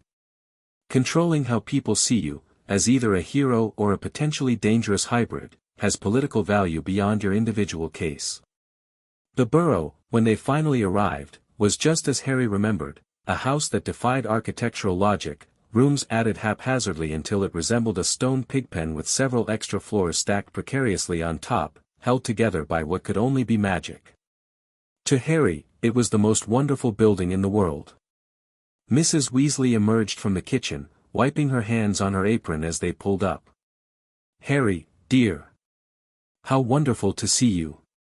Arthur, did everything go smoothly? No trouble with those dreadful muggles?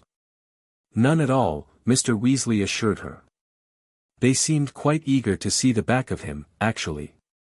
Well, their loss is our gain, Mrs. Weasley declared, enveloping Harry in a warm hug that made his chest tighten with emotion. Come in, come in. Lunch is almost ready, and the children are so excited you're here early. The rest of the Weasleys greeted Harry with varying degrees of enthusiasm, the twins with elaborate bows and flourishes, Ron with a grin and a clap on the shoulder, Percy with a formal handshake and inquiry about the Ministry proceedings, and Ginny with a squeak and a blush before she fled the room. Still hasn't gotten over her hero worship, Ron explained with a brotherly eye roll.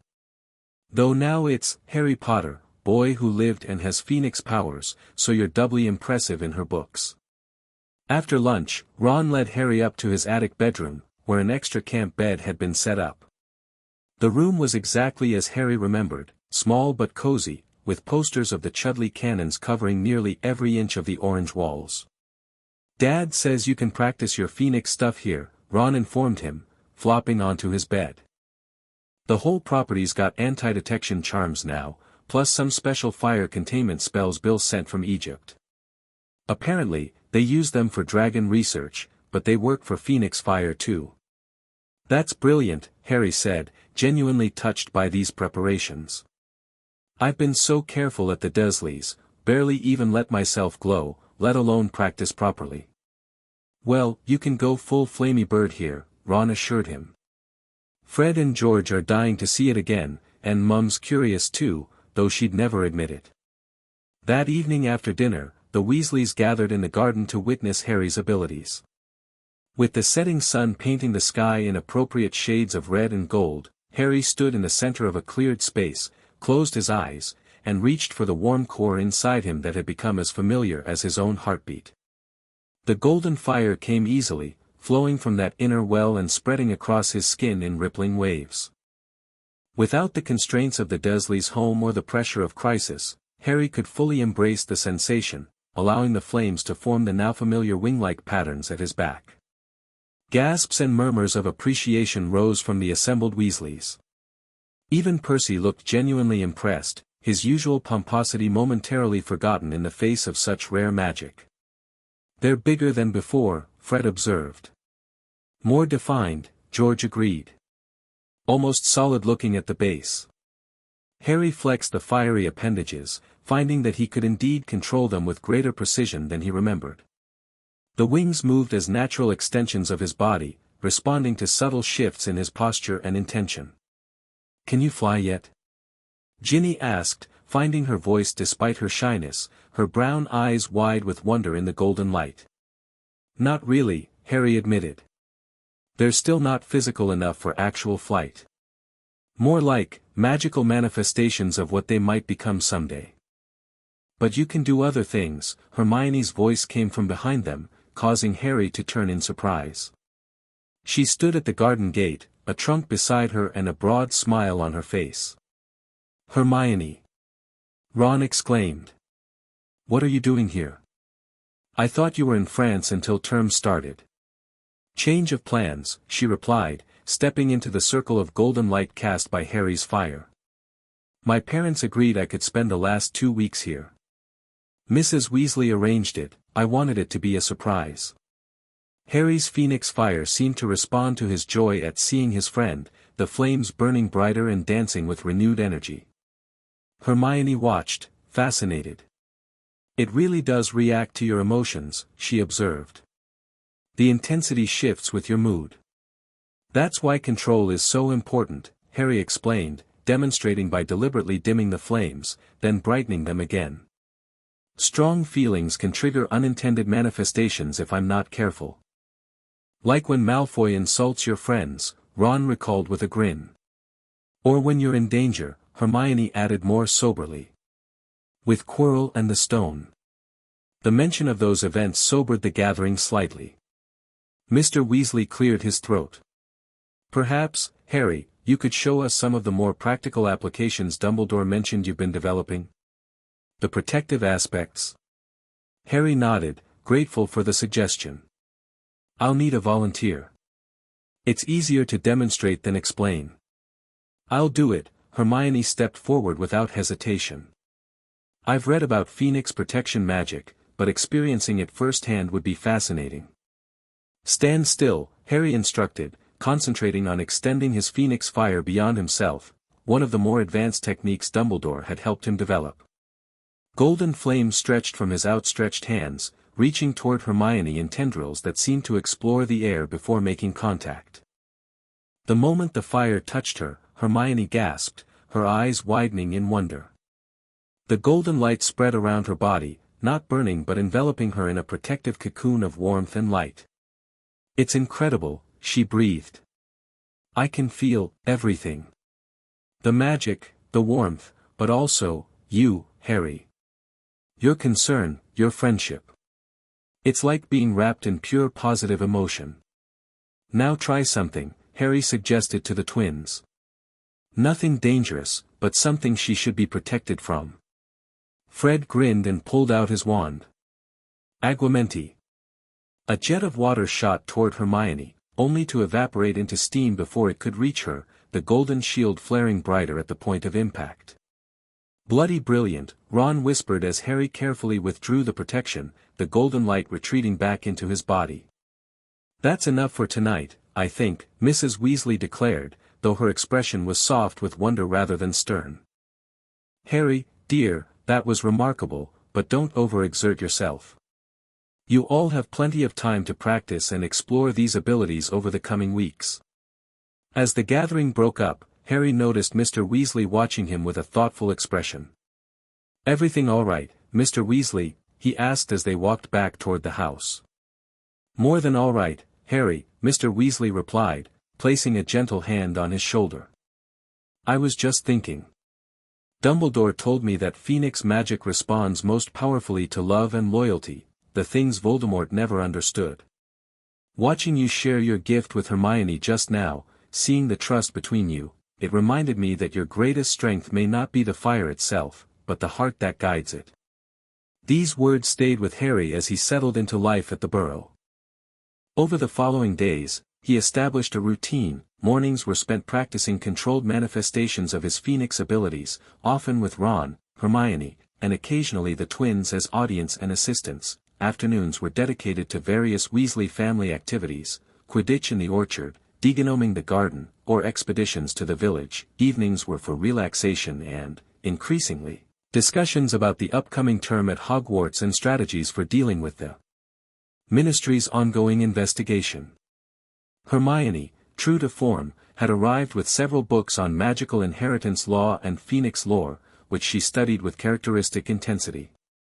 "The more we understand about historical precedents," she explained, "the better prepared we'll be when the Ministry delivers its ruling." One particularly useful volume, Transcending Boundaries, A History of Hybrid Magical Beings, contained accounts of other Phoenix-human connections throughout wizarding history. Though true hybrids like Harry were vanishingly rare, there were documented cases of wizards and witches forming such deep bonds with phoenixes that they developed limited fire resistance or healing tears in moments of extreme need. But none of them had it from birth, as part of their actual magical makeup, Hermione noted as they pored over the text one rainy afternoon. "That's what makes your case so unique, Harry, and so threatening to people like Umbridge who want neat, clear categories." Harry's Phoenix abilities continued to develop during these weeks of freedom and support. The wing manifestations grew more substantial, though still not capable of true flight. His control over the intensity and duration of his golden fire improved dramatically, to the point where he could maintain a steady, low-level glow for nearly an hour without fatigue, a useful skill for nighttime reading, as Ron jokingly pointed out. Most significantly, Harry discovered an ability to share his Phoenix Fire's healing properties more deliberately. It began accidentally when Ginny cut her hand while helping prepare vegetables for dinner. Without thinking, Harry had reached for her injured hand, a single tear tracking down his cheek as his fingers glowed with golden light. The cut had sealed instantly, leaving no trace but a faint golden shimmer that faded within seconds. "You never mentioned you could do that," Hermione said later, fascinated by this development. "I didn't know I could, not consciously anyway," Harry admitted. "It happened once before, with Neville in herbology, but I thought it was just, I don't know, instinct or accident. This time, I felt the ability wake up inside me, like something clicking into place." Under Hermione's methodical guidance, Harry began experimenting with this healing gift, discovering he could channel it with increasing precision. Small injuries were easiest, cuts and bruises yielded readily to his touch. When Fred sprained his ankle during a particularly rambunctious Quidditch match, Harry found he could ease the swelling and pain, though not completely heal the more complex injury. "It's like my Phoenix nature knows what to do," he explained to a fascinated Mr. Weasley, "but my human body is still catching up, still learning how to channel the abilities fully." "Makes sense," Mr. Weasley nodded. Even innate magical talents require development and practice. Charlie could always talk to dragons on some level, but it took years of study and exposure before he could do so with real comprehension. The days passed in this pattern of discovery and growth, punctuated by occasional updates from Dumbledore about the Ministry's deliberations. These missives were never entirely reassuring. Umbridge, it seemed, was gathering allies for her position while actively investigating Harry's maternal lineage. "She's convinced there's evidence of non-human ancestry in your mother's family," Mr. Weasley explained after a particularly tense day at work. "Has people digging through old records, interviewing distant connections. So far, they've found nothing concrete, but she's determined." This relentless pursuit of his mother's history troubled Harry deeply. Each night before sleep, he would open Lily's diary, reading her words and searching for any clues she might have left about her true nature, clues she herself might not have recognized. One entry, dated shortly before her graduation from Hogwarts, seemed particularly significant in retrospect. April 15, 1978 had that dream again, flying through fire, emerging renewed. James says dreams about transformation often reflect major life changes, and with graduation approaching, that makes sense. But this feels older somehow, like a memory rather than a dream. When I mentioned this to Professor Dumbledore during our career guidance session, he looked at me so strangely and asked if anyone in my family had ever demonstrated unusual magical affinities. I told him I didn't think so, but now I wonder, what if there's something in my family history even I don't know about? She was starting to question, Harry told Hermione after sharing this entry. Starting to sense that there was more to her magic than just being Muggle-born. But she never had the chance to investigate fully, Hermione said sadly.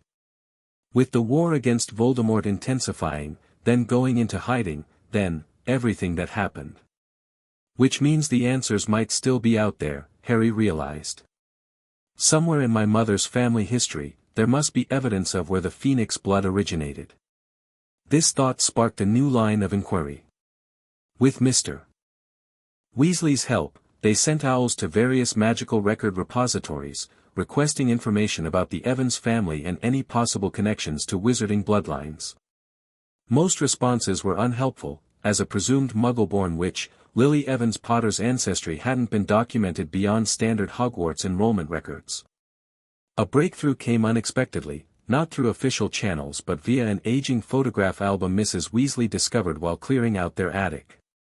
Among pictures of various Weasley relatives and connections was a faded photograph of a graduation ceremony, Hogwarts class of 1978.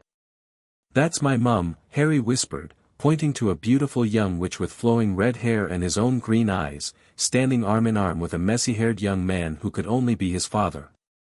"And look who's standing behind them," Hermione said, indicating a tall, elegant witch with silver-streaked auburn hair and a proud bearing. The caption says, Euphemia Potter with James and Lily. "That must be your grandmother." What caught Harry's attention, however, was not his grandmother's presence but a small detail in his mother's appearance. As she laughed at something James was saying, her eyes seemed to catch the light in a way that was hauntingly familiar to Harry. For just a moment in the magical photograph, Lily's eyes flashed with golden fire. "There," he said softly. "She did have it. Maybe not as strongly as me, but it was there." The discovery energized their research efforts. If Lily had demonstrated subtle Phoenix traits, perhaps other maternal relatives had as well. With renewed focus, they expanded their search, looking specifically for accounts of Evans family members with unusual abilities or characteristics. 2 days before their scheduled return to Hogwarts, an owl arrived carrying a letter with an official-looking Egyptian seal. It was addressed to Harry in an elegant, flowing script. "It's from Nicholas Flamel," Harry realized, recognizing the name from their adventure with the Philosopher's Stone. "But I thought Dumbledore said he was setting his affairs in order, preparing to, you know." "Well, open it," Ron urged. Maybe he discovered something about Phoenix people before deciding to kick the bucket. The parchment inside was thin and delicate, as if it might crumble at too rough a touch. The handwriting was steady but clearly that of an extremely elderly person. "Dear Mr. Potter, Albus has kept me informed of your remarkable heritage and the challenges you currently face with the British ministry. While I prepare for my final journey, I find myself compelled to share information that may prove useful in understanding your maternal lineage. During my centuries of alchemical research, I encountered several accounts of Phoenix-human bonds resulting in transferred traits. Most relevant to your situation is the case of the Ignatius family, originally from Alexandria, whose female line demonstrated unusual fire affinity and healing capabilities for over 20 generations before seemingly dying out in the early 18th century. The last documented member of this line, Seraphina Ignatius, emigrated to England around 1723. Ministry records indicate she married a Muggle named William Evans, a coincidence too significant to ignore. If, as I suspect, your mother was a descendant of this line, her phoenix traits would have been diluted through generations of non-magical unions, becoming dormant until awakened by her own magical abilities. Your more dramatic manifestation could be explained by the convergence of this dormant heritage with the extraordinary magical circumstances of your survival of the killing curse. I have enclosed copies of the relevant historical documents for your review. May they serve you well in your quest for understanding and in your defense against those who would classify what should remain free. With warm regards, Nicholas Flamel. Enclosed with the letter were several pages of ancient records, birth certificates, marriage licenses, and most valuably, a family tree tracing the Evans line back through centuries to Seraphina Ignatius, whose name was marked with a small symbol that looked like a flame. This is it, Hermione breathed, scanning the documents with growing excitement. This is exactly what we needed, proof of a legitimate magical inheritance through documented ancestry, not some nebulous, creature contamination, as Umbridge has been suggesting. We need to get these to Dumbledore immediately, Harry said, carefully gathering the precious papers. And to Madame Thornfield for the ministry hearing. That evening, Mr. Weasley took the documents directly to Dumbledore, returning with news that the headmaster was cautiously optimistic about their impact on the ministry proceedings. He says this changes the narrative significantly, from unknown creature influence to documented magical inheritance through an established bloodline. The final days at the Burrow passed in a whirlwind of preparation for the new term. School supplies were purchased in Diagon Alley, where Harry endured uncomfortable stares and whispers that had as much to do with rumors of his phoenix nature as his boy-who-lived status. Trunks were packed, and last-minute practices of controlled phoenix manifestations were conducted under Mrs. Weasley's watchful eye. On their final night before returning to Hogwarts, Harry sat in the Weasleys' garden, watching the sunset paint the sky in colors that matched his inner fire. Ron and Hermione joined him silently, taking places on either side as they had so many times during their adventures. "Whatever happens with the ministry," Ron said eventually, breaking the companionable silence, "we've got your back, mate. Phoenix, wizard, or something in between, you're still just Harry to us," Hermione added, linking her arm through his. As darkness fell and stars appeared overhead, Harry felt a familiar warmth spreading through his chest, not the burning of phoenix fire preparing to manifest, but a deeper, steadier glow of belonging and connection. Whatever challenges lay ahead, whatever Umbridge and her allies might do, he would face them with friends beside him and a growing understanding of his true nature. Platform 9 3/4 bustled with the usual start-of-term chaos, anxious first years, tearful parents, returning students greeting friends after the summer break. For Harry, the familiar scene carried new tension. Everywhere he turned, he felt curious eyes following him, caught snippets of whispered conversations that fell silent as he passed. "Just ignore them," Hermione advised as they navigated through the crowd toward the Hogwarts Express. "Half of what they're saying is ridiculous anyway. I heard someone claim you can teleport through flames now." "Well, that would be useful," Harry replied with forced lightness, though the scrutiny made his phoenix fire stir uneasily beneath his skin. He had cast Dumbledore's occultus luminous charm before leaving the burrow, ensuring his eyes wouldn't betray any golden glow, but he still felt exposed in a way that went beyond normal attention. They found an empty compartment near the back of the train, joined shortly by Neville Longbottom, whose summer growth spurt had left him taller but no less clumsy. His genuine delight at seeing them, particularly Harry, was a welcome contrast to the wary curiosity of other students. "Gran's been following your case in the Prophet," Neville explained as they settled in. "She says the ministry's being ridiculous. Her great-uncle had Selkie blood, and no one tried to reclassify him." "The Prophet's been writing about me?" Harry asked, alarmed. The Weasleys didn't subscribe to the wizarding newspaper, and Dumbledore's updates had mentioned nothing about public coverage. Neville's round face flushed. "Sorry, I thought you knew. It's not front page or anything, just small articles in the regulatory section. Gran only noticed because she follows ministry proceedings." "What exactly are they saying?" Hermione asked sharply. Just that there's an ongoing investigation into Harry's classification status following significant creature manifestations at Hogwarts last term. Neville shrugged apologetically. Most people wouldn't even notice, but you know how school gossip works, the rumors are way worse than the actual news. Their conversation was interrupted by the compartment door sliding open to reveal Draco Malfoy, flanked as usual by Crabbe and Goyle. Unlike the previous year, however, Malfoy's expression held calculation rather than outright derision. "Potter," he greeted with a slight nod. "Interesting summer."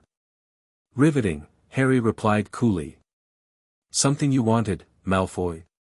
The blonde boy studied him with unsettling intensity. "Father says the ministry's quite concerned about your condition. Seems you're not quite the ordinary wizard everyone assumed." "If by not ordinary you mean I can kick your arse with or without a wand, then yeah, that's accurate," Harry responded, feeling his temper, and with it, his phoenix fire, rising. To his surprise, Malfoy didn't take the bait. Instead, he smiled thinly.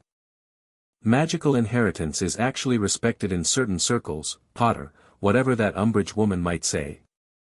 Old families understand its significance, even if the ministry bureaucrats don't." With that cryptic remark, he withdrew, leaving a confused silence in his wake. "What was that about?" Ron asked, bewildered. "Malfoy passing up a chance to be a complete git? The world's gone mad." "He's positioning himself," Hermione observed thoughtfully. "Hedging his bets. If the ministry rules against you, he can claim he always knew you were dangerous. If they rule in your favor and accept your inheritance as legitimate, he can say he recognized its value all along." "Slytherin politics," Neville agreed with unusual perception. "Gran says the old families are divided on creature inheritance. Some think it's a contamination of wizard blood, others see it as a powerful asset, especially in bloodlines they respect." This assessment proved accurate as they arrived at Hogwarts. The student body's reaction to Harry seemed split along similar lines. Some maintained a wary distance, while others approached with open curiosity or even admiration. The divide didn't follow strict house lines. There were Slytherins who watched him with calculating respect and Gryffindors who seemed uncomfortable around him. Dumbledore, Harry noted, made no reference to his situation during the welcome feast, though his eyes twinkled with particular warmth when they met Harry's across the Great Hall. More surprising was Snape's behavior. The potions master's customary scowl softened almost imperceptibly when Harry caught his eye, replaced by an assessing gaze that felt neither hostile nor approving, merely interested. As Harry settled into his familiar four-poster bed that night, listening to the comforting sounds of his dorm-mates breathing, he felt a strange sense of déjà vu. A year ago, he had lain in this same bed, newly discovered as a wizard, wondering about his place in this magical world. Now, with a deeper understanding of his unique heritage, the question remained, where exactly did he fit in a society that insisted on clear categories? The answer began to emerge during the first week of classes. Despite the ongoing ministry deliberations, Hogwarts itself seemed determined to treat Harry's abilities as assets rather than liabilities. Professor McGonagall, during their first transfiguration lesson, matter-of-factly assigned him a specialized metal desk, to accommodate thermal variations during spellcasting. Professor Flitwick provided crystalline focus objects designed to harmonize with his phoenix-enhanced charms, while Professor Sprout paired him with different students for herbology based on which plants responded best to his magical signature. Even Snape maintained the specialized approach they had developed the previous year, with additional refinements. "Your summer practice has improved your control, Potter," he observed during their first potions class, inspecting Harry's cauldron with critical precision. "The contamination radius has decreased significantly." It wasn't exactly praise, but from Snape, the lack of criticism might as well have been a standing ovation. Most significant was Harry's first private session with Dumbledore, scheduled for the Saturday after their return. They met not in a classroom but in the headmaster's office, where Fawkes greeted Harry with a musical trill of welcome that he instinctively answered in kind. "Your Phoenix song has developed," Dumbledore noted with approval. "A sign of your deepening connection to that aspect of your nature." "It just sort of happens now," Harry explained. Like the sounds were always inside me, just waiting for the right moment to emerge. Dumbledore nodded thoughtfully. The discovery of your mother's lineage has been most illuminating in this regard. The Ignatius family was renowned for their harmony with magical fire creatures, not just phoenixes but salamanders, fire crabs, even dragons. That affinity, dormant for generations, has awakened in you with particular strength. But why now? Why me? Harry asked. My mother had some signs of it, but nothing like what I can do. I believe the answer lies in the night Voldemort attacked your family, Dumbledore said gently. Your mother's sacrifice, an act of pure love, the ultimate self-negation, resonated powerfully with the phoenix nature within her blood, dormant though it was. That resonance transferred to you, strengthened by her protection and then catastrophically activated by contact with Voldemort's killing curse. He steepled his fingers thoughtfully. In essence, Harry, you underwent a form of rebirth that night, emerging from the metaphorical ashes of tragedy with your inherent phoenix nature awakened beyond what might have naturally developed. So Voldemort accidentally triggered my abilities by trying to kill me, Harry summarized, the irony not lost on him. Indeed. And those abilities, in turn, helped you survive your recent confrontation with him. A rather elegant symmetry, don't you think? Dumbledore's eyes twinkled briefly before growing serious again. Now, to matters at hand. The Ministry's ruling is expected within the week, and while Nicholas Flamel's evidence has strengthened our position considerably, we must prepare for all possibilities. The possibilities, as Dumbledore outlined them, ranged from full vindication, Harry classified as a wizard with recognized magical inheritance, to concerning restrictions, special monitoring, limited use of certain magics, to the worst-case scenario, classification as a magical being of mixed status, with potential restrictions on wand use or standard education. I don't believe the last outcome is likely, Dumbledore assured him, noting Harry's alarm. But Dolores Umbridge has proven remarkably persistent, and her influence with the minister has grown. We must be prepared to appeal immediately should the ruling prove unfavorable. And in the meantime? Harry asked. In the meantime, we continue your education, both standard and specialized. Which brings me to today's lesson. Dumbledore rose, gesturing for Harry to follow him to a clear area of the office. I believe you're ready to attempt one of the more challenging aspects of Phoenix magic, flame transportation. Harry's heart leapt at the words. You mean, like how Fawkes can appear and disappear in a burst of flames? A variation thereof, Dumbledore clarified. True Phoenix teleportation involves a complexity beyond human capability, even for one with your heritage. But a limited form, what we might call flame walking, may be within your reach. The technique, as Dumbledore explained it, involved creating a continuous channel of phoenix fire between two nearby locations, then projecting oneself along that channel. Think of it as creating a bridge of fire, then allowing your phoenix nature to carry you across it. The distance must be short at first, and both locations clearly visible to you. They spent the next hour practicing the fundamentals, Harry learning to extend his phoenix fire in a controlled stream toward a designated target, then gradually infusing more of his consciousness into the flame. By the end of the session, he could create a stable fire channel across Dumbledore's office, though actual transportation remained elusive. Excellent progress, Dumbledore pronounced as Harry, sweating with exertion, finally allowed his golden flames to dissipate. The ability to project your fire with such precision is itself a valuable skill, even if flame walking takes more time to master. Harry left the session both exhausted and exhilarated. The possibility of developing a transportation ability, even a limited one, opened new horizons for his Phoenix magic. More importantly, Dumbledore's continued investment in his magical education felt like a vote of confidence, a statement that regardless of the Ministry's ruling, Harry's place at Hogwarts was secure. This confidence was tested 3 days later when an official Ministry owl delivered a thick envelope during breakfast. The great hall fell silent as Harry accepted the delivery, every eye on him as he broke the purple wax seal. With Ron and Hermione reading over his shoulders, Harry unfolded the formal document within, Ministry of Magic Department for the Regulation and Control of Magical Creatures Classification Ruling, Potter, Harry James. After thorough investigation and assessment, this committee finds, 1. The subject demonstrates confirmed phoenix traits through documented magical inheritance via the maternal line, Ignatius family, as evidenced in genealogical records provided by Nicholas Flamel. 2. These traits, while significant, do not constitute primary classification as a magical being, as the subject's human and wizard characteristics remain dominant in both physiology and magical expression. 3. The subject's phoenix abilities represent an extension of wizard magic rather than a separate magical nature, consistent with other documented magical inheritances, ref. Metamorphmagus Precedent, 1749.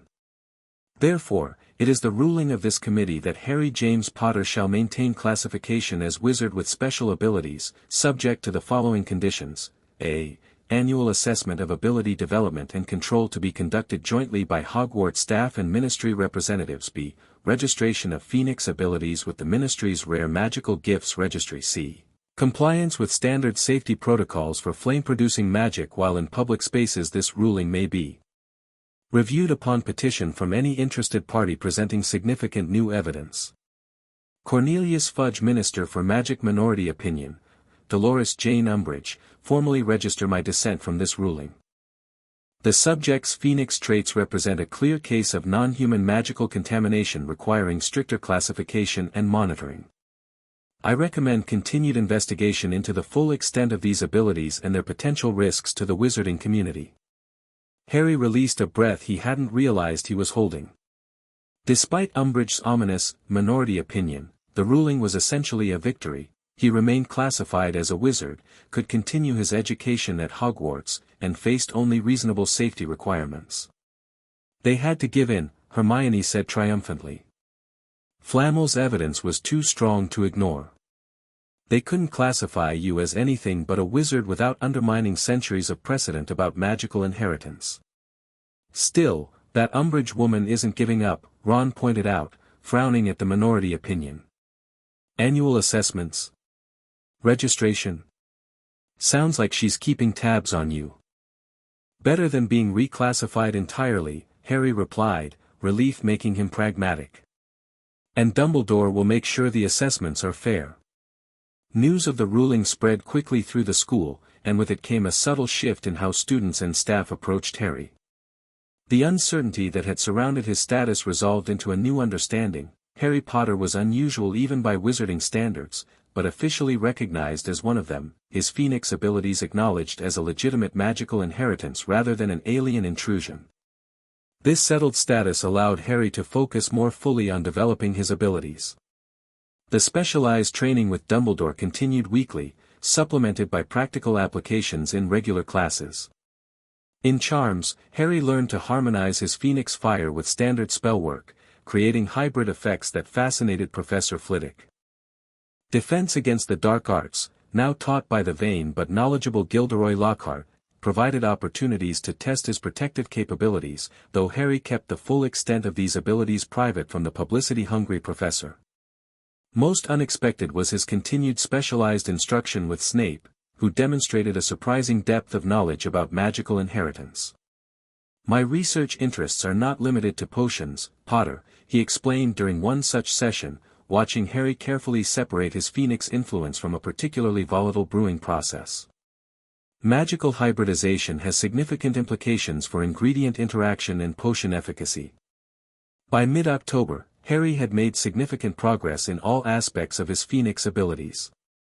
The golden fire came instantly at his call, could be maintained for extended periods without fatigue, and could be shaped with increasing precision.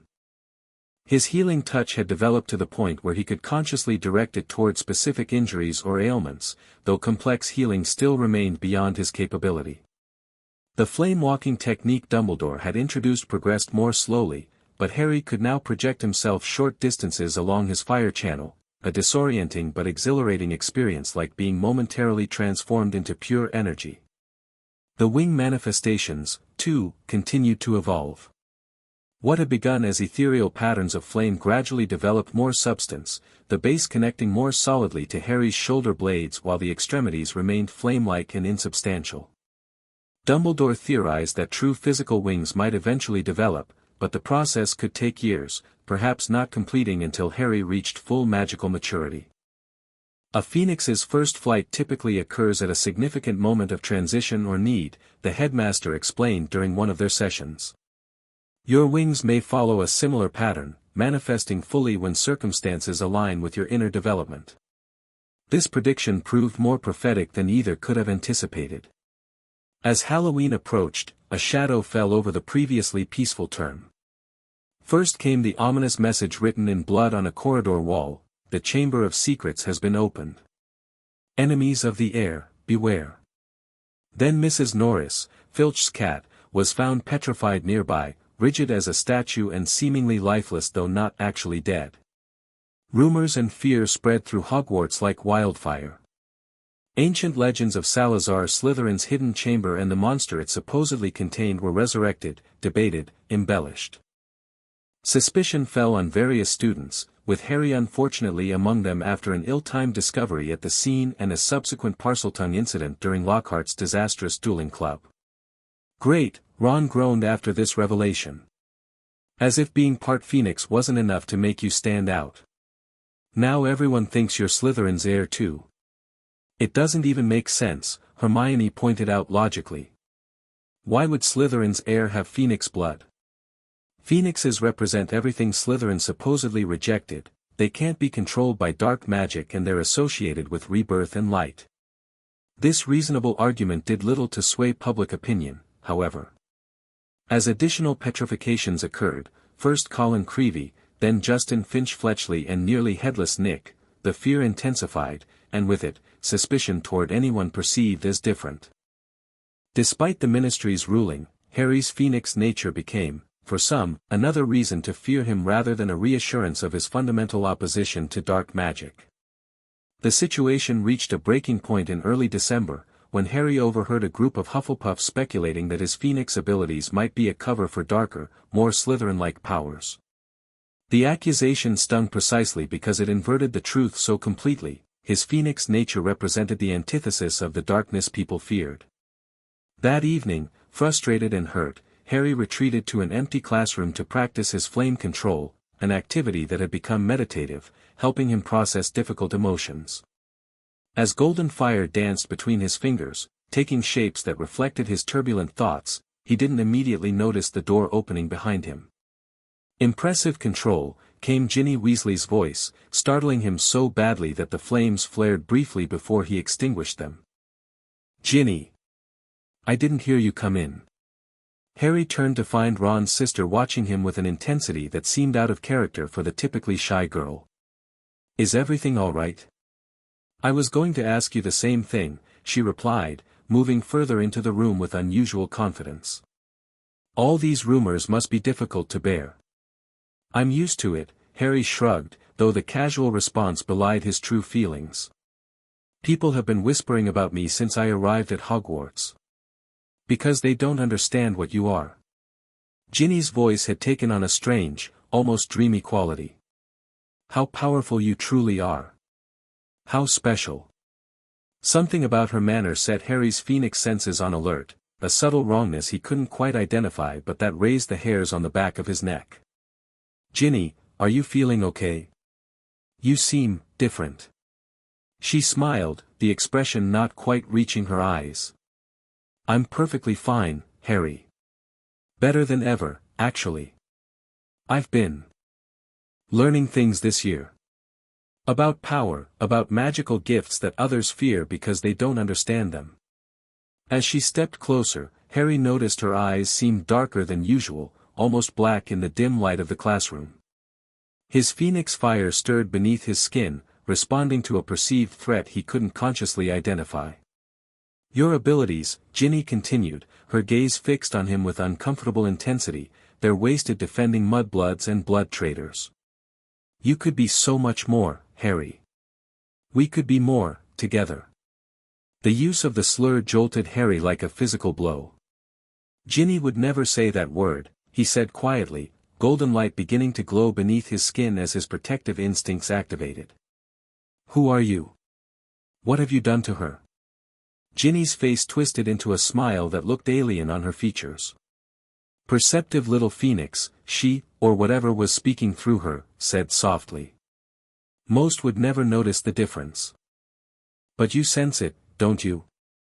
The darkness inside me." "Let her go," Harry demanded, the golden glow intensifying around his hands. "Whatever you are, however you're controlling her, let Ginny go."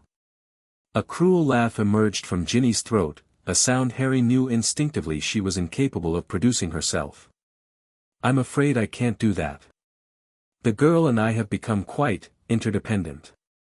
And she's been so useful, opening the chamber, releasing the basilisk. Such a willing vessel for my memories, my influence." Realization struck like lightning.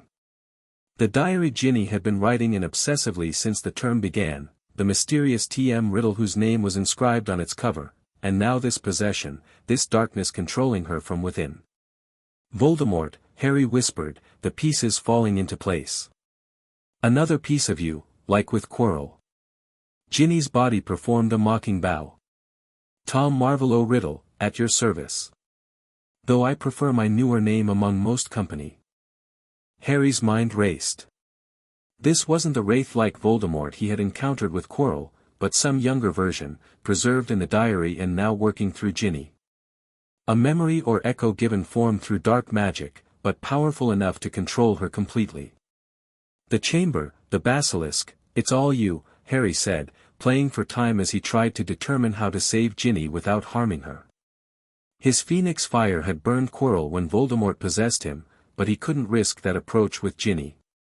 History repeating itself, Riddle/Ginny agreed. "Though with improvements this time. I had hoped to learn more about you first, Harry Potter, the boy who somehow defeated my future self. Ginny wrote so much about you in my diary, your fame, your scar, and most intriguingly, your phoenix abilities." As they spoke, Harry felt his phoenix fire responding to the darkness emanating from Ginny, not with the burning, destructive force it had directed at Quirrell, but with something more refined, more precise. A purifying flame that sought the corruption without harming the vessel. "Those abilities are why I arranged this little meeting," Riddle continued, apparently enjoying the chance to explain his plans. "Before I complete my restoration, before the girl's life force is fully drained, I wanted to understand what makes you so special. A phoenix-human hybrid, rare indeed, and potentially useful." "You'll never use me or my abilities," Harry stated flatly, the golden glow now extending beyond his hands, forming the familiar wing-like patterns at his back. "And you won't hurt Ginny either." Riddle laughed again, the sound chilling from Ginny's mouth. "Bold words, but the process is already well advanced. Soon I'll have physical form again, and the girl will be nothing but an empty shell. Unless..." "Unless what?" Harry demanded, though he suspected a trap. "Join me," Riddle proposed, extending Ginny's hand. "Your phoenix power combined with my knowledge of the darkest arts, we could be invincible, Harry. I could teach you to use those abilities in ways Dumbledore would never dare show you." "Never," Harry replied without hesitation. "Phoenix fire can't be used for dark magic. It's anathema to everything you represent. Then the girl dies, and I return regardless," Riddle shrugged Ginny's shoulders. "A pity, but unavoidable." As he spoke, Ginny's body swayed dangerously, her face suddenly paling to an alarming gray. Whatever process was draining her life force seemed to be accelerating, perhaps triggered by Riddle's anger at Harry's refusal. Harry acted on instinct, guided by his phoenix nature. If Riddle was feeding on Ginny's life force through some kind of parasitic magical connection, perhaps his phoenix fire could sever or cleanse that connection without harming Ginny herself. It was a desperate theory, but he had no other options. Stepping forward quickly, he caught Ginny as she began to collapse, lowering her gently to the floor. Riddle, apparently believing Harry was simply checking on her condition, allowed this without interference, a critical mistake. The moment Harry's hands made contact with Ginny's shoulders, he channeled his phoenix fire not outward as flame, but inward as purifying energy. Golden light spread from his palms, flowing into Ginny's body like water seeking poison. He could sense the darkness now, a malevolent presence coiled around her magical core, draining her life essence into some unseen receptacle. Riddle realized what was happening too late. "Stop," he commanded through Ginny's lips, her body beginning to convulse. "You don't know what you're doing. You'll kill us both." But Harry pressed on, instinctively understanding that his phoenix fire would recognize the difference between Ginny and the parasitic force possessing her. The golden light intensified, flowing through her veins like liquid sunshine, seeking out every trace of Riddle's influence. As the purification progressed, Harry sensed the connection, a dark cord linking Ginny to something not physically present, presumably the diary itself. With a final surge of phoenix fire, he directed all his energy toward the connection, severing it with a burst of golden flame. Ginny's body arched upward, a scream tearing from her throat, not in her voice, but in a deeper, masculine tone that conveyed rage and disbelief. Then she collapsed completely, the dark presence visibly withdrawing from her like smoke expelled from her pores, dissipating into nothing as Harry's phoenix fire consumed it. In the sudden silence that followed, Harry felt completely drained, as if he had poured not just his magic but his very life force into the purification. Yet as he cradled Ginny's still form, fear clutching at his heart, he felt a new sensation, a warmth at his back unlike the familiar heat of his phoenix fire. Glancing over his shoulder, he gasped.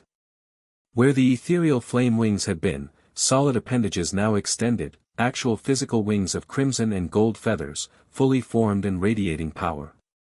In his moment of greatest need, of purest intention to save another, his phoenix nature had manifested completely. Before he could process this transformation, Ginny stirred in his arms, her eyes fluttering open, her own warm brown eyes, no longer the black pools of Riddle's possession. "Harry," she whispered, confusion and fear warring in her expression. "What happened?" "I was writing in the diary, and then. I think I've been doing things, terrible things, but I can't remember clearly." "It's okay," Harry assured her, helping her sit up slowly. "You were being possessed, but it's over now. Riddle's gone." Ginny's gaze fixed on something over his shoulder, her eyes widening. "Harry, you have actual wings." "I know," he replied, flexing them experimentally. The sensation was indescribable. These were not constructs of magic but genuine parts of his body, responsive to his thoughts and connected to his nervous system. "They just appeared when I was trying to help you." "They're beautiful," Ginny whispered, reaching out hesitantly before drawing back. "Can I?" "I don't know," Harry admitted. "I'm still figuring this out myself." Their moment of wonder was interrupted by the classroom door bursting open to admit Dumbledore, followed closely by Professor McGonagall. Both stopped abruptly at the tableau before them, Harry cradling Ginny on the floor, magnificent phoenix wings extending from his back. "I felt it," Dumbledore said softly, his blue eyes wide with wonder and concern. "A surge of phoenix magic unlike anything I've experienced since, well, in a very long time." "What happened here, Harry?" Between them, Harry and Ginny explained, Ginny haltingly describing her experiences with the diary, the blackouts, the growing sense of another presence in her mind, Harry recounting his confrontation with Riddle and the desperate purification attempt that had freed her. "The diary is the key," Dumbledore concluded, his expression grave. "A cursed object of the darkest magic, designed to preserve a piece of Voldemort's memory and power. It must be found and destroyed immediately." "I left it in my dormitory," Ginny said, shame coloring her cheeks. "Under my pillow. I couldn't bear to be parted from it, even though I was starting to suspect something was wrong." Professor McGonagall departed immediately to retrieve the diary, leaving Harry, Ginny, and Dumbledore to address the other obvious development, Harry's newly manifested wings.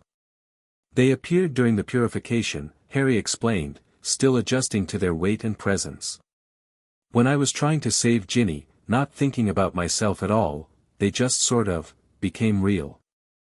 "A phoenix's true form emerges in moments of greatest need and purest intention," Dumbledore nodded, circling Harry with scholarly fascination.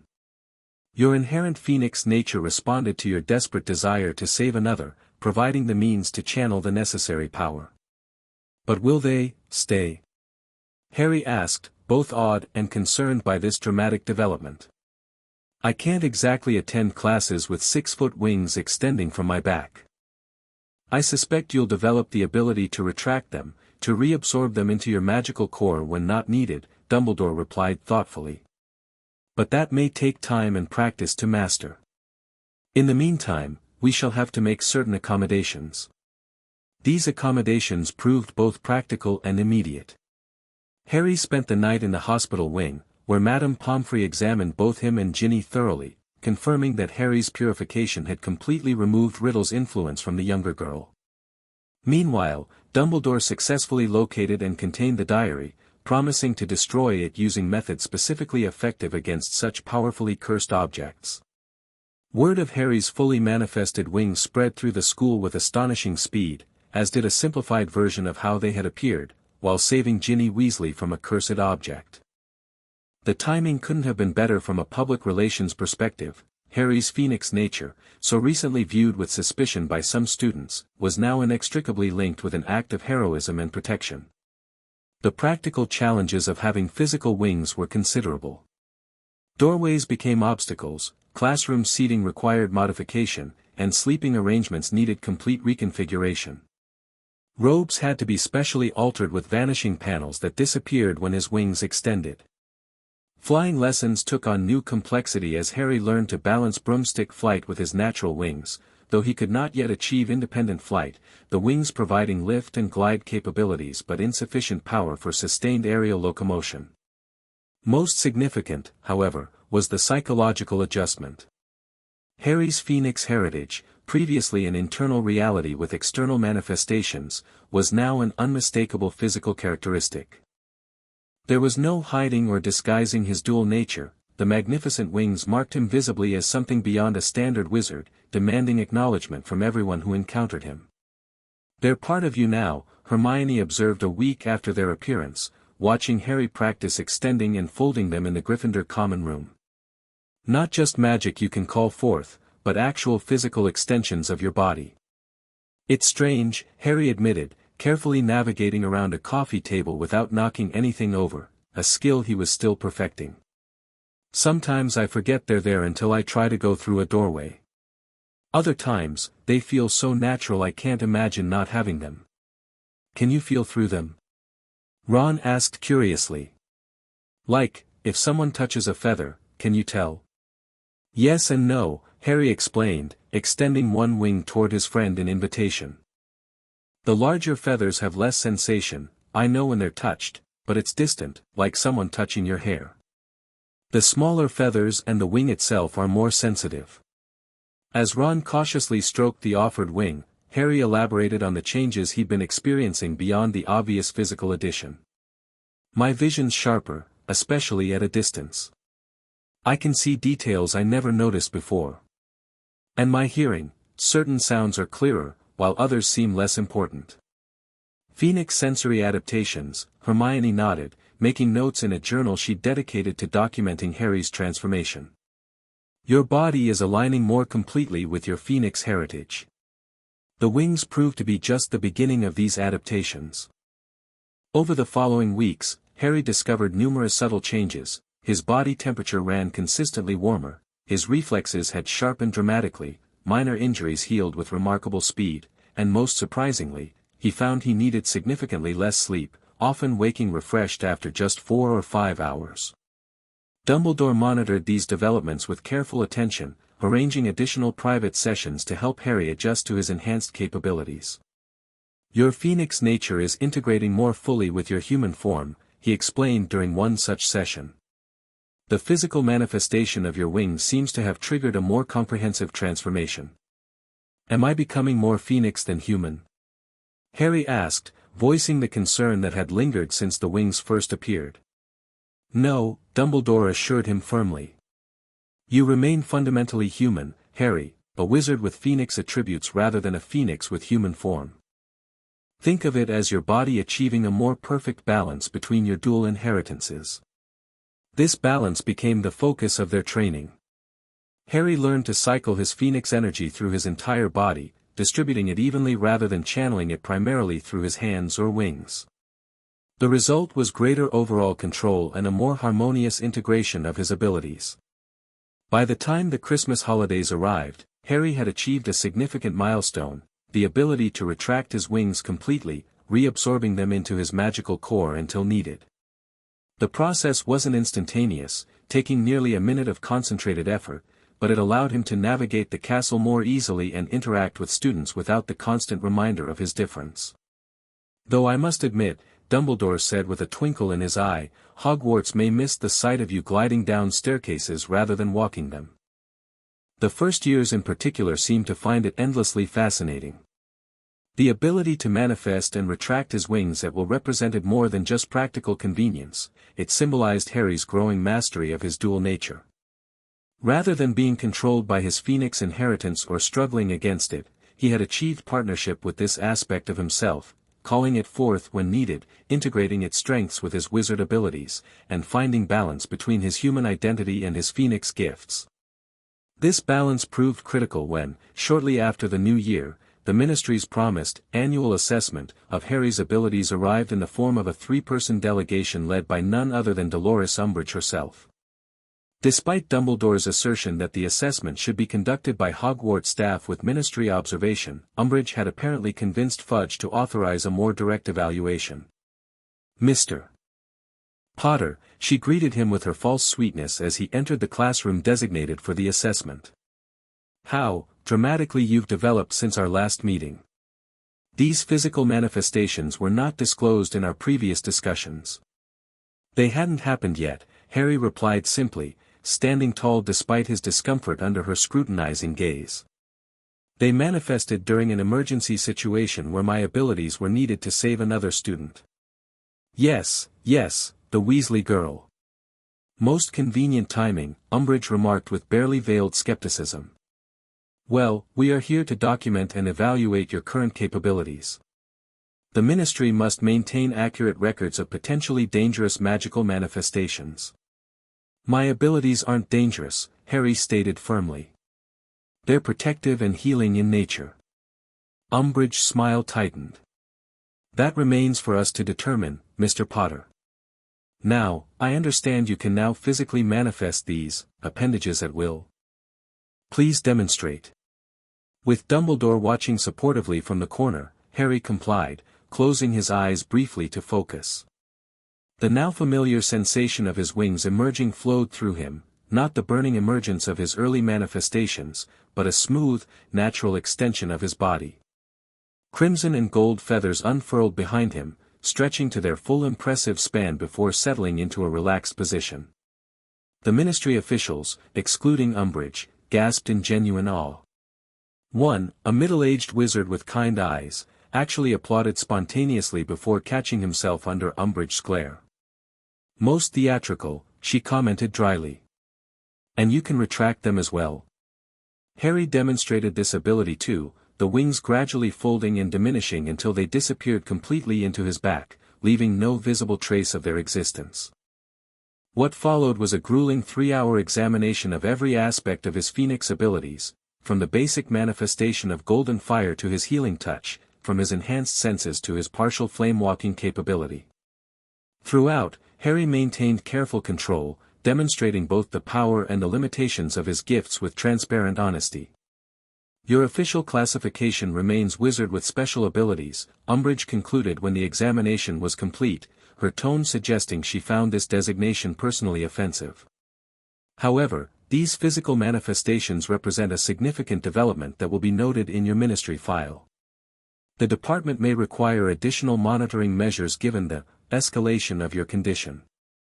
That won't be necessary, Dolores, Dumbledore interjected smoothly. Hogwarts continues to provide comprehensive supervision and training for Harry's abilities, as evidenced by the control he has demonstrated today. The school's reports will be submitted quarterly, as previously arranged. The thinly veiled power struggle between them was resolved, at least temporarily, in Dumbledore's favor. Umbridge departed with obvious dissatisfaction but no immediate victory, leaving Harry with the distinct impression that this battle was far from over.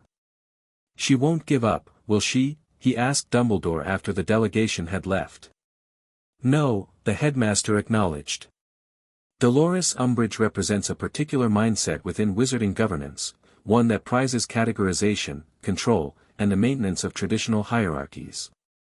Your very existence challenges those principles, Harry. You transcend the categories she relies upon to make sense of the magical world. So what do I do? Continue becoming who you are meant to be, Dumbledore replied simply. Your Phoenix inheritance is neither a burden to be hidden nor a weapon to be wielded, but a gift to be integrated with your whole self. The more completely you achieve that integration, the less power those who would classify and control you will have. This wisdom guided Harry through the remainder of his second year at Hogwarts. With Riddle's diary destroyed and the basilisk dormant without its master's commands, the school gradually returned to normal. Harry's fully manifested Phoenix abilities became, if not quite commonplace, at least an accepted part of Hogwarts life. Most meaningful to Harry was his deepening bond with both his closest friends and with Fawkes. Ron and Hermione had stood by him through every stage of his transformation, offering practical support, academic insights, and most importantly, unwavering acceptance of each new development. Their friendship had proven more valuable than any magical ability in navigating the challenges of his dual nature. Fawkes, meanwhile, had shifted from mentor to something closer to kin. Their communication, once limited to musical trills and emotional impressions, developed into a more sophisticated language of shared sensations and conceptual exchanges. Though not precisely telepathic, their connection allowed for understanding that transcended conventional communication. During one of their final sessions before summer break, Dumbledore observed this evolution with evident satisfaction. "What you and Fawkes have achieved is remarkable, not a familiar bond as between wizard and magical creature, but a relationship between equals of different forms. I believe this may be unique in recorded magical history." As June approached, bringing with it the prospect of another summer with the Dursleys, though mercifully abbreviated by another planned stay with the Weasleys, Harry reflected on how dramatically his life had changed since that first manifestation of Phoenix fire in Aunt Petunia's garden nearly 3 years ago. He had moved from fear and confusion through understanding and control to integration and purpose, a journey that had transformed not just his magical abilities but his sense of identity. "You know," Hermione remarked during one of their last evenings together before departing Hogwarts, "when I first read about Phoenix mythology, one detail always stood out to me. Unlike most magical creatures, which simply exist as they are, the Phoenix constantly undergoes cycles of transformation, burning away the old to emerge renewed, neither fully dying nor remaining unchanged." "Sounds exhausting," Ron commented, though his tone was light. "Maybe," Harry acknowledged. "But also hopeful, in a way. Each transformation brings something new, something better. The fire isn't an ending but a transition." As the Hogwarts Express carried them back toward London the following day, Harry gazed out the window at the passing countryside, feeling the dormant wings beneath his skin, the Phoenix fire warm in his core, the connection to Fawkes humming in the background of his consciousness. Whatever challenges lay ahead, from Umbridge's continuing efforts to Voldemort's eventual return, which Dumbledore warned was inevitable, Harry would face them as neither purely wizard nor Phoenix, but as the unique synthesis he had become, the Phoenix child, forged in tragedy, tempered by struggle, and continually reborn through the transformative power of love, courage, and acceptance. The fire that had once frightened him now burned steady within, not consuming but illuminating his path forward, a path he no longer walked alone. The end. Thank you for watching this video. Please be sure to subscribe to our channel and like this video.